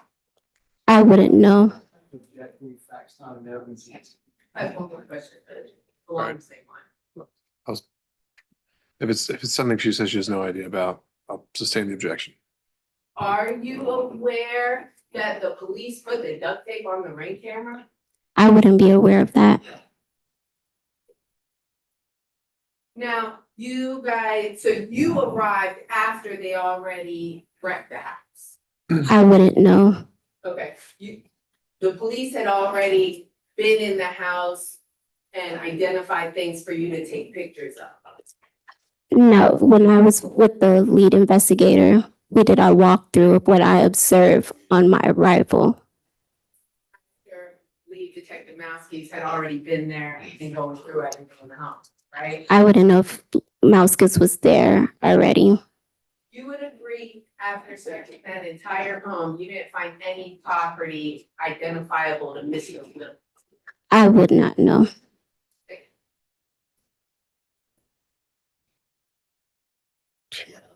It almost feels like we have entered the wait, there's more phase of the trial, right? More picture after more picture, right? More pictures, yes. From a overall of a kitchen counter to the mid-range of a kitchen counter to the close-up of a kitchen counter, right? Overall, different angles of the apartment area. And none of those tell me one bit about what happened in that car on January 29th, correct? I wouldn't know. Not one of those tell me one thing about a scared young lady in a car that night, correct? I wouldn't know who was in that vehicle.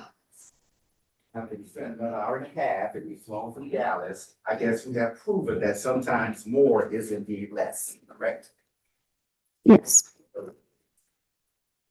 All right, you can step down, ma'am. Thank you. thank you. Everyone, you take 5? Any takers? All right. Here we go.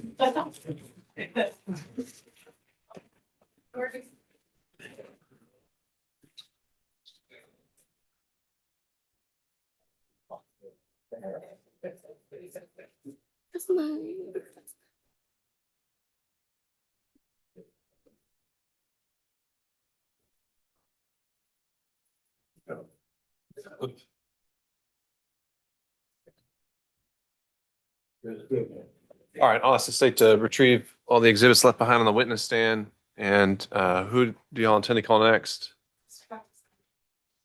This is our medical examiner? Okay.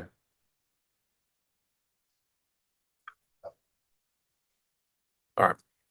We'll be in recess until jury tells us otherwise. Off the record.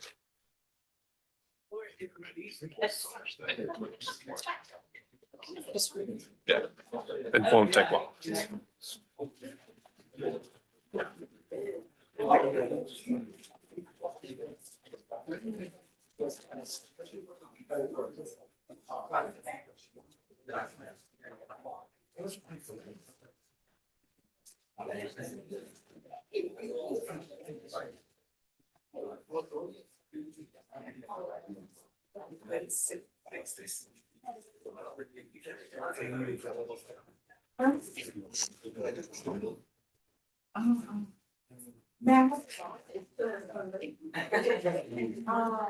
Mr. Wright, I have the box. The box. Oh.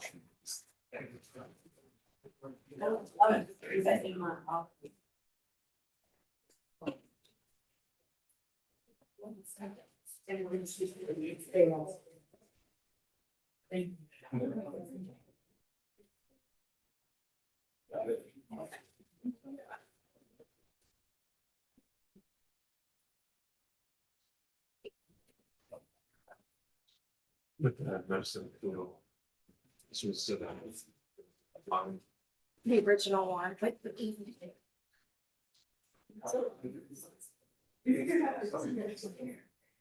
well.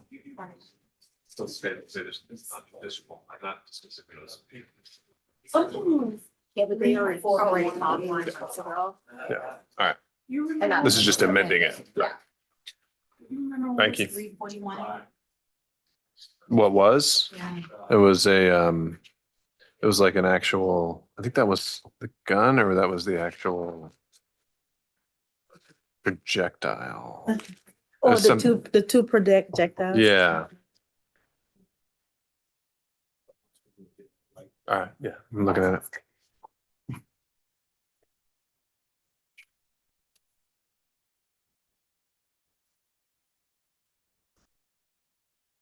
Step back with.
Any objections? Yes, let's go through your specifics. What has been the objection? No, you can't, because once I don't object to it, anything can come in, so I'm not getting burned like that again. So you have to identify to me, so conditionally, he can allow it in for no issues for authenticity. I can't fully I can help you. I can't fully non-object to you because I don't know exactly what you want. No worries. I just want to go to. Well, show what you want, and then we'll do it like that. Otherwise, I object to the full extraction for not relevant. I've been turned by that. Yeah, not relevant character. No, no, no. 403, which one? Hearsay. Which one you wanna go? Just pick. I'll show you what- I'll forward it to you. Do it that way, but- Yeah, no way. No cell phones. Negative. Hold on. Oh. It's okay. I know. Yeah. I mean, really, it must be like, that was something about. Not yet, but yeah, I mean, not yet.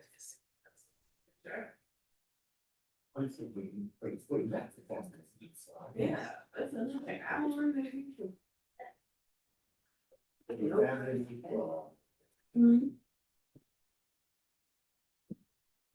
Yeah, I didn't really feel fear. All right, is it Director Prevost? Oh, no.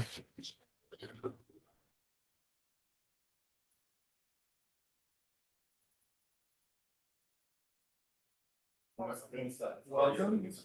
See you. Thank you for your patience. Yes, sir. Welcome. So.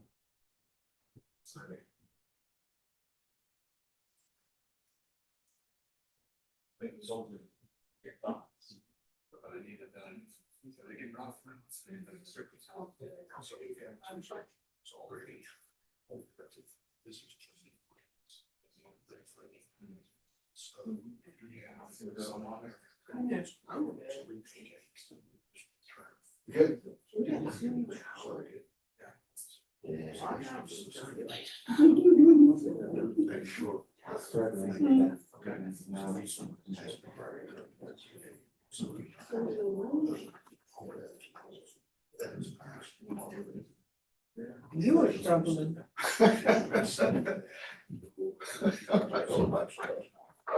A picture of you closing a laptop, really? From 3 angles?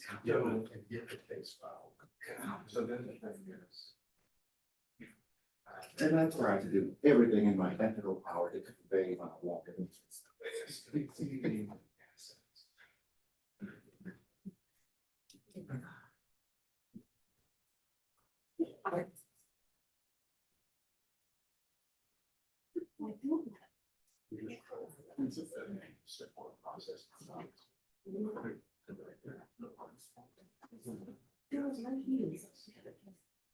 I'm losing it if we stop. Yeah.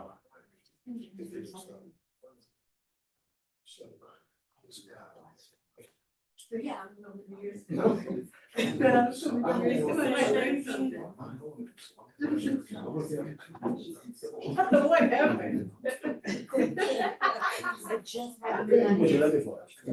Oh, yeah, that one. Oh, that. Trick or treat. It was a snake. It was. They right here, y'all don't know each other. No, yeah. We work out. So, yeah, that's funny. That's amazing. Like the same thing.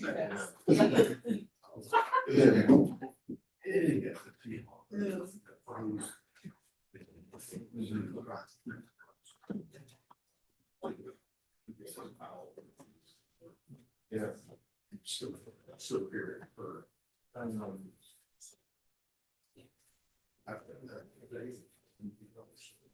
Lays out.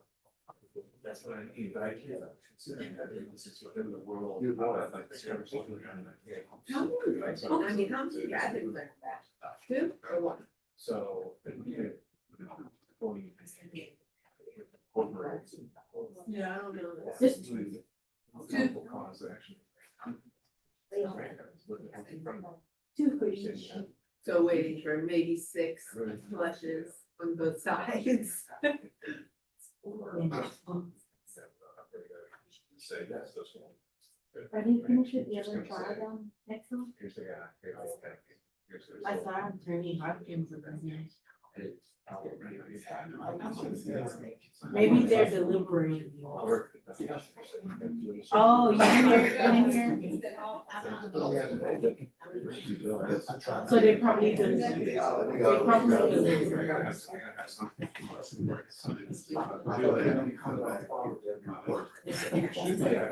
I understand, but.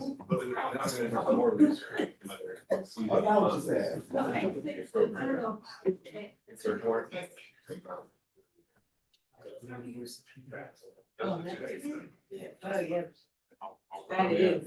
I've never seen them all this. Yeah, you got it. You got that big on everything. Oh, just, yeah, oh, yeah, and these things can make that, but yeah, that's a good one. Yeah. Oh, yeah, that's a good one. Really, it's super good. We'll be here. I don't know if y'all are, I got a printer or you just want to look at it? We're right across the street. Okay. Hopefully we'll be back in. That's fine. That's fine.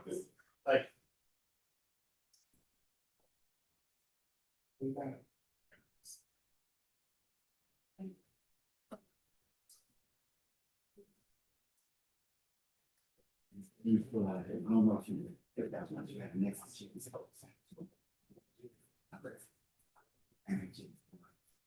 Yeah, that's what I could say, we're gonna try this.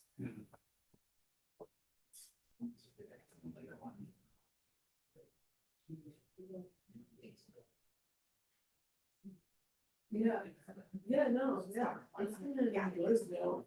2 days. Sorry, the circumstances. You just went. Yeah, yeah, I remember that. That's your crazy brother-in-law. Both it. Little trick.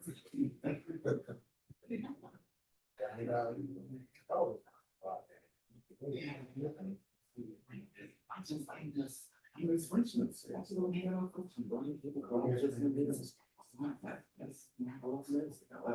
Yeah. And nobody's pretentious.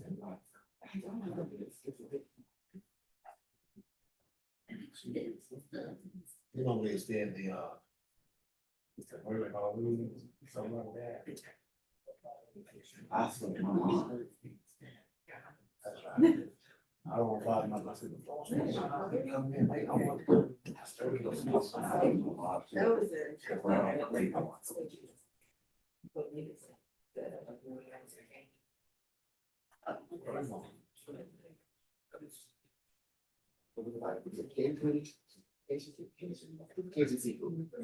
Yeah, I walk there.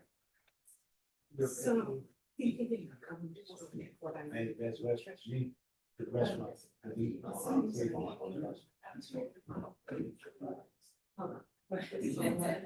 Yeah.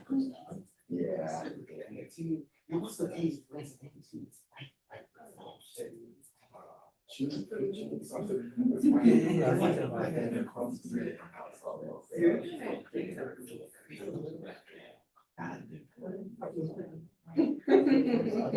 Everybody go to, yeah.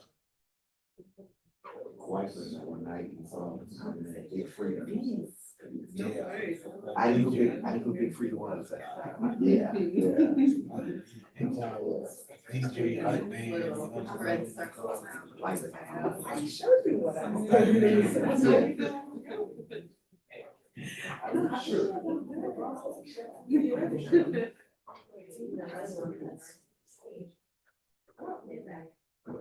I want to love going down there too. She, my daughter, she graduated. She graduated from Southern. Oh, okay. So she's from Louisiana.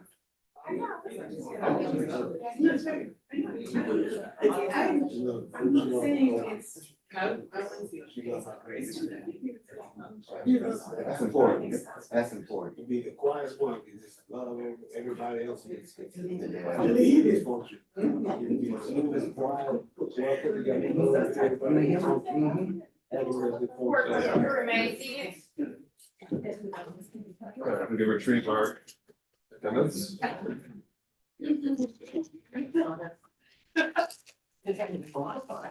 No, I'm not, I didn't want to start. I don't get it. Oh, start? Take that out. No, we're not on the record. Yeah.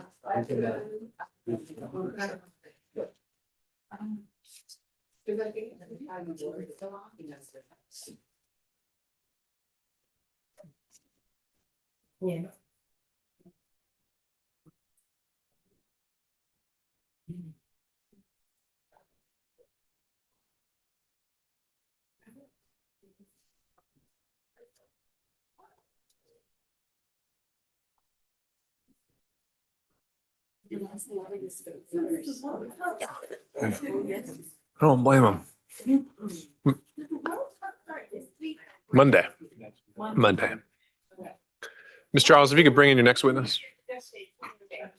Say what? On social media, it says 2 more days. Man, that's when the party starts. I don't know. When they start, they're gonna start marketing on crazy here. Yeah. That's what I want. What's the next 2 days? All right, we got 2 days. Right, but you can go ahead and bring him in. I'm scared.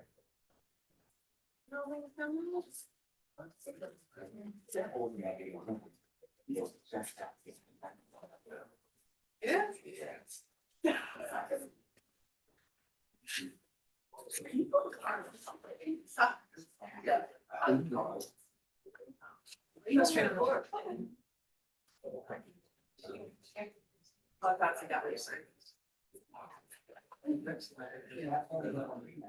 Yeah, no.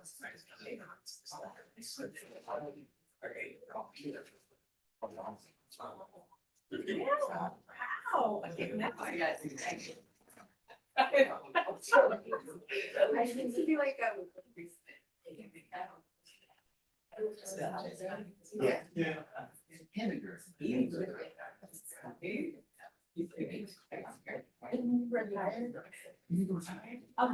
Henninger? Oh, yeah, he's gone. They're still gonna be dragging him back for the next 10 years, but yeah.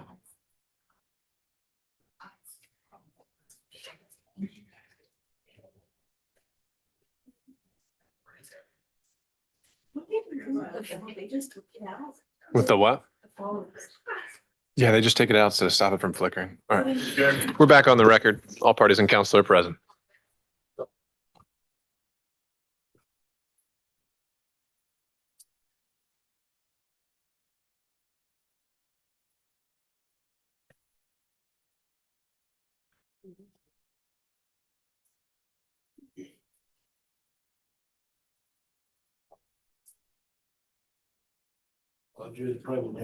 Thank you, Deputy Scott. Please be seated. State may call us next witness.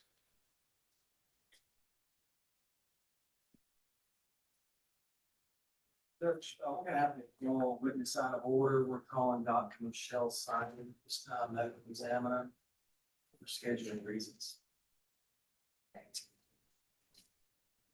And swear folks the testimony about this case, you should be able to truth and not to help you. I do. Wait, would you please speak to my state? It's Dr. Rochelle Simon, Rochelle, last name Simon.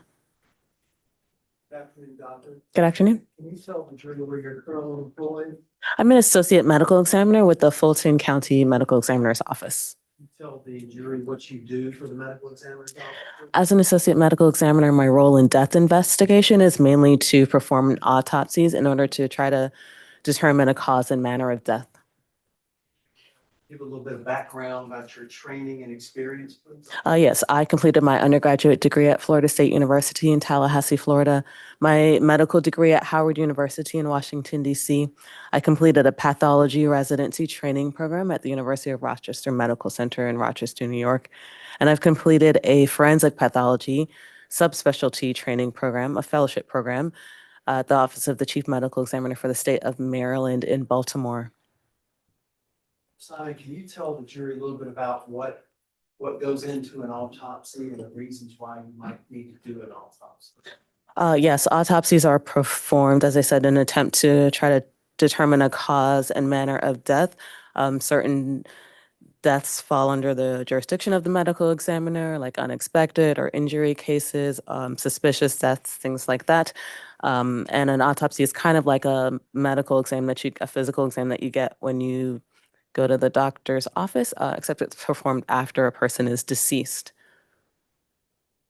And doctor, can you give us a sense of how many autopsies you have been involved with during the course of your career? About 2,600. Have you ever testified as an expert in forensic pathology? Yes, Here in Fulton County Superior Court? including Fulton County, yes. Doctor, this time I'm going to move to get Dr. Rochelle Simon as an expert in forensic pathology. No, No objection, Your Honor. You may proceed.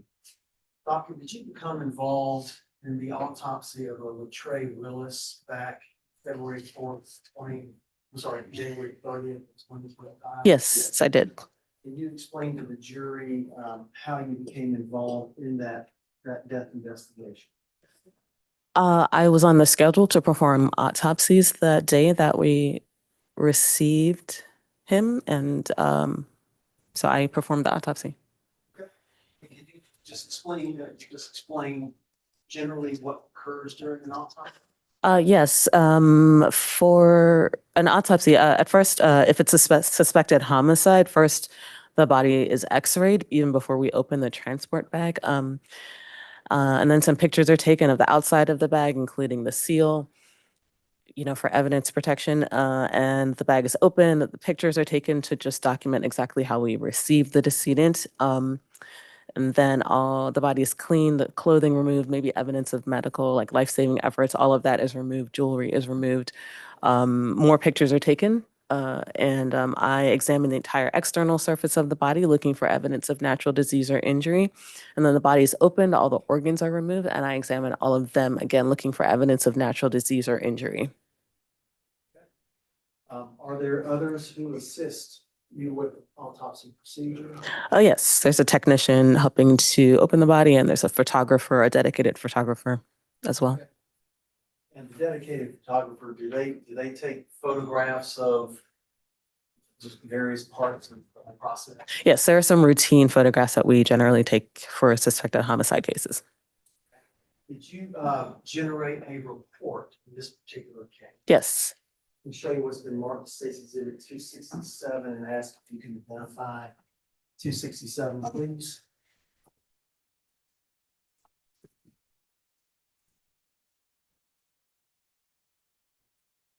Yes, I've reviewed this. This is a copy of the autopsy report I submitted for Latrey Willis.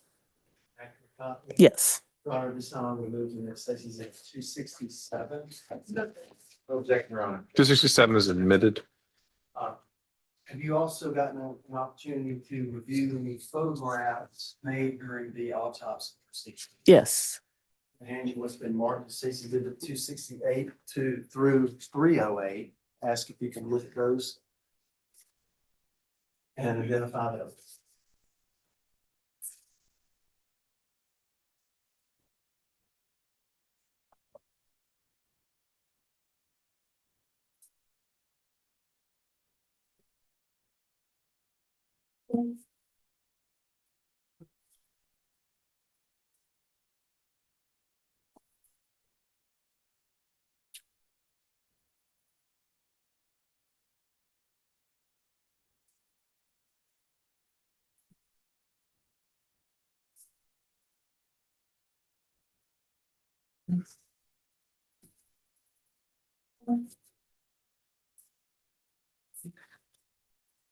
Yes, I reviewed them through 308, and these are pictures that were taken during the autopsy of Latrey Willis.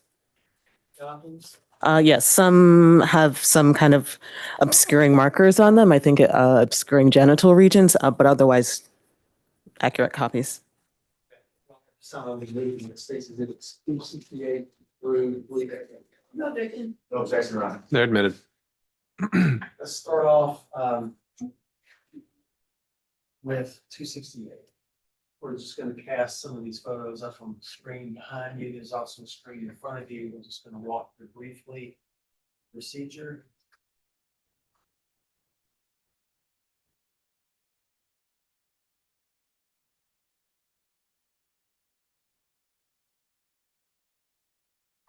Can you tell us, Doctor, what 268 shows? This is a picture of the outside of the transport bag. It's showing the identifying label attached to the zipper pull of the transport bag. So just to give us an idea, when there is a body that's located for whatever reason, investigators, do they go and place the body in this transport bag, which is then taken to the route? That's correct. And then is that bag or that tag, would that be filled out by the investigator? Yes, it says investigator there. It says Hines. So Investigator Hines from our office went to the scene and placed that tag on the transport bag after the decedent was in it. Let's go to 269, please. What are we seeing here? So this is a picture of the other side of what's attached to the zipper pull, and you can just see a seal, a red plastic seal that's attached. And is that more or less a tamper resistant seal? More or less. Let's go to 270. And what do we see here? This is a picture of the outside of the bag. Sometimes the investigator will also write the case number associated with the decedent on the outside of the bag, and so there's a picture of that.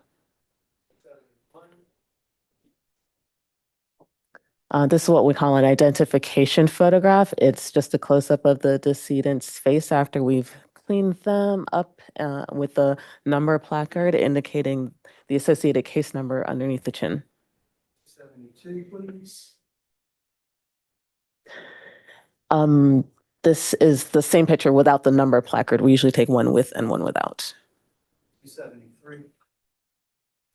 This is what we call one of the overall pictures. So this is a picture that's taken from one side of the body as soon as we open the transport bag to document just how we receive the decedent. Okay. And is this white bag down here, is this the transport bag we're talking about? Yes, that's correct. Okay.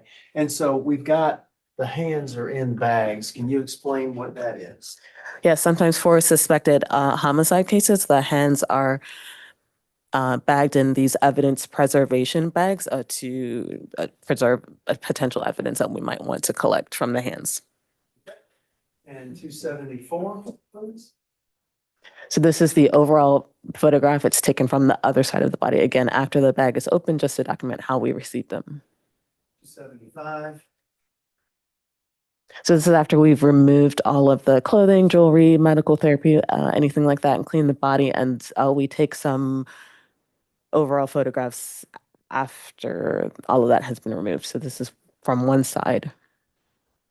Okay. 276. And this is the cleaned up overall photograph from the other side of the body. 277. And this is a picture of the back of the body. 78, please. This is just a picture of the back of the hand. Sometimes when the hands are bagged at the scene, we'll just take photographs of the front and back of the hands. And so that's what this is. 279. So here's a close-up picture of the back of the right hand. It does show an abrasion on the right third knuckle. They're just above the ruler marker. 280. This is a picture of the front side of the right hand. Says, is it a 281, please? This is a picture of the back of the left hand.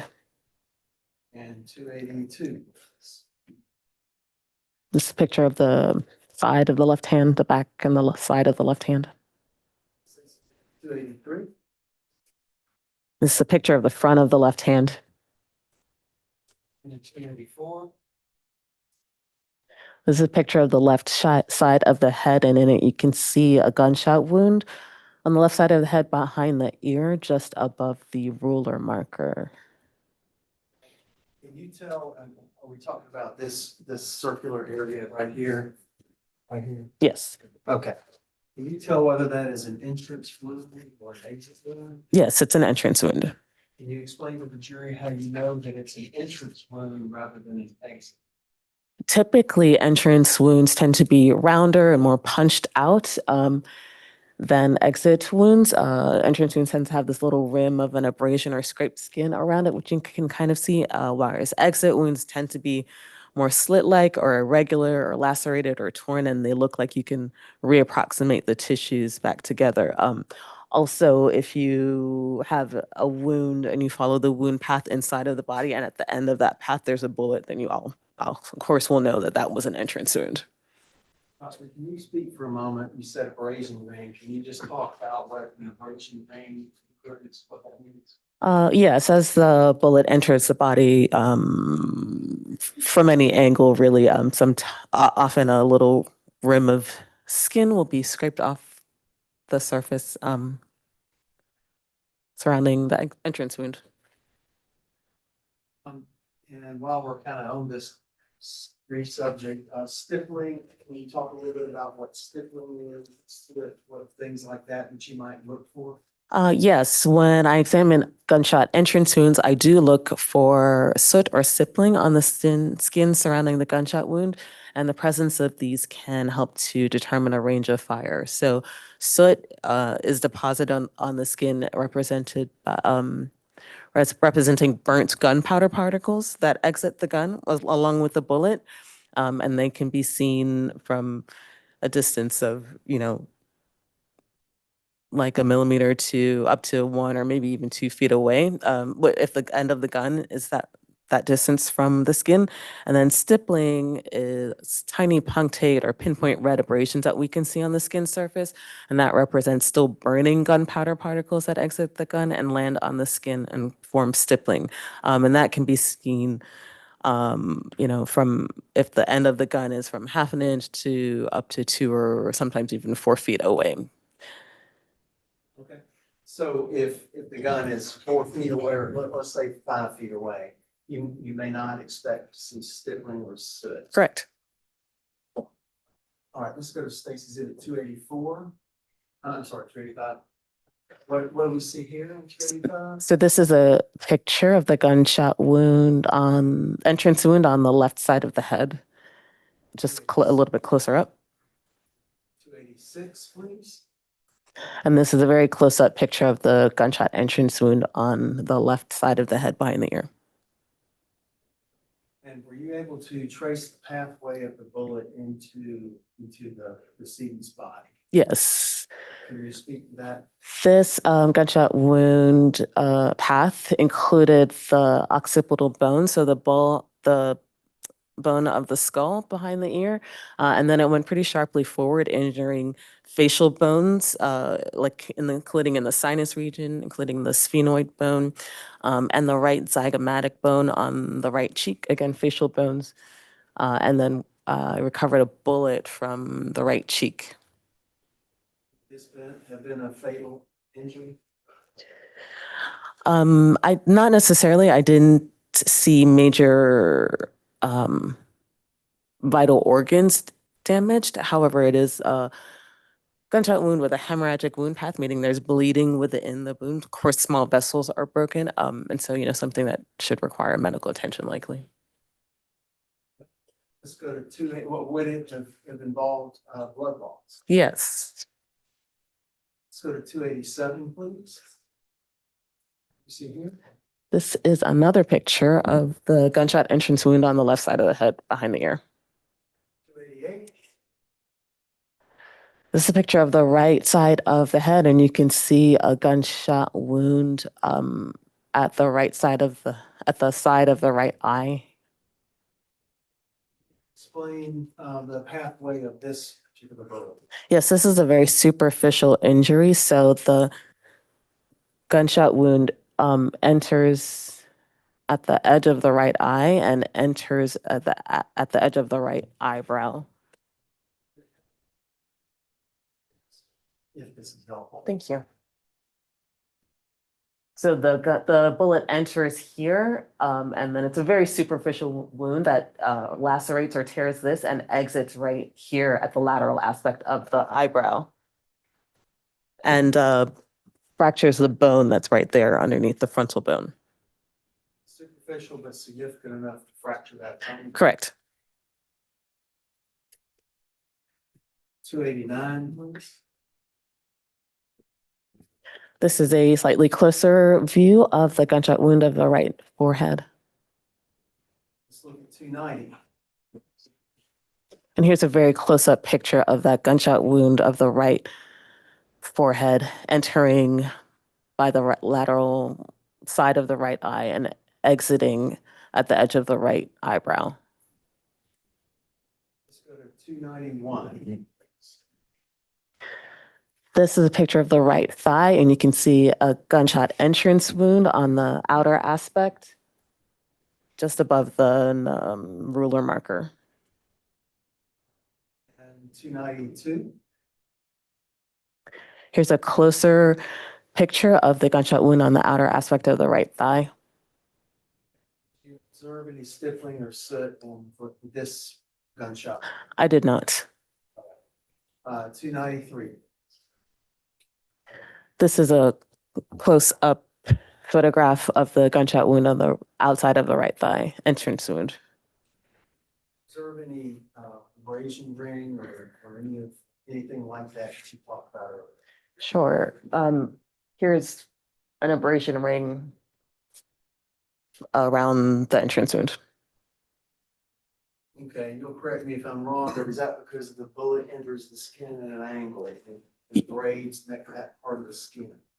Yes, if the bullet enters like perpendicularly or completely at right angles to the skin, the abrasion ring tends to be concentric, so going all the way around. In this case, the abrasion rim is just on one side or eccentric, and that tends to mean that the bullet entered at more of an angle, and then the direction should be like downward or that way in this case. Let's go to 294. This What do we see here? is a picture of the inside of the right thigh, and you can see a gunshot exit wound there on the inside of the right thigh, kind of heading towards the back of the body. Entered from the outside of the thigh and exited to the inside.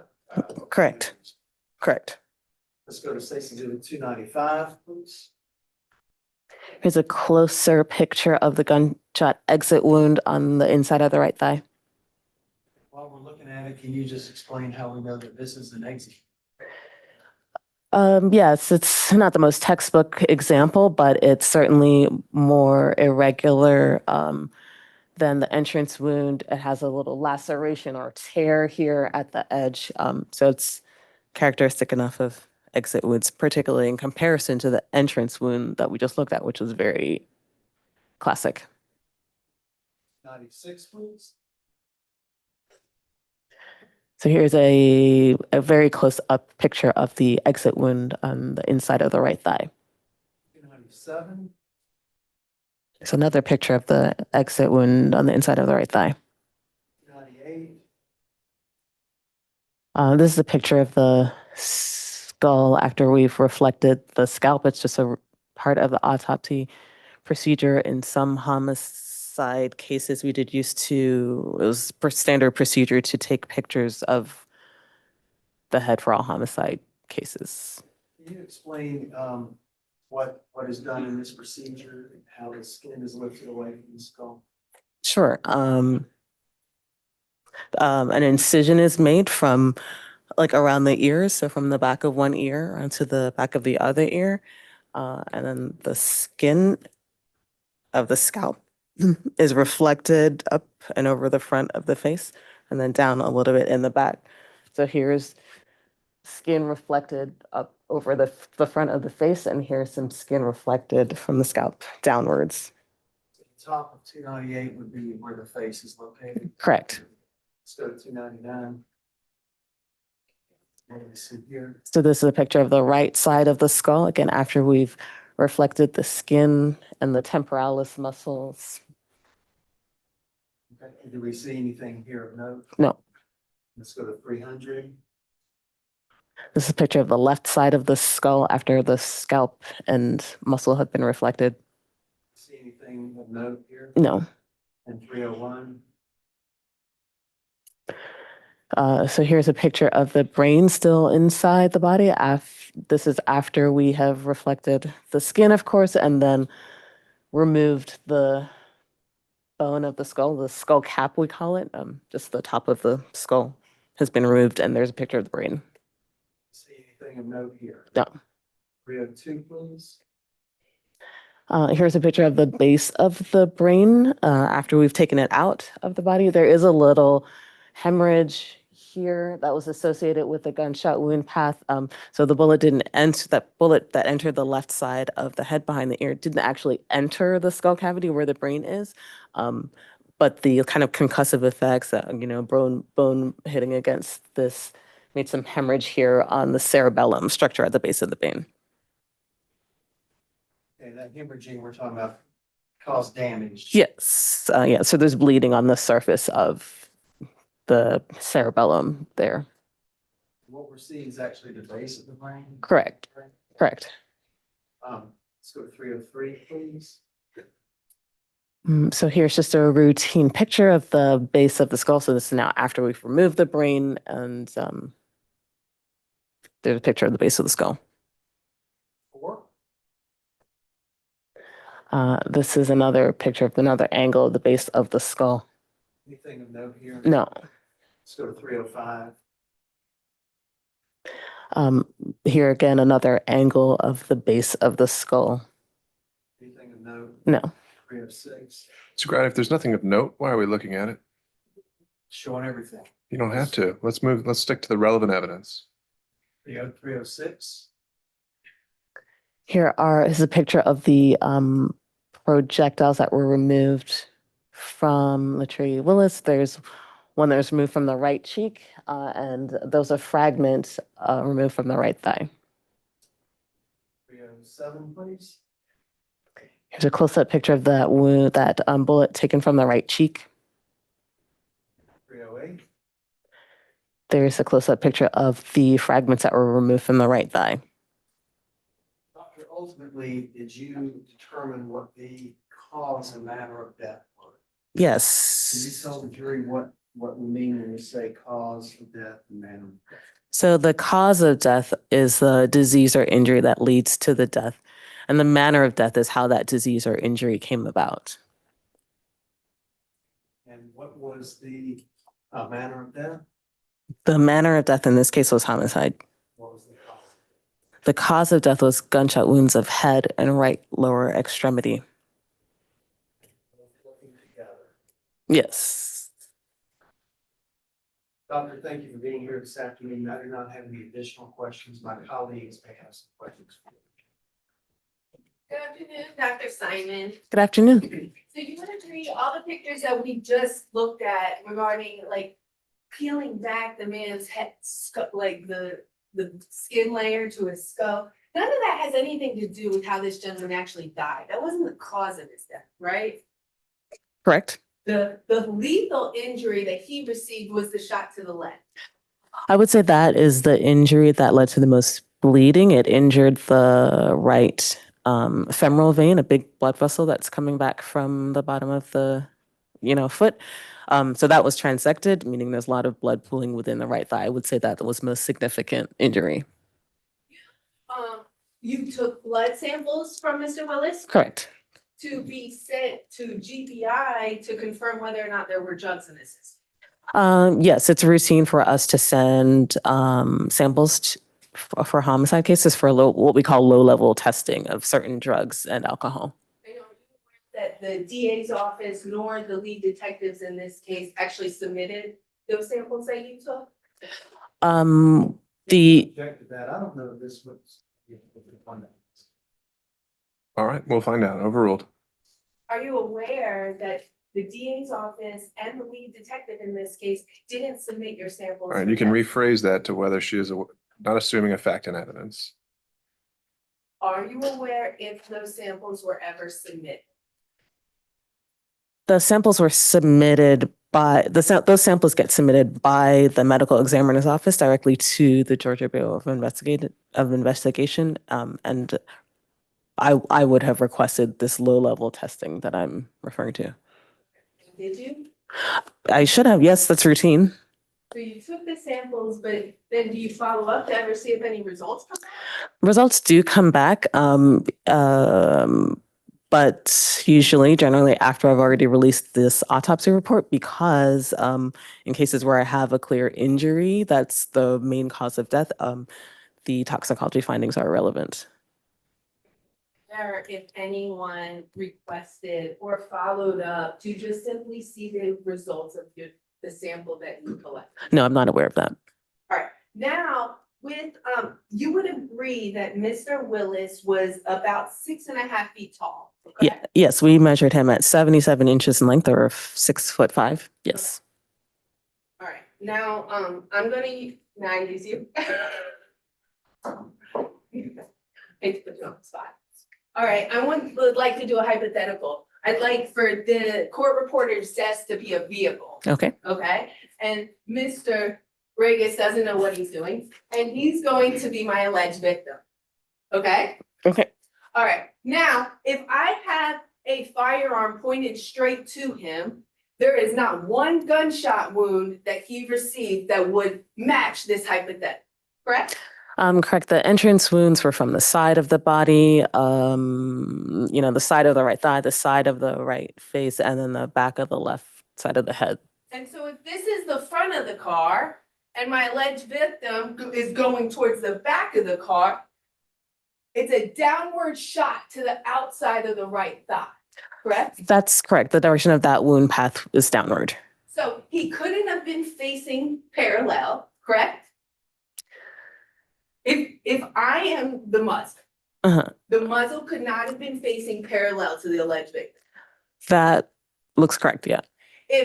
But hypothetically, it would work if my alleged victim's running to the back of the car and I shoot him in the thigh, right?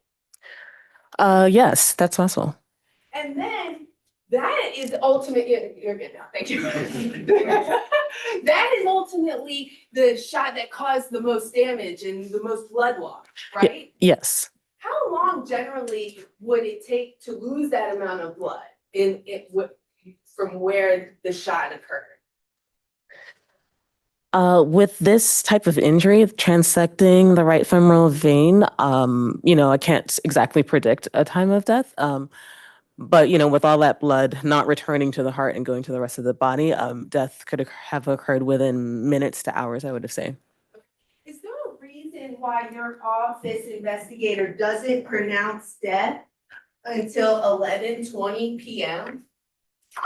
I don't know. Okay, are you aware that your office pronounces death at 23:20? So I didn't review the investigative report before I came to court today. However, I can say that, after the death has occurred and, emergency medical service and police arrive at the scene and all of that, then our office is called and then the investigator goes out. From our office to the scene, wherever that is. And then when they get there, and they examine the body, that's when they pronounce the death. So the time of death is just whenever the person gets there to pronounce the decedent. Does that answer your question? Kind of. Sure. So now back to my hypothetical where now they couldn't have been a parallel shot to the chest, right? Correct. And potentially if he was running towards the back of the car, it works that he got shot on the outside of his right thigh going downward, right? Yes, that's possible. Kind of like a shot to stop someone, right? I don't know about that. Then we go into two other shots and neither of them were lethal, right? Well, I would say that those injuries to the head didn't injure vital structures besides like bones of the skull. I don't know the order that those wounds were inflicted though.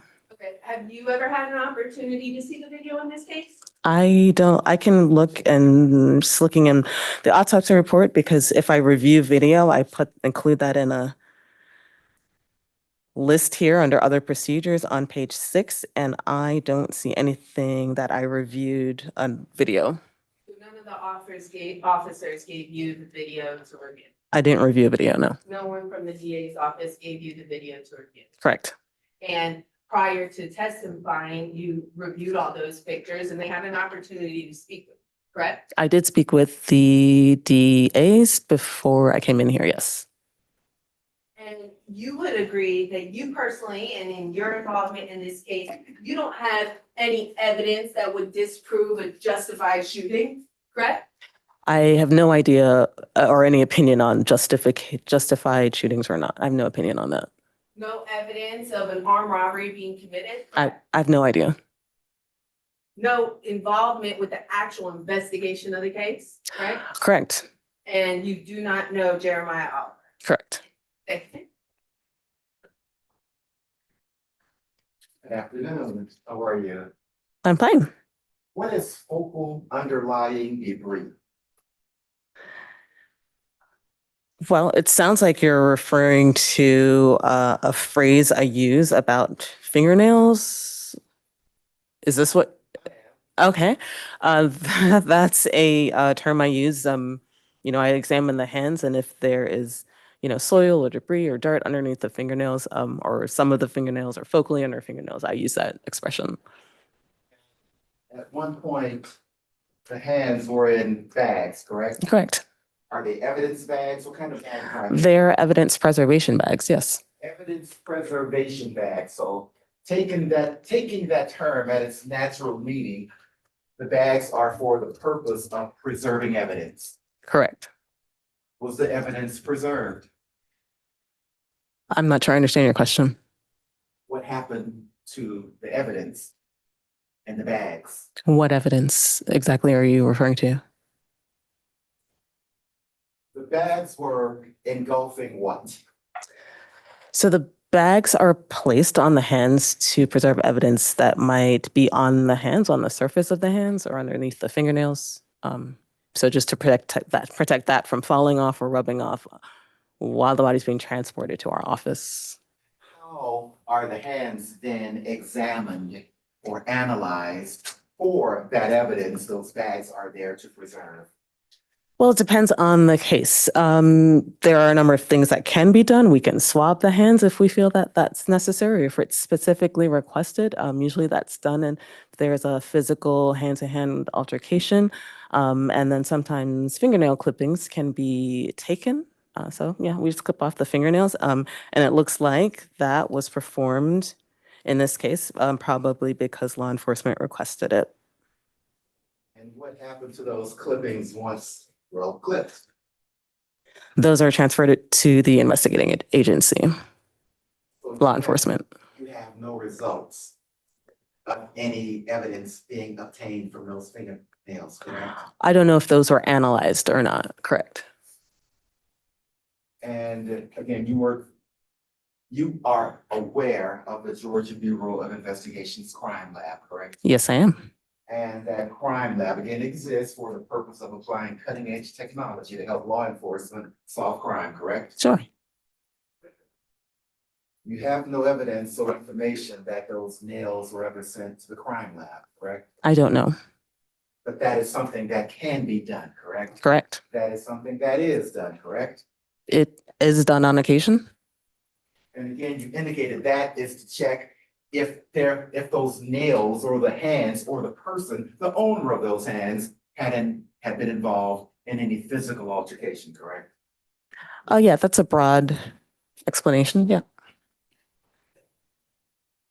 The clothes worn, where are they?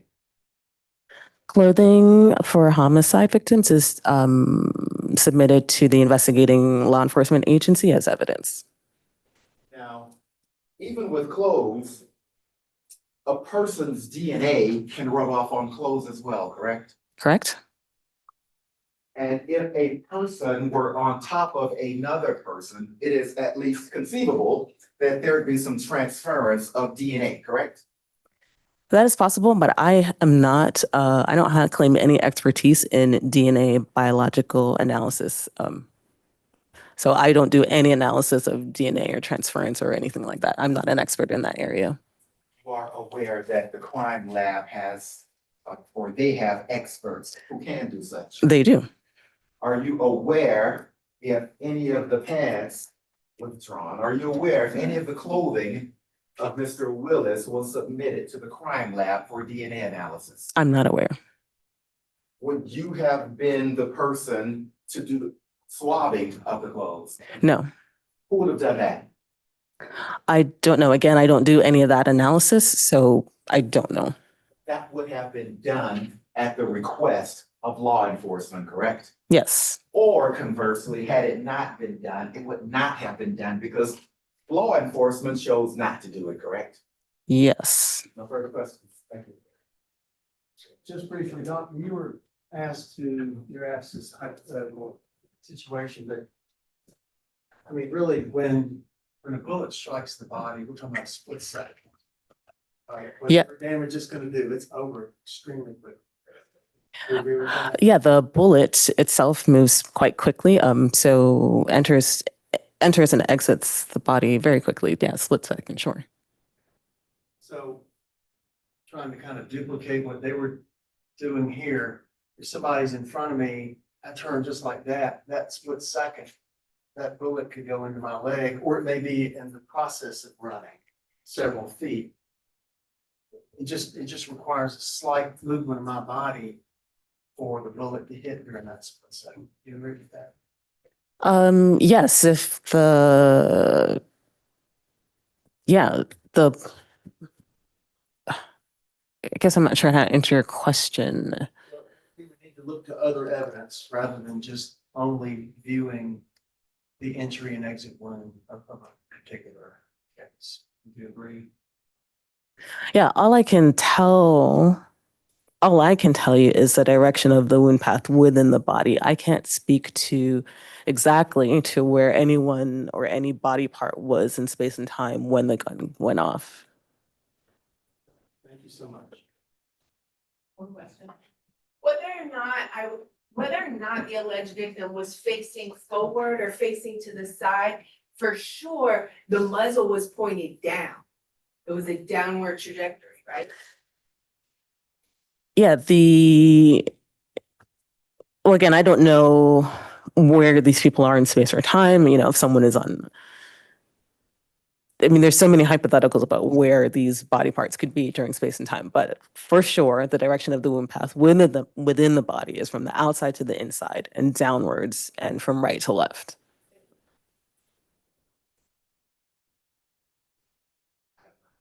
All right, you can sit down, doctor. Thank you. All right, State may call its next witness. We have a request we have as an objection to the next witness. There's something to take up outside the jury's Yes, presence. Yes, maybe I did. One of you confer and you can, shall chat and you can let me know.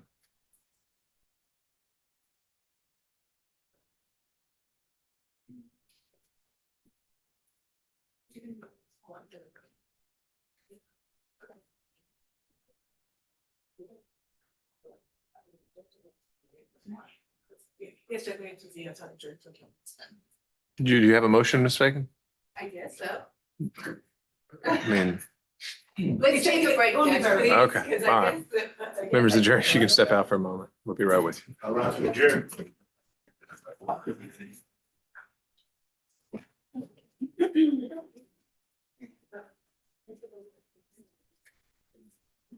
Do you not have an objection? Something that we could put on the record, we can put it on the record before we start. Okay. You're listening, I'm gonna object To this.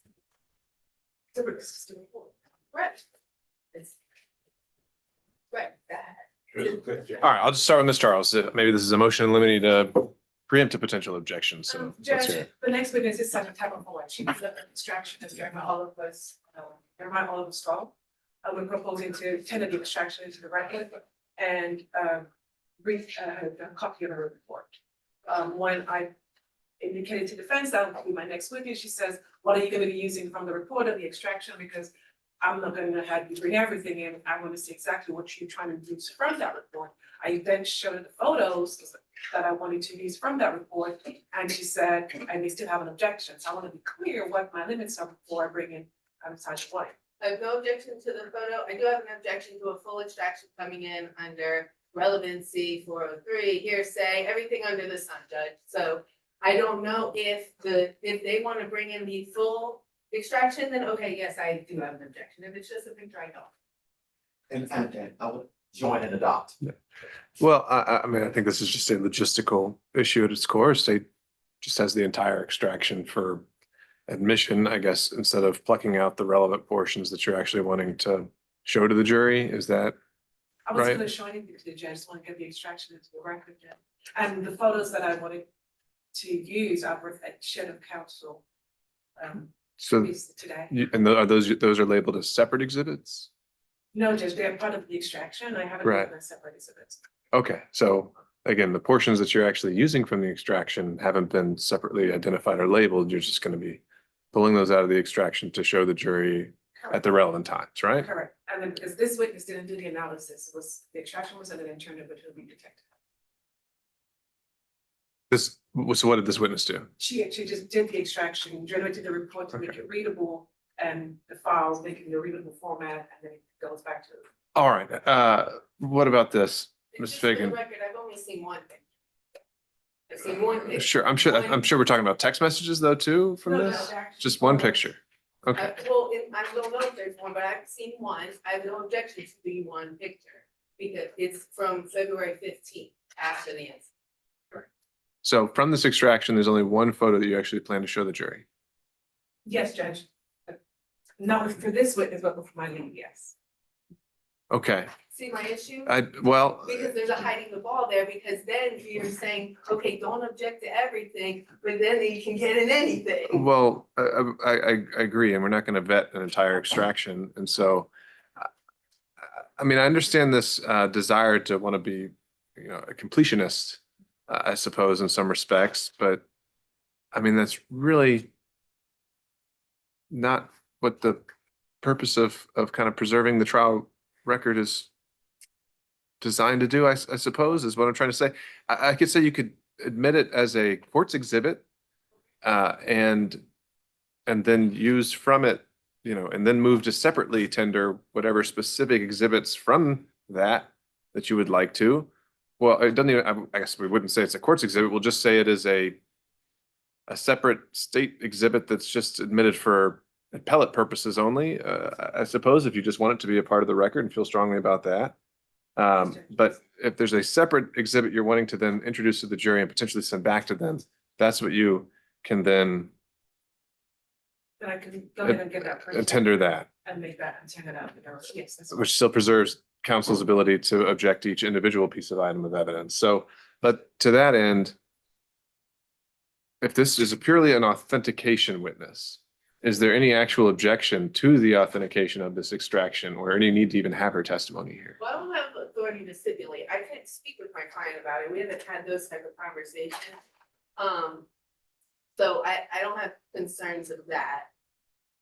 I mean, I guess, you know, also in hindsight to what I just said to the court, I would also argue relevancy of the picture having been taken after the fact, because the state is interested in his boots, the boots that was already testified by Ms. Tucker that she had bought for him for Valentine's Day 3 weeks after this alleged incident. So I guess I do have a relevancy objection on that. Okay, we can run with that. I mean, I guess irrelevant, I don't know what the picture is and what it has, or, but you want to explain that? That was not the entirety of Ms. Tucker's testimony. What's the picture? The picture is a picture of Mr. Oliver dressed in boots with that consistent with the boots we were wearing that night. Okay, all right. So just on grounds of relevance, I'll overrule the objection. But in terms of just, again, whether we even need to have this witness, if you want to take a moment to confer and let me know. And again, you're preserving your objection on relevance, and you wouldn't even have to say anything on the record that you're conceding anything, but just allow, really, in the absence of an objection, Ms. Charles just to go ahead and admit it and announce it. That's basically all it would take. And for the sake of efficiency, I do not stipulate to any authenticity issues. Well, and let me be clear. I'm not actually asking for any authoritative stipulation, but I guess just the question would be is if Ms. Charles, when the jury comes back, just tendered it, would you anticipate objecting to that? Tendering a picture, And the extraction purely for purposes of the record, but not as an exhibit to go out or be seen by the jury. I want the witness. I'll stipulate to a picture. I'm not asking you to stipulate anything. I'm just wondering if you'll sit there quietly. We say no. You can say no. No, let's say no. Okay, That's so my you- default. No is my default. I know. So you anticipate objecting based on grounds of authentication? Yes. Without the witness? Yes. Okay, then let's get the witness in here. So my medicine is get Miss White in, get it on the record, just for the purposes of the record, and then we go from there, but as far as what we extract from the extraction. Sure. Okay, understood. Sure, however, if I have more, I may explore more.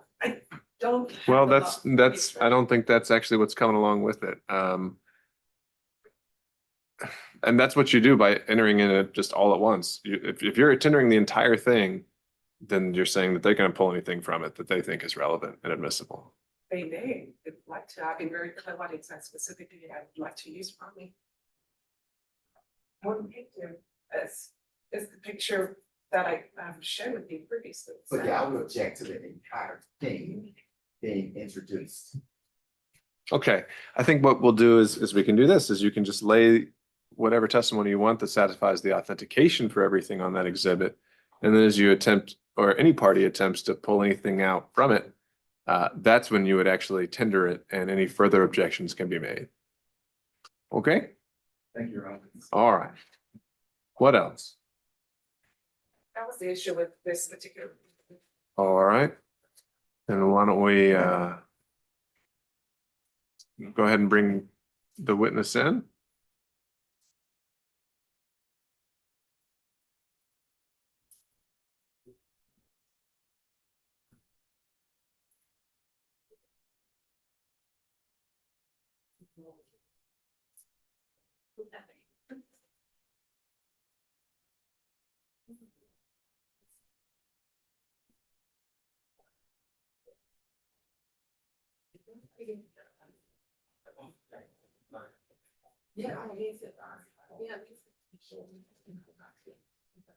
Yeah, no, I was.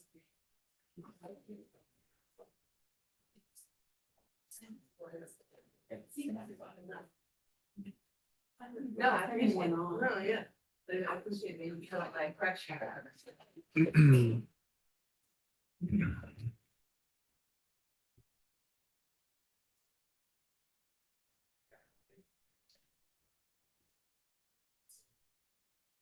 No.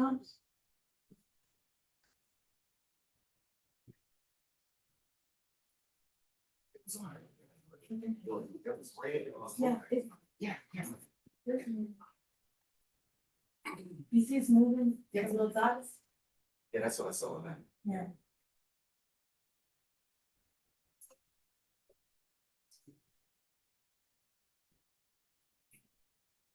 Sometimes it turns itself off. Judge, you know. Yes, sir. That's fine. Yeah, of course, come on down. And Deputy Scott, if you just want to check with the jury.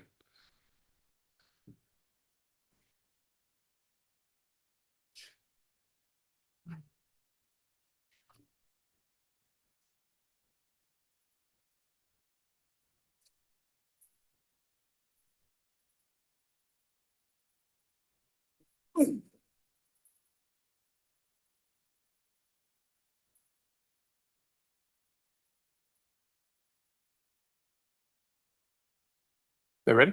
Yeah, we're ready.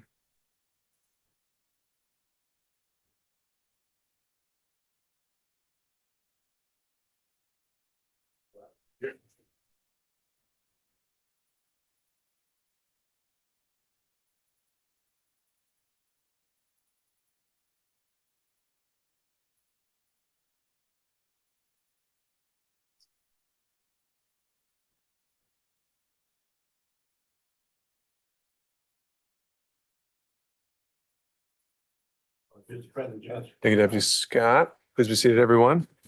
State may call its next witness. State College Sergeant. You swear further testimony that this case will give this truth and the truth to help you. Yes, Would you please state and spell your name?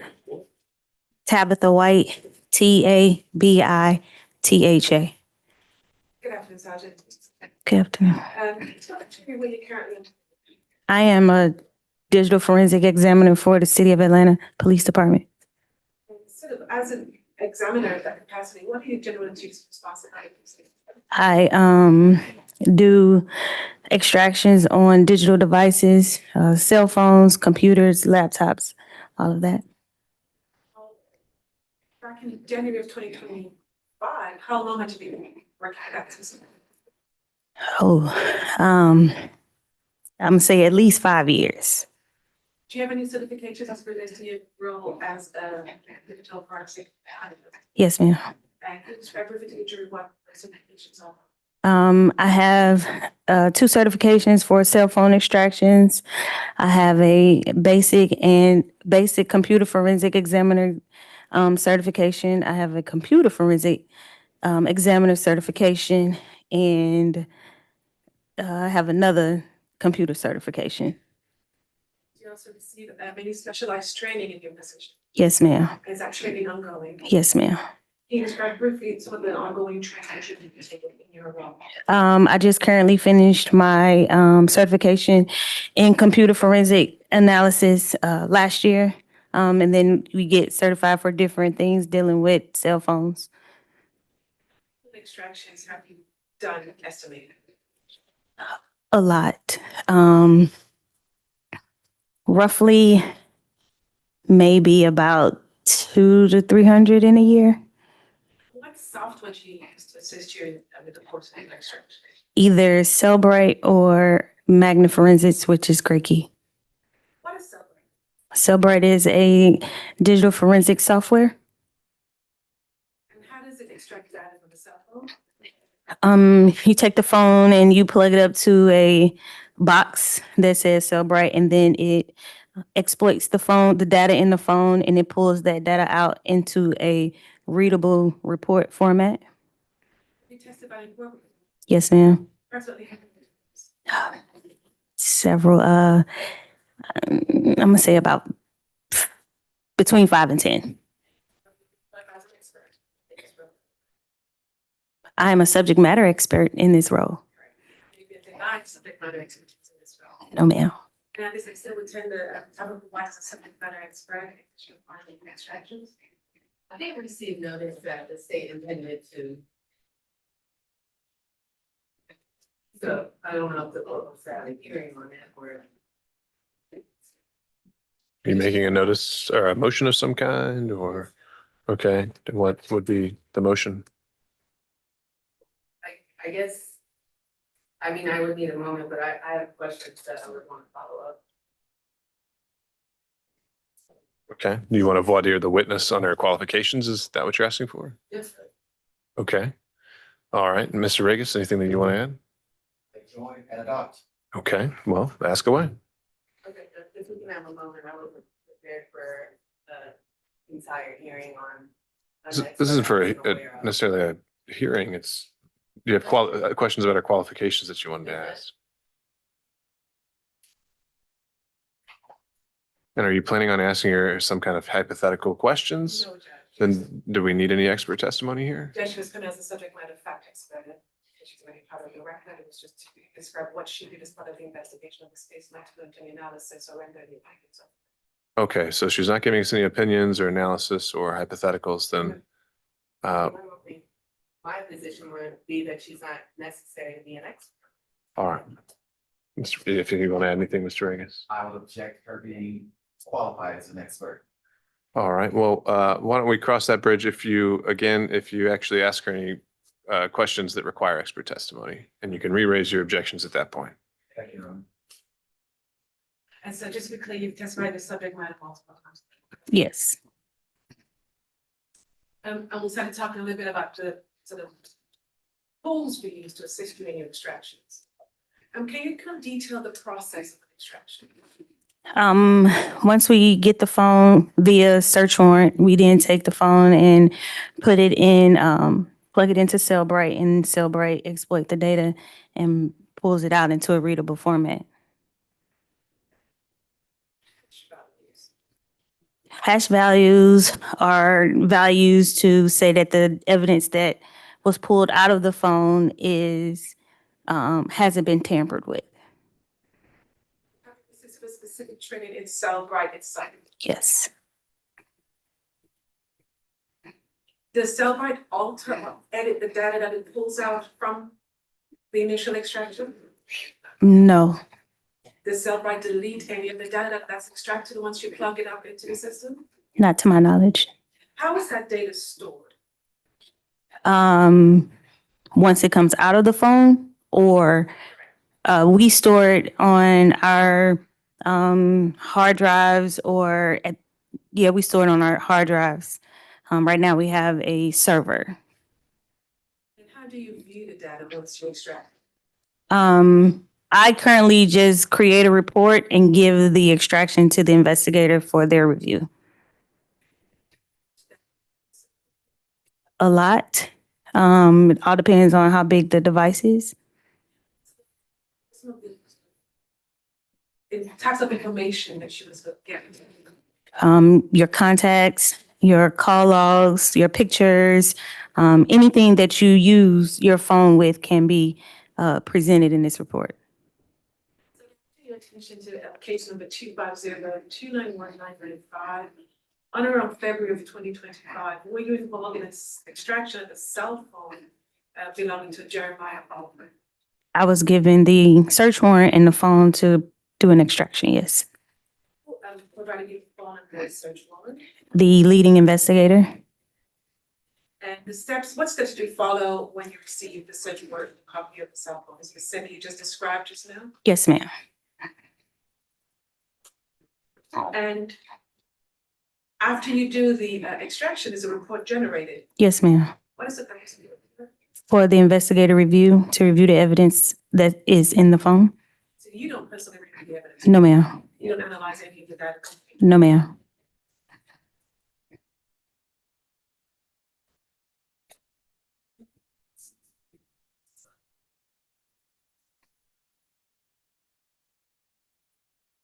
And when you turn the extraction over to the detective, do you select portions of what you turn over, or do you turn over everything that you uncovered? I return everything that is recovered. I'm handing you what's been marked that states 442. Can you take a look at 442 and tell me what you recognize that to be? It's a external USB drive, and it has the information from the phone that was placed on it. When you get the information, will it need to be altered or changed in any way? No, ma'am. They contain the information that you received from Jeremiah Oliver's phone on around February of 2020. Yes, ma'am. Yes, still the tender into the record. States 442.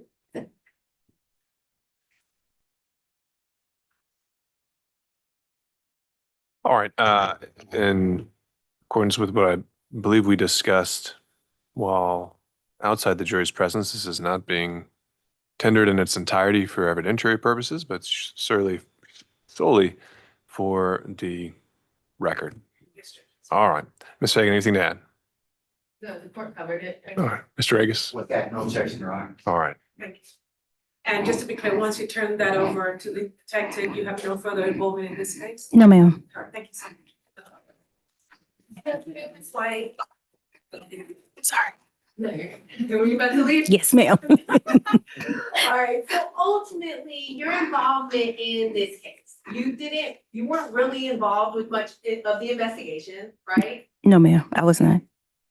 You said what? I was not. And you would agree that the limited amount of your involvement in this case, you don't have any evidence to provide to this jury that would negate a justified shooting, correct? No. You don't have any evidence to provide to this jury that indicates any evidence of an armed robbery, right? All I provide was on the cell phone put on this external. So the answer to my question. Is no. And ultimately, you don't know Jeremiah Holland. I do not. Thank you. No problem. Good afternoon. How Good, are you? good answer. How many phones were you provided in this case? I don't recall at this present time. The warrant, when I got the subpoena, it was just I just looked at the subpoena for the name. I normally testify to the evidence, so I'm not sure how many phones. It might have been 2. Not sure. Got a phone belonging to Kamari White.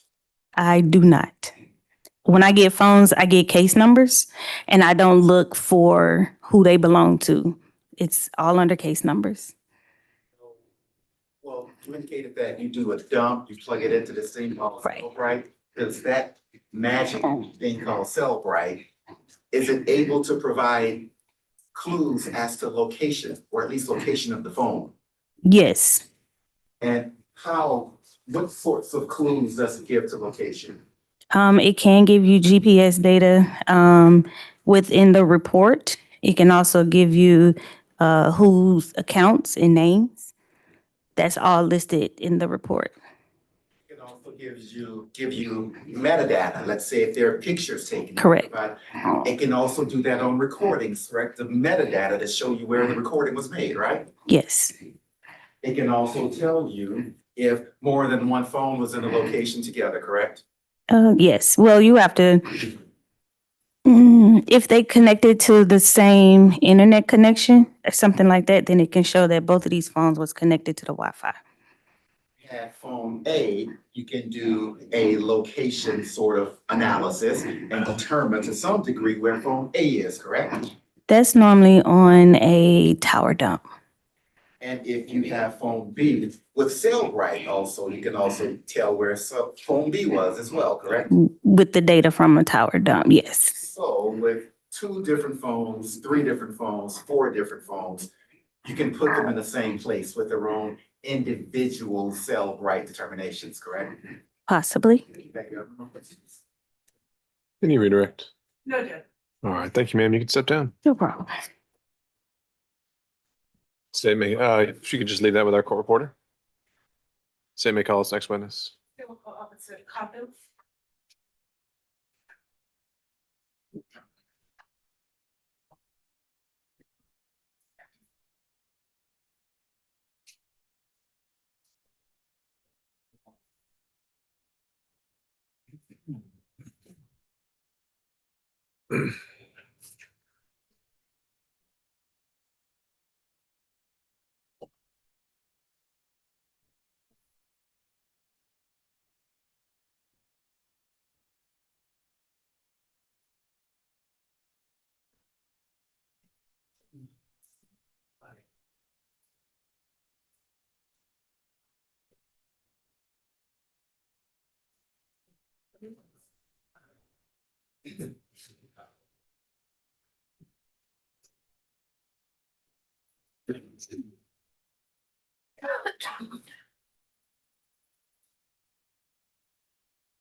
Raise your right hand.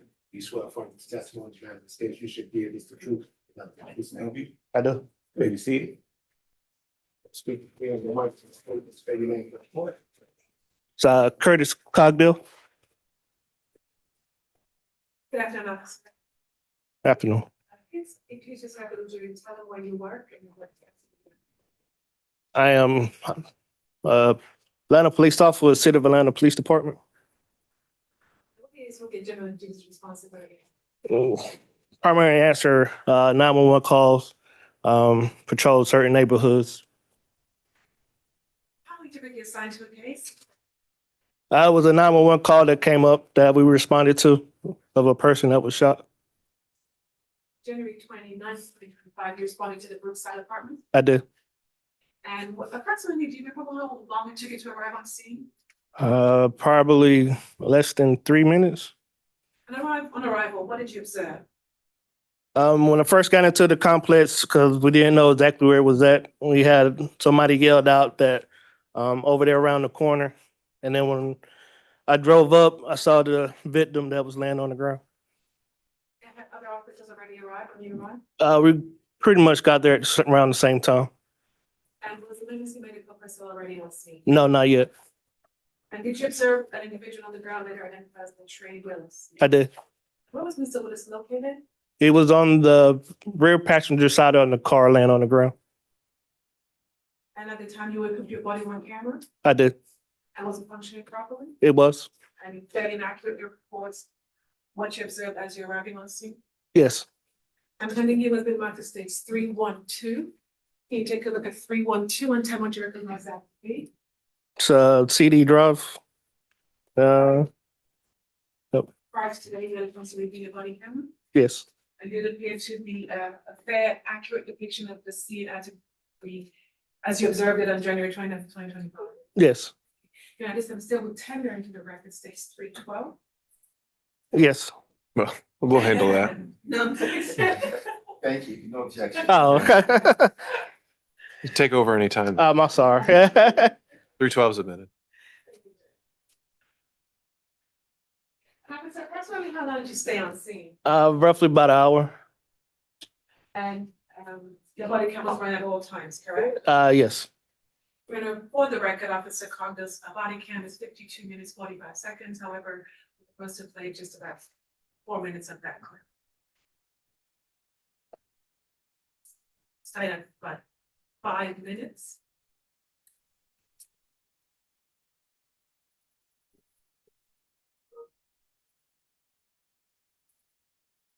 For the record, 5 minutes, 40.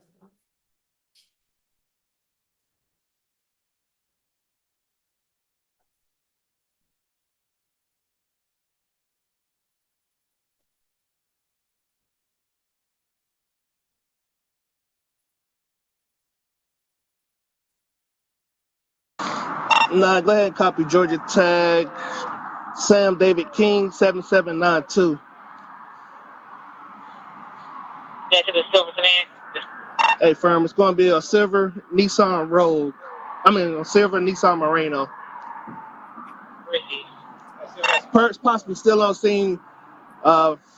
They saw a male running towards the front of the entrance. Hey, clear away.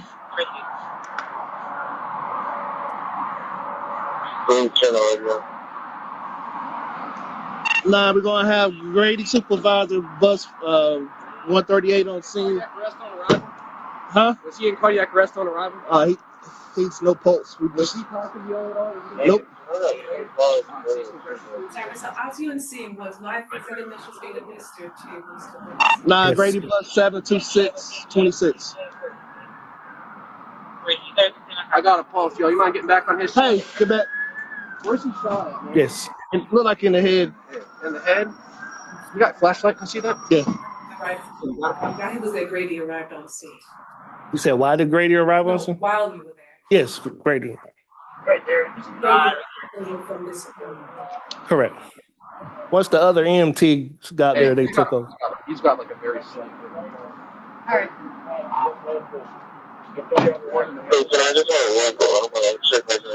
What's your son? They not talking. Right eye.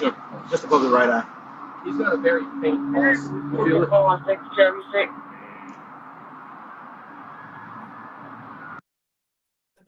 At 7 minutes and 31 seconds. So while you were on scene, it's fair to say a number of officers manipulated the body, correct? They manipulate the officers or Grady? As far as giving life-saving measures? Yes. And then Grady took over? Correct. And took over the life-saving measures as well? Correct. Now, your part of the investigation was to be a responding officer, right? Correct. You were not the lead detective? No. What other tasks did you undertake while you were on scene? We tried to identify who the person was because we didn't see a wallet or anything laying in the ground. And I was able to identify him. Weapons? No. Do you know about any knives? No. At that point, you didn't know what caused the shooting incident, is that correct to say? Correct.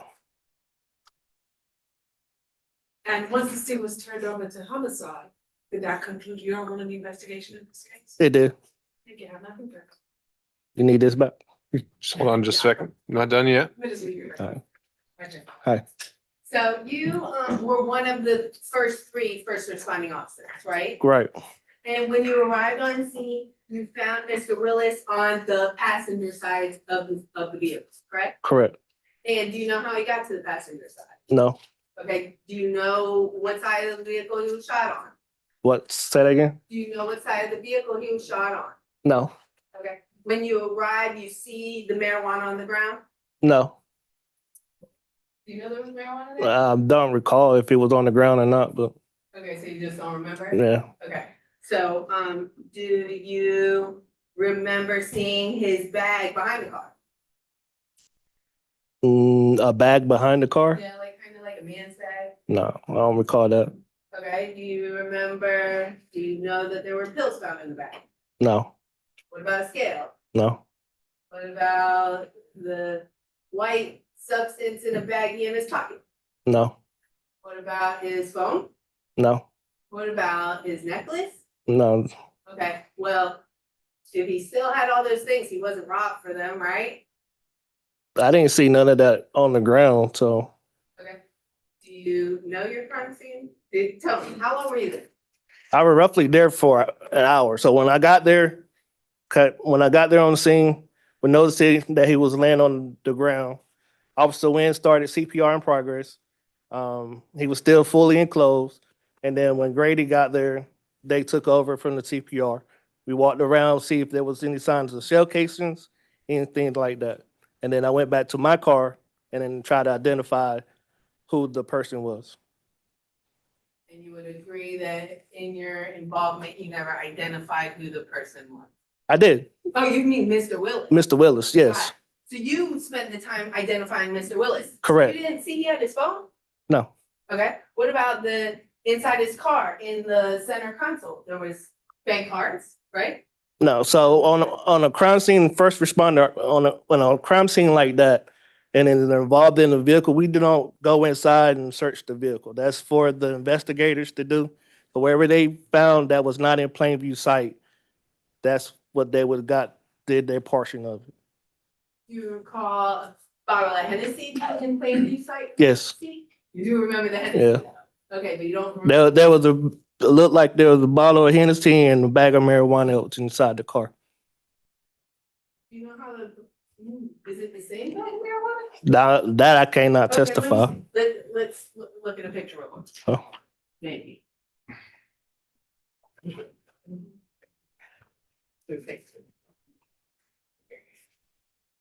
Okay, like, do you remember this bag? No. Okay. If it was out there, I probably overlooked it. Of course. Do you remember this bag of weed? Yes. Okay, is this the bag of weed you said was in the car? No, that was on the ground.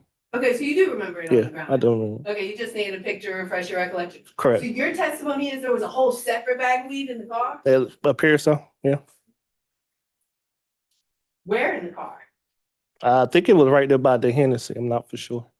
But me standing on the driver's side door, because the driver's side door was open, you can see the bottle of Hennessy, a clear plastic bag that looked like marijuana. Did you find any smoked blunts or any rolled blunts that hadn't been smoked yet? I didn't go and dive deep inside the car to see that. And you don't recall this phone in his pocket? No, right? I didn't go over to touch the body to see if he had any personal items. After having seen that weed and having seen that phone, you would agree that those items weren't taken from this gentleman, right? Right. And you would agree that your limited involvement in this investigation, you don't have any evidence that an armed robbery was committed, correct? No. You would agree in your limited involvement in this investigation, you don't have any evidence to negate or disprove a justified shooting, correct? Correct. And you don't know Jeremiah Oliver, correct? Correct. Thank you, sir. Good afternoon, sir. Afternoon.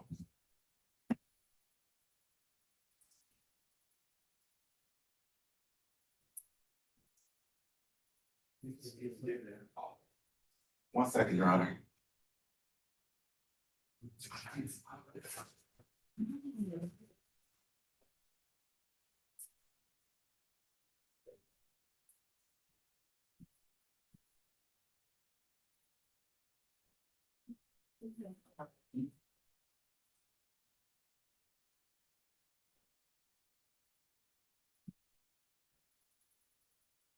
Does this look like the Hennessy bottle? Yes. And where was it when you saw it? I believe it was in the center like the cup holder where they put your drinks at. Well, when the pictures of the Hennessy bottle were taken, isn't it correct that this bottle was always on the passenger seat? Yeah. Is it your testimony that someone would have taken it out of the console and placed it on the passenger seat? The driver's seat? You say place it on the driver's seat? Yes. It's possible. Well, Your purpose on the crime scene, is it to come and start moving bits of pieces of evidence around? No, we don't move pieces around. So you didn't put it on the driver's seat, did you? No, And I think you mentioned Wynn. You never saw Officer Wynn put it on the driver's seat, did you? no, And you got there before the lead detective, didn't you? correct. So he didn't, or she didn't put it on the driver's seat, did he? No. Or she? And then there's a bottle of a bag of marijuana that was also on the driver's seat, correct? Yes. Was that bag deflated, smashed in any way? No. 1 second.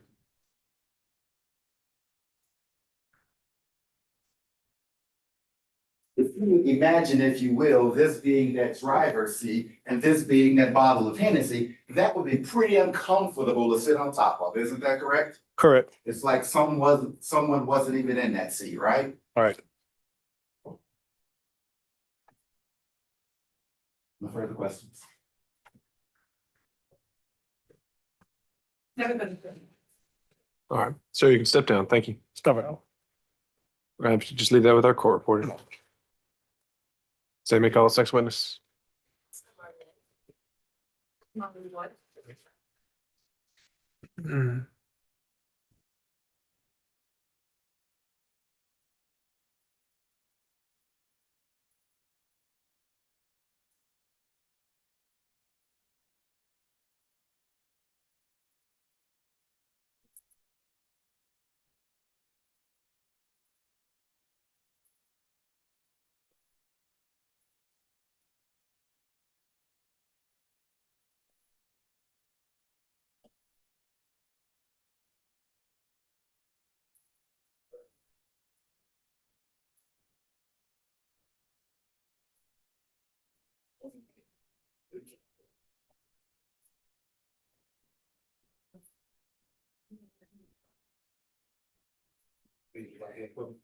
You swear according to the testimony that of this case, you should be able to choose to help you. Yes. Speaking clearly to the moment, please state your name, spell it for the record. My name is Kamari White, Kamariwhite. Good afternoon. Please tell the jury, how old are you? 20. What do you do for work? Nothing right now. In January of 2025, what did you do for work? I worked at Dunkin' Donuts How long have you been working at Dunkin' Donuts? for about a week. And where did you live in 2025? I lived at Brookside Apartments. Who did you live with? My sister, and I had a roommate, What's your sister's name? Nardasia What's her last name? Tucker, How old is her baby? 24.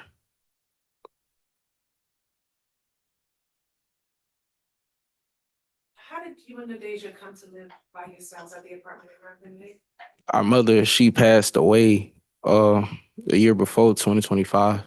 In 2024, she passed away and just left us the apartment. So we put our names on the lease, had to re-sign it, and it became our home.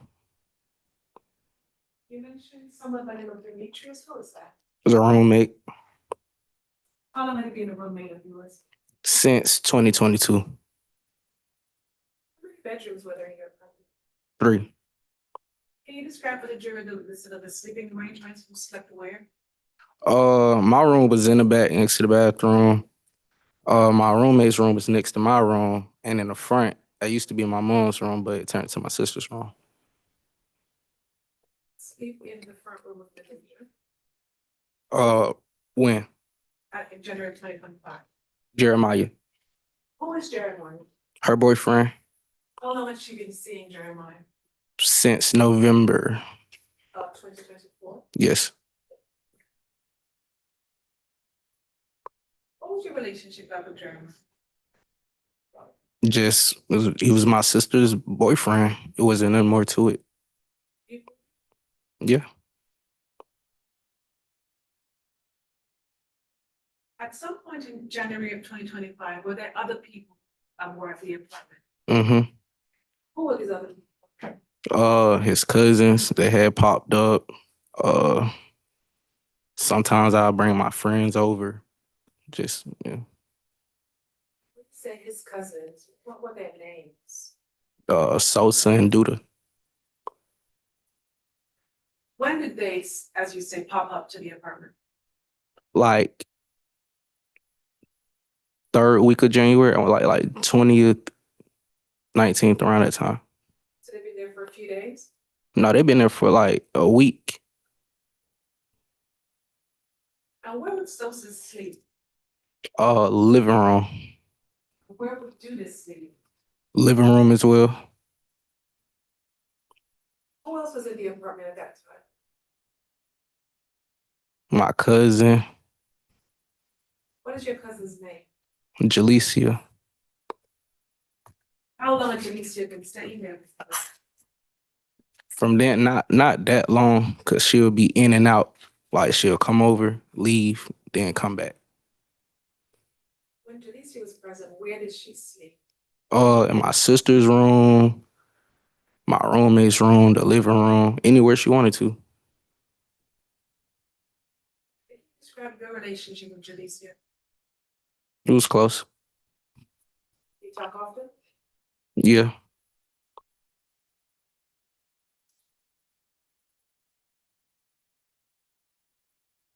At the time you were living in that sort of week and a half before the incident with Jeremiah Duda Sosa, did you interact with them on a daily basis?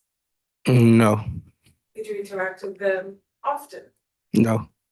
Did you know, if you heard their voices, would you know what they sounded like? Not exactly. How often were you around Jeremiah?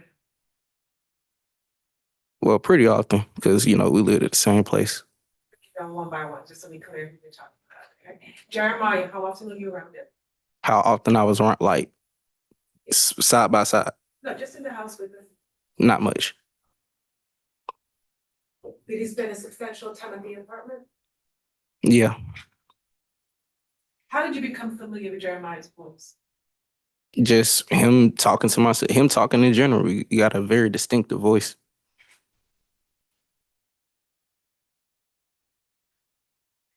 How about Duda's voice? Is Duda's voice distinctive to you?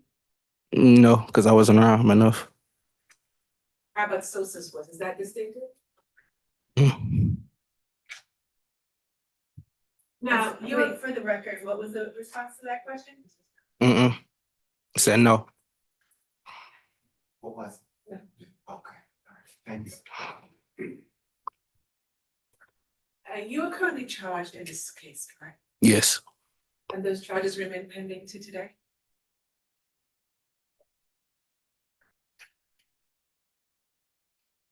At some point after you were arrested, you had a conversation with the state's attorneys, correct? State's attorney after I was arrested? Yeah. You met with the detective and someone from the state, Oh, yes. and you had a conversation with that person? And when you had that conversation, what was promised to you in exchange for having that conversation? Nothing.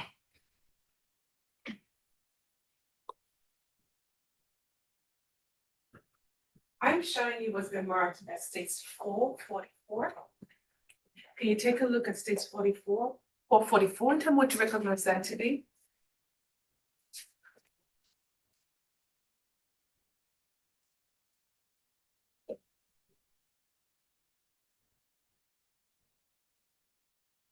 Agreement?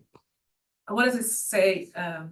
It's titled Oh, in bold, the bolded part.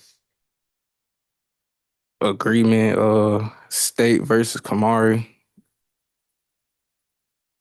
And then the case number. And at the back of the document, did you review that with your attorney and sign it? Yes. On what date did you sign this? End of July, 7/31. Was that 2024 or 2025? Last year, 25. And in the word says the RE column, what does it say up here? Proffer agreement. And is that proffer agreement that you just reviewed, did that fairly and accurately capture the fact that the state made no promises to you when you spoke to the state? Yeah. And was it made clear to you when you signed this agreement that this was not a cooperation? Mm-hmm. Is that a yes? Yes. And I guess I still would tender for the record states 444. No, that's No objection, Your Honor. 444 is amended.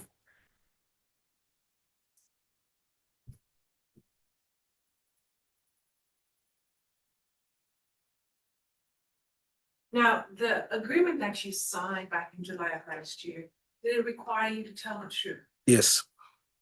Did it promise you dismissal of your charges? No. Did it promise you probation in exchange? No. Did it promise you a specific sentence in exchange for each? No. Did it promise you freedom in exchange for that? No. Are your charges still pending today? Yes.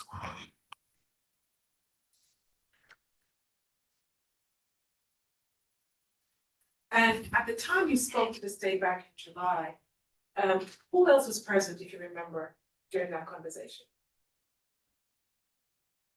I can't all the way recall. Do you recall that the lead detective Vasquez was present? Yeah. Yes. But that wasn't the first time you spoke to Detective Vasquez, was it? No.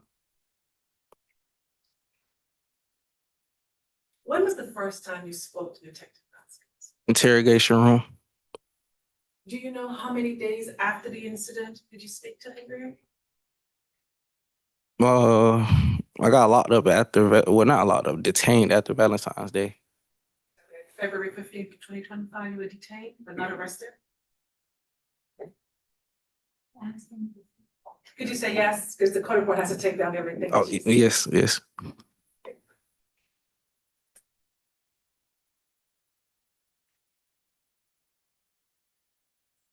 And when you were detained, you made certain statements to Detective Vasquez, correct? Yes. But before we get into the statements, I want to talk a little bit about your situation currently. At some point, you were granted a bond in this case, correct? Yes.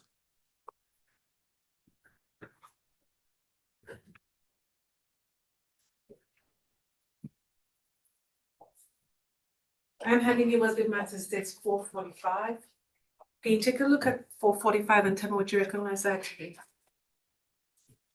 My bonding, whatchamacallits. Your bond in this case? Yeah, like the agreements to it. There were some conditions on the bond, correct? The conditions, that's what I meant. Okay. And does the state 445 fairly and accurately capture the conditions of your bond as they are today? Yeah, everything's still accurate. Your Honor, since the attendant to the record states 445. No objection, Your Honor. Submitted.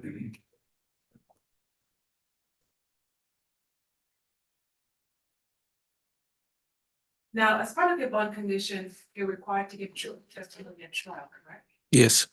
And does truthful testimony, what does that mean to you? Just being completely transparent, being all the way honest. Doesn't mean you tell the state what the state wants to hear, is that correct? Mm. Does it mean to you that you have to tell the state what the state wants to hear? Oh, no. If there's some information that you have that would assist Jeremiah Oliver, would you tell the state? Yeah.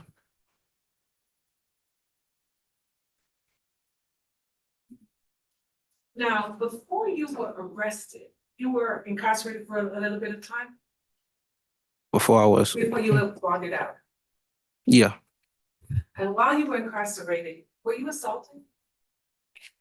Yes. And tell the jury about it. Why were you assaulted?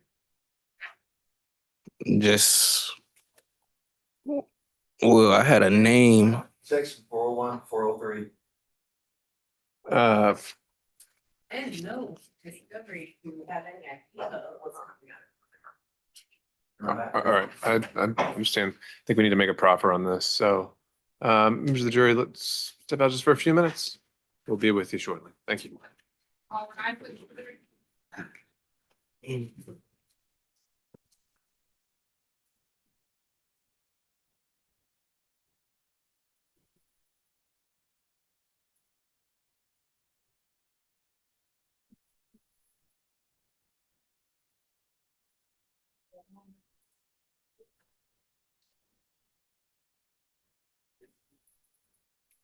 All right, Ms. Charles, if you can just proffer your understanding of what this is and the testimony you expect.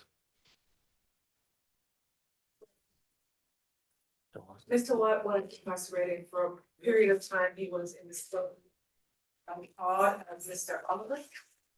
And there were certain statements made according to Mr. White on Mr. Oliver calling him a snitch. And that resulted in him being assaulted in county jail, and with one of his bond was being litigated, that was one of the reasons why bond was requested. Okay, so you're saying that you believe the testimony he's about to cover would be It was direct interactions with Mr. Oliver? Yes, Judge. Okay. That's not, Well, that's not that. not proper. That's direct proper hearsay, interaction. hearsay. But of course, Mr. White's testimony was he was assaulted because Mr. Oliver called him a snitch Okay, and while they were in the same housing unit. all right, and his basis for believing that was done at the direction of Mr. Oliver, is that going to be explored here? That was his understanding. And his basis for that understanding, is that going to be explored here? Yes, Judge. How? Just for his testimony as to what. Okay, his well, understanding is why he was assaulted. all right. We'll just do a little body here, Mr. White. So let's understand, you're about to testify about a certain assault in the Fulton County Jail, is that right? Yes. And do you know who it was that assaulted you? Was it another detainee in the jail? You have to give a yes or no Yes. for the court. Yes. And was that person was that Mr. Oliver who assaulted you? No. Okay. And did that person who assaulted you say anything to you before that happened? Yes. Okay. And what did they say to you? They came to me with a knife and asked for my stove bag. Okay. And did you get any impression of what motivated that assault? Yes. How? Because before I came, they put everybody on the news that get arrested. He seen me on the news, and I got put in his exact dorm because he said he told the corrections officer on that floor to put me in that pot. So they already knew my name because of whatever he rambled about. And who's he? Jeremiah, And who's they? people in the dorm. Okay. I don't know. Okay. Can you give me any more detail about why you think, and how you think Mr. Oliver was behind that assault? Because when I came in the dorm, when I first came in the dorm, it was a lot of confusion. He would tell them that I was his cousin. And then the word got out that he was talking to my sister. So that was like, oh, you the brother he been talking about. And I'm like, what you mean? And it was like, he came back from court one day after, I think it was preliminary hearing. And that's when the word got out that, I spoke on him saying what he did. And he came back to court, not court, he came back to the dorm saying, oh, a little brother snitched on me. And that built my name as that. And how do you know that he said these things? Because the inmate said it, like the exact same words he said. The inmate who assaulted you? No, he didn't assault me. He was a person that he was close to. Like he would always come to his cell. Someone else in the jail told you that Mr. Oliver had told him that. Is that right? Yeah. Okay. Okay. All right, Ms. Charles, was there anything else that you wanted to explore there? It's just a circumstance of that assault. Okay, let's start with Ms. Fagan. Your Honor, this is hearsay on hearsay, and I think there's a. No, it wouldn't be. Why would it be hearsay on hearsay? Mr. Oliver's a party opponent. Well, he doesn't hear from Mr. Oliver. I know. So it'd just be one layer of hearsay, right? Well, oh, okay, fair. But I'm saying it's still an out of court statement. That's for the truth of the matter asserted. Whether or not he said it or not is a question. So I do say it's hearsay on hearsay. So first, there's a hearsay on hearsay issue. Second of all, the witness has made no connection to how this hearsay on hearsay issue comes to where he gets extorted for a store bag with a knife to him. That's a completely separate individual he's now speaking. So are we talking about an assault, or are we talking about people in the jail calling him a snitch? Because those are two different situations this witness is directed. One situation being hearsay on hearsay, a separate situation sounding to me like an irrelevant situation where he was taken advantage of for his. Okay. I'm not sure. All right. So objection being to hearsay and I guess just general relevance grounds. Is that okay? My understanding from the court's questions to the witness is that the witness is talking about two separate situations. One situation occurring after a preliminary hearing where his sister was arrested, or another situation that I don't know. I mean, nobody asked this guy when or who or what or anything of specifics. Or at least there weren't answers to any of those questions. Okay. Mr. Regis? Your Honor, briefly, the information I have on an incident where this young man was even questioned by authorities about that particular incident, and they asked him why he thought it happened, and he never mentioned Mr. Oliver. He said he was attacked because he was not in a gang. Zero mention of Mr. Oliver. All he was attacked because he was in a gang. So Something for cross-examination perhaps, but is there an objection to the testimony? Jack, I just On the grounds of? fundamental due process. I had no idea of this situation. I had no ability to prepare for any meaningful cross-examination based on the situation. So. And Your Honor, if the court does allow this witness to go into it, then I'd like to be able to do some work there. I'd like to, one, be able to see if the jail has anything on it. Two, then see if I can even talk to whoever this is involved, because I'm assuming it was in the day room, so there should be cameras. Okay. So I would like an opportunity then to recess and look into this. If the court is going to allow it. All right, Ms. Charles, anything and everything you want to respond to there? Yes, I believe the statements as Mr. White represented to the state, and here today, our statements against a party opponent, there's been a lot of sharp words said and inferences made as to the credibility of Mr. Kamari White, as to his motivations for testifying in the way he's done it, as to his motivations for talking to law enforcement in the way that he's done it. Evidence is given of the state, and it's starting from the very beginning when, according to his testimony, Mr. White has already put out there, Mr. Oliver put out there that he was a snitch. And that was his understanding why he was being attacked in jail, that's his understanding why he needed an emergency bond. So I believe it's relevant to show that from the very beginning, well before he spoke to the state for the first time, he was already being attacked as to his knowledge of the facts of this case. All right, and so what would be your response to just the pure evidentiary ground here on the hearsay objection? As far as what he says, I believe it's not hearsay because he's alleging the statements are Mr. Oliver's statements, and he's available for cross and cross. But I mean, that's not exactly what I heard. I don't think I heard him say that he ever heard anything directly from Mr. Oliver. It was that he's hearing this through another person in the jail, that there's a intermediary there. So from my understanding, the context of the contextual details, we have the timing of it, and the fact that he was assaulted right after the preliminary hearing, which is what Mr. Oliver would have learned that Kamari had made statements against him. I believe it's relevant to show the jury his motive for testifying the way he's doing, and it goes to his credibility. So that's the relevance part of it, but focusing on the hearsay, if any statements he's relaying that came from Mr. Oliver or through someone else, what's your response to the hearsay issue? I believe we can talk about the impression that it's not hearsay because of the impact on the listener himself. The motive tells us sort of why Kamari is acting the way he did at that time.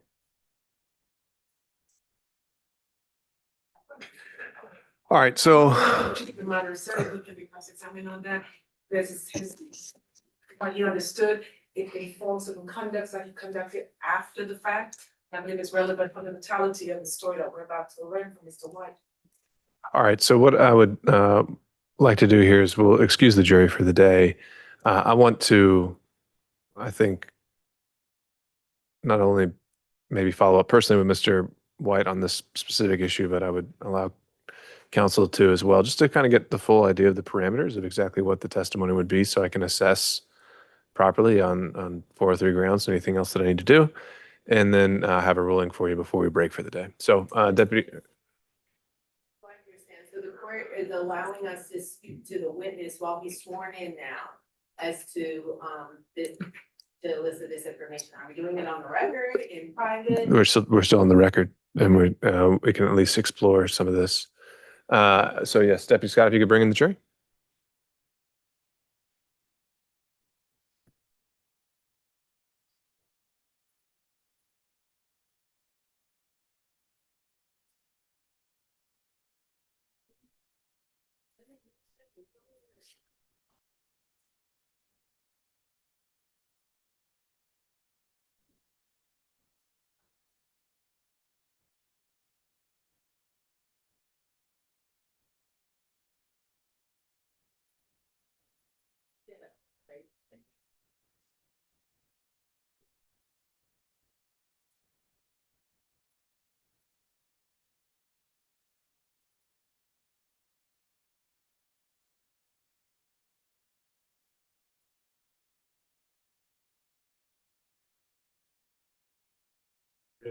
All right, thank you. All right, folks, we still have some things that we're going to just need to work out outside of your presence that are going to take a little bit longer. And since we're already at the end of the day, I think it's enough to call it for y'all.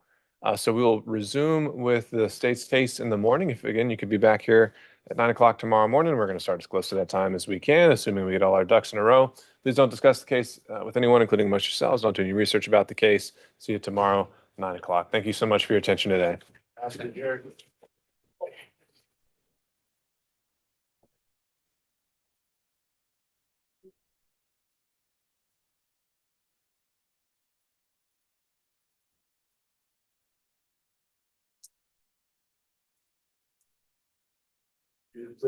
All right, thank you, Deputy Scott. All right, Mr. White, have a seat. So I'm going to come back to you, and I want to start just kind of get the lay of the land. How many, when you were in custody, how many times, how many different interactions, how many different occasions can you recall where you felt that you were being assaulted verbally or physically, or confronted or made uncomfortable in some way because of your role in this case? At least 4 times. All right, 4 times. Since being released from jail, are there more of those occasions? No. Okay, so those 4 times in the jail, can you take me through those 1 through 4? What happened? So the first time, that's when I had the knife held in my throat. You had a knife held to your throat? Yeah. And who was it? Do you remember who did that? No. They came, they took my store bag, they took my clothes, took everything. Second time I got punched in the face inside the day room. Let me take those one at a time. Do you remember about where in the process earlier during when you were later and closer to the prelim? Can you put kind of a time approximation on the first time? First time, like, I want to say like a week and a half of me being in jail. Okay, a week and a half in, and someone put a knife to you and stole something from you in the jail. Yeah. And did that person, we've talked about this a little bit, I think, before, said something to you before they did that or while they were doing it? Yeah, but I can't recall. Don't remember what they said. And is there anything about either who that person was, how that was done? What about that first interaction makes you think Mr. Oliver may have had something to do with that? Because after I came in, like I said, I had the name of a, snitch, because at first he told everybody, I was his cousin. Then he went against his own word. Well, I ain't gonna say went against his own word. He overstepped his word. Ended up telling the folks that he dated my sister. So they was like, "Oh, you the brother." And then that's when all the fingers started to get pointed at me and eyes started to get on me. Okay.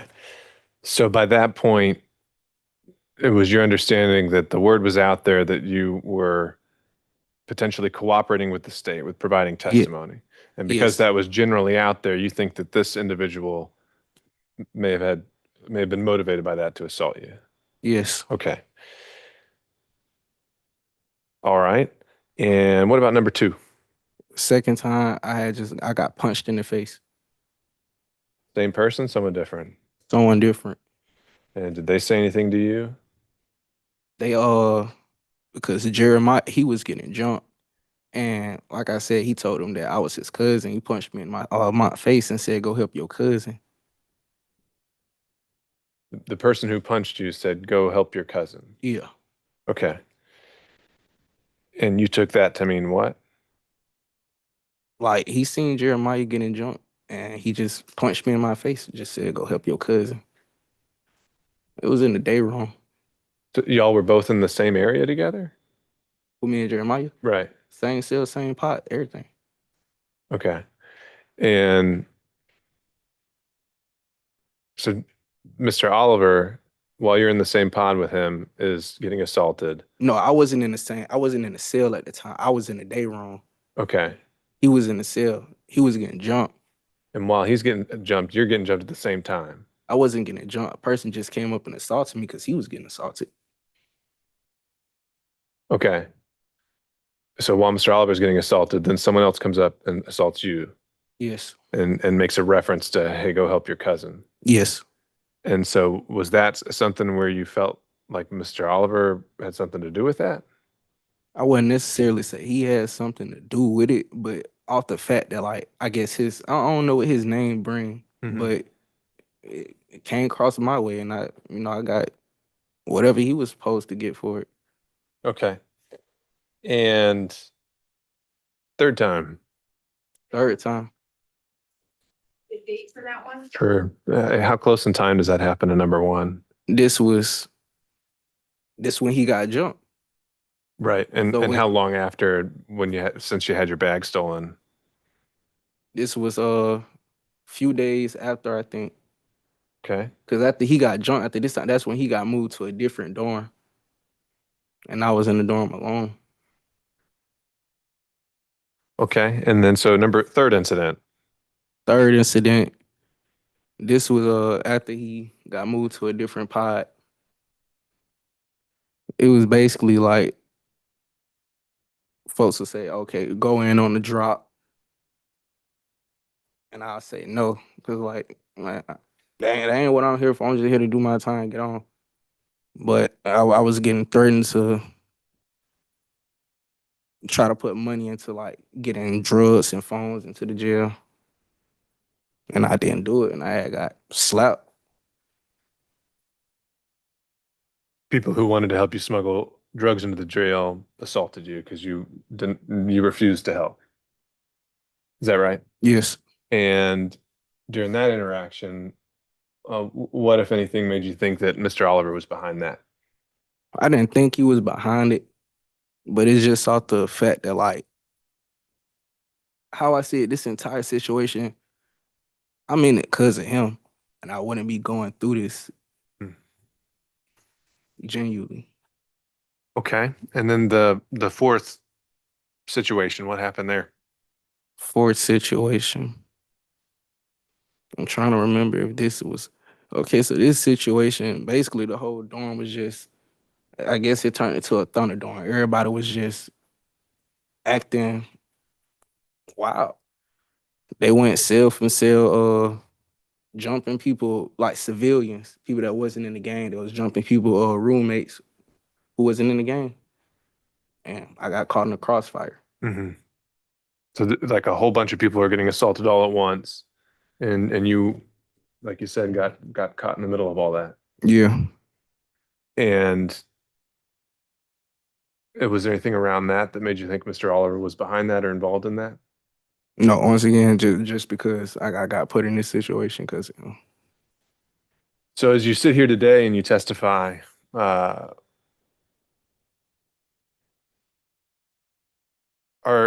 is there any way that those incidents in the jail are on your mind as you testify here today and you make your decision to No. testify today? Are they affecting your testimony today? What happened in the jail? No. Are there any other situations or anything you can tell us about where you feel like Mr. Oliver's tried to influence your testimony or influence you in any way? No. All right. Well, thank you, Mr. White.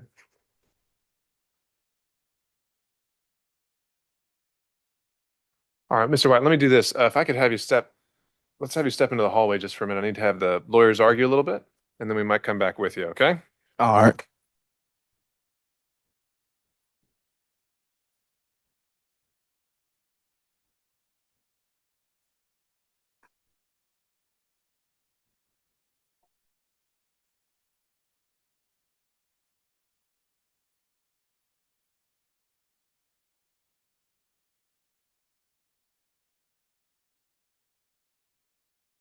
All right, so I'll just give my initial reactions from the outset.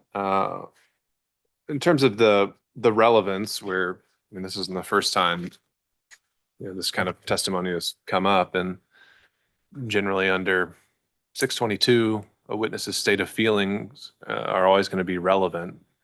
And so if they've been threatened in the jail or they're afraid of being labeled a snitch, that is generally relevant evidence. So I start with that, and also with hearsay, even if it's not admitted for the truth of the matter. And I gave the jury a limiting instruction to that effect. If someone believes that they are being influenced or intimidated, that would generally be relevant to their state of mind, and again to the potential influences on their testimony. All of this being subject, though, to the 403 balancing test. Here, what I'm hearing, though, from Mr. White, though, is that he had a very unpleasant stay with us at Rice Street. I took it from his last couple of questions that is the effect of that has stayed with him, but he says it's not influencing his testimony. And I also didn't hear really anything at all tying any of these incidents to Mr. Oliver. So at this point, I'm not seeing how those traditional routes of relevance and non-hearsay purposes would be satisfied. So I'll turn to you, Ms. Charles, and see if, in light of what he has shared with us, what your position would be. Well, my position initially was based on the first incident he described, because that's the incident that I was aware of. And when he talked about, we talked about just generally the whole sort of timeline as to when he talked about information given to whom. That first incident was at the forefront of his mind when he talked to myself and the investigators. And so that is why I wanted to explore that a little bit as far as the effect on him throughout the course of the investigation of this case. As he sits here today, he is resolute that he still wants to tell the truth as he believes it to be. And so the fact that he was labeled a snitch, it didn't deter him. In fact, it had the opposite effect, make him more resolute to keep talking, because he wasn't going to allow that label to deter him from telling what he asserts is the truth. There's going to be considerable cross-examination going towards his credibility. And I think understanding where Mr. White has been is for the jury to determine when they consider the totality of his credibility, his motive for testifying, and his motive to lie, if anything. All right, Ms. Fagan, anything you want to add or supplement here? I'd only like to add a couple things. One is the testimony was that this happened a week and a half of him being in custody. The preliminary hearing wasn't for another month and a half after. So as far as whether or not this word got out or whether or not the preliminary hearing, this information would have come out, the preliminary hearing doesn't happen for a month and a half after this young man says he would had a knife to his throat. Furthermore, he also indicated that since his bond, and because specifically the court asked that he hasn't had any issues coming from my client for the reasons after his release. So I think it would be extremely prejudicial to allow that information as if it was sent as some type of threat or intimidation from my client. The court also specifically asked if he felt that my client was influencing or intimidating him in any way. He indicated no to both. All right, Mr. Regis. Insufficient nexus. There is no nexus between any action of Mr. Oliver and any action of the people on the inmates on Rice Street. One of the things that Mr. White said sort of propelled this incident or caused it was the fact that it was in the newspaper. And once people saw it in the newspaper, that is how he became associated with it. But there again, there was nothing, there's just no nexus showing that Mr. Oliver caused any action. And even from that very witness, he never indicated that there was a sufficient nexus that would overcome a 401 objection. And even if it somehow overcame a 401 objection, the balancing test would still make it unfairly prejudicial. And I'd ask that it remain out, Your Honor. That and the fact that it's unfair in terms of just due process. The state met with this young man this month, and we have a recording of that. And even in that recording of that meeting, there is zero mention of anything that happening in the jail along those lines. The state asked, have you told us everything? You told us everything every time you spoke. Is there anything you want to add to that? And in none of that, is there any mention of any of these jail incidents, Your Honor? All right, well, I mean, I would deny it on the due process claim. Witnesses change their testimony, and that's why trials, you know, sometimes throw you curveballs. But more on the rules of evidence, I would say that at this point, and perhaps it might comes back, we revisit this on redirect once we see the exact lines of attack and impeachment on cross-examination. But at this point, for the direct examination, I do not see this overcoming. I think I would say on 403 grounds. He appears to be, have a personal conviction that these were directed for Mr. Oliver, but I really wasn't seeing that substantiated in any way. And so I think that the probative value of that is quite minimal, with a high possibility to inflame or really just with prejudicial effects. So I think on 403 grounds at this point, that stays. Any mention of the assaults in the jail stay out. And to the extent those are relevant to his state of mind in testifying, or in how he came to be here today and his, motivations along the way, I think I'm just going to have to see where that stands after cross-examination before we revisit any of them. Anyone need any clarification? I want to make sure I don't cross that line that Yeah. I'm speaking of. So can I know, just because I've tried cases with this court before where this court has indicated certain things wouldn't happen and then things happen. So I want to make sure I don't cross that line. Okay. I don't recall that offhand, but It's all right. still. All right. It's still up there. Okay. So what would be the question?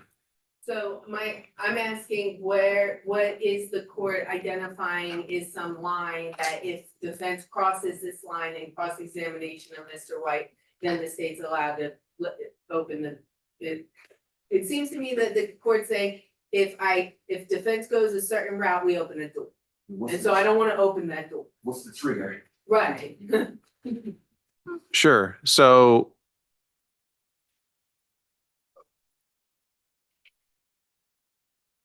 I think the important thing here would be to focus on,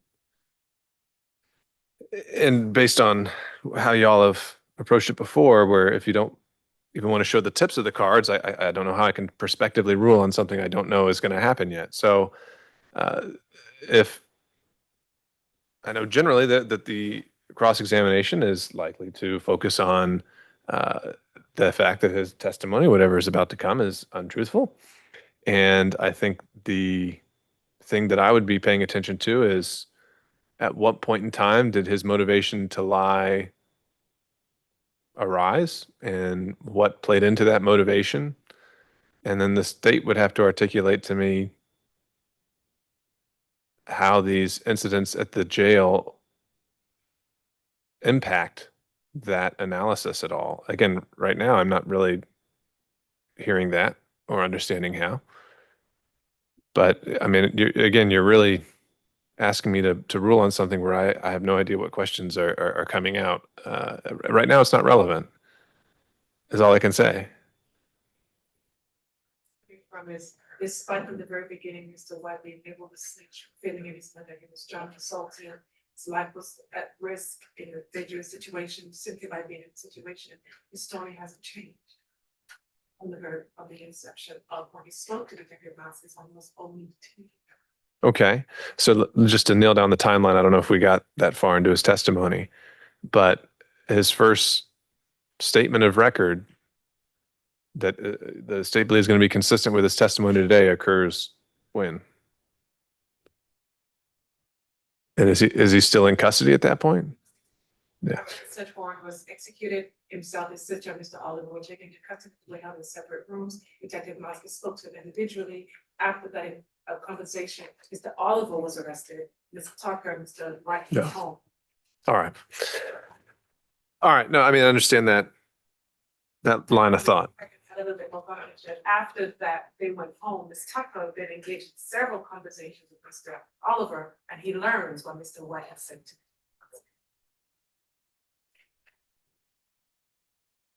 I wouldn't quite say that. Because she at that point doesn't even know what White said.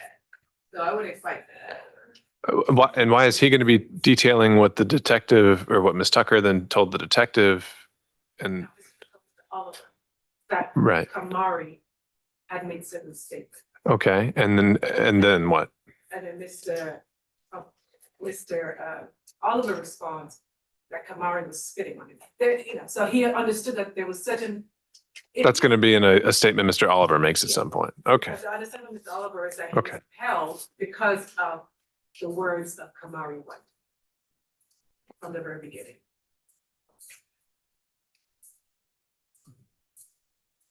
Right. Just a little, if you listen to my client's interview, lead detective tells my client immediately what Mr. White said. It wasn't stuff. So that was.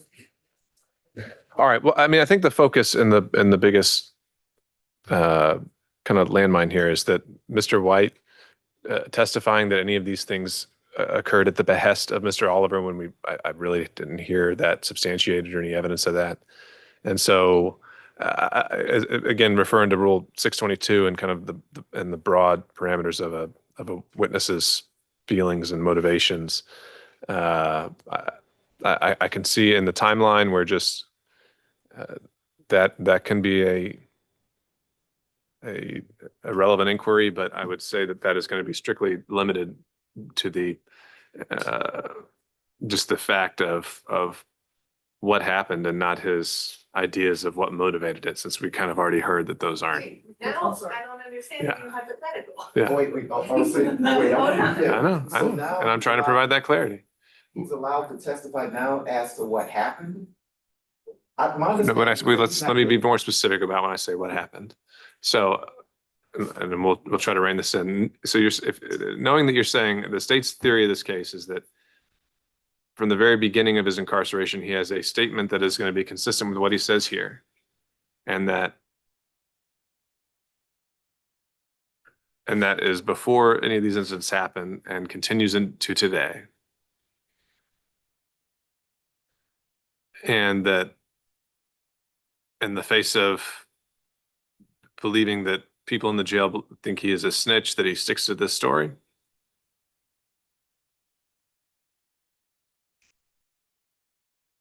All right.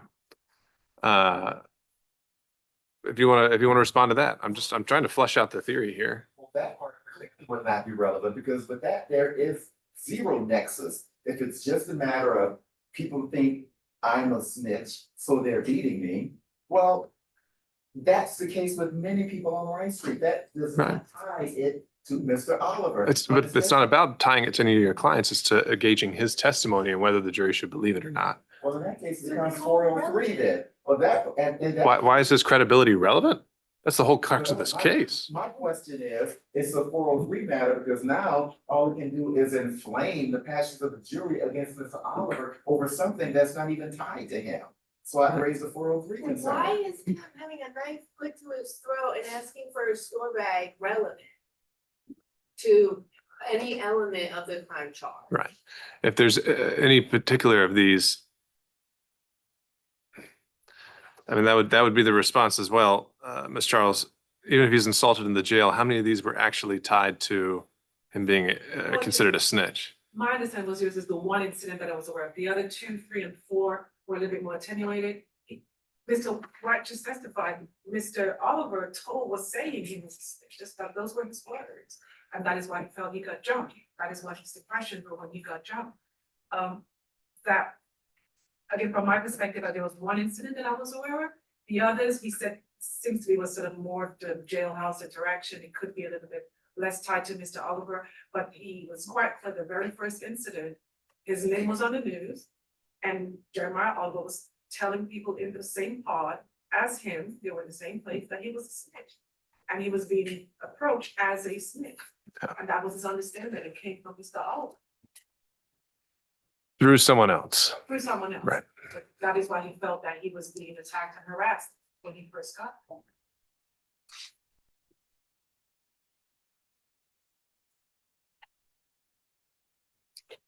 All right.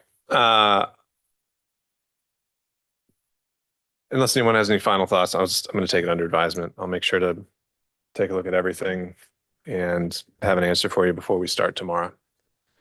Anyone else want to add anything else by the way of argument? Evidence of this, besides the word amount? Like, I understand that, Mr. Regis was able to retrieve some stuff from the jail, but does the state have any evidence about this? Okay, that's okay. But again, it's the words of Mr. White and his experience in it will. All right. Other than this issue, I want to outline for tomorrow, we would continue with Mr. White. What other witnesses does the state intend to call? 3 more witnesses, 2 will be brief and 1 will be good. All right, the 2 brief ones, who are they? The investigator of the office and Mr. Deputy Rude for the jail calls. And what's the investigator for? And what for? To detail the step that we took to ascertain whether there were any additional cameras at the conference. Okay. All right. Again, on the issue of just the jail calls, have you provided the recordings in question that you were planning to play? And from the state's perspective, do you need the nuances of how jail calls are collected and anything other than the date and time? Okay. Stipulate to. Well, let's stay away from that word since that doesn't seem to be favored. But if Ms. Charles were simply to tender those recorded jail calls, would you anticipate objecting to their admission on authentication grounds? I guess my concerns would be that Mr. Rude isn't anticipating to speak on what is being said, right? No. Just bringing them in. Yeah, just bring them in, confirm the system, how the system works, how it's secured, how we identify the numbers of the phone calls to Mr. Oliver. We're gonna go for certain dates and time relevant to the timeline in this case and play the relevant portions for the jury. Can I answer that in the morning? Sure. I won't stipulate if that's the question. Again, not asking you to stipulate. It would simply be Ms. Charles to stand up and say, we are tendering for the record Exhibit X, which is a call on this date from this number to this. And then when asked whether there's any objection, what would be your response? Okay. Then in that case, we can have Mr. Rude talk about Securus and learn about that. All right. After that. Defense for any taking of any time, we've been very. I know you've been very efficient. I know you've been efficient. I understand that. I'm just always looking for To stipulate. And so Mr. Regis has graciously saved me twice. okay. Stipulation is not a dirty word, and counsel know that their professional obligations are to make meritorious objections and ones they think have merit. And attorneys agree to things all the time. And so that's all I'm trying to explore so that we spend our time on the things that are the core of the case. And so that leads us tomorrow. likely, I think the state's resting then. And so just a flag for everybody, I think defense, if you have any evidence, should be prepared to start that tomorrow. And I don't see us getting to a charge conference, but we'll see what happens.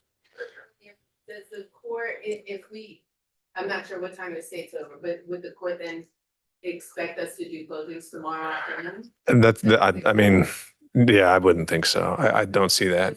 I don't see that happening. I mean, I think, and if we only have an hour left, we're just I'd rather say we start closings fresh.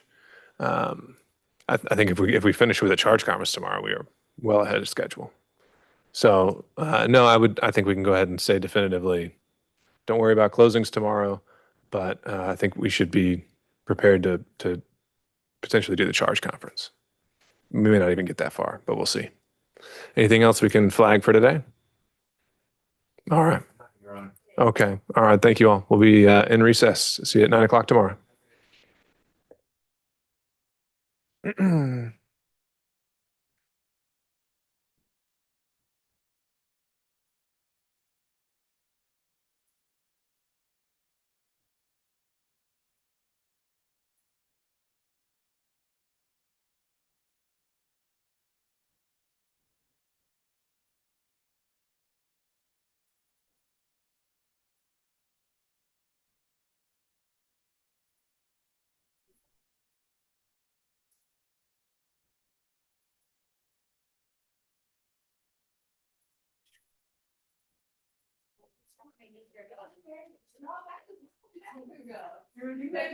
All right.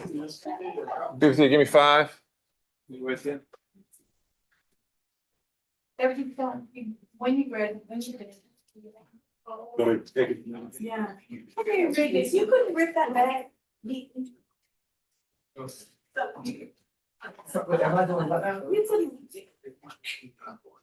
Listen, I like to show that I'm an animal.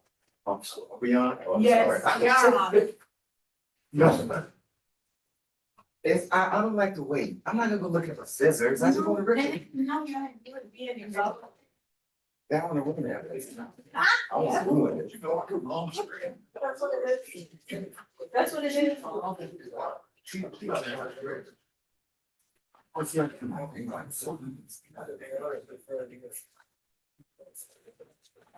don't think you'll be close to the Well, I'm gonna collect it. I'll bring it back in the morning for you. What? I was gonna put it in the office. I like to lock it up. Oh, my office is locked. You can't get in the judge's chair. Yeah, but that's just how I operate when I'm the investigator on the trial. That's just how I move, so. Well, I might have to keep it because I wanna log it so I can give it back to you. I'm gonna bring it back to you. Are you gonna bring it back at 7:30? No. But I'm not staying here either, but I prefer to just, like, that's just how I like all the physical evidence I take here, so. That's just, I leave it. We'll bring it back for you tomorrow.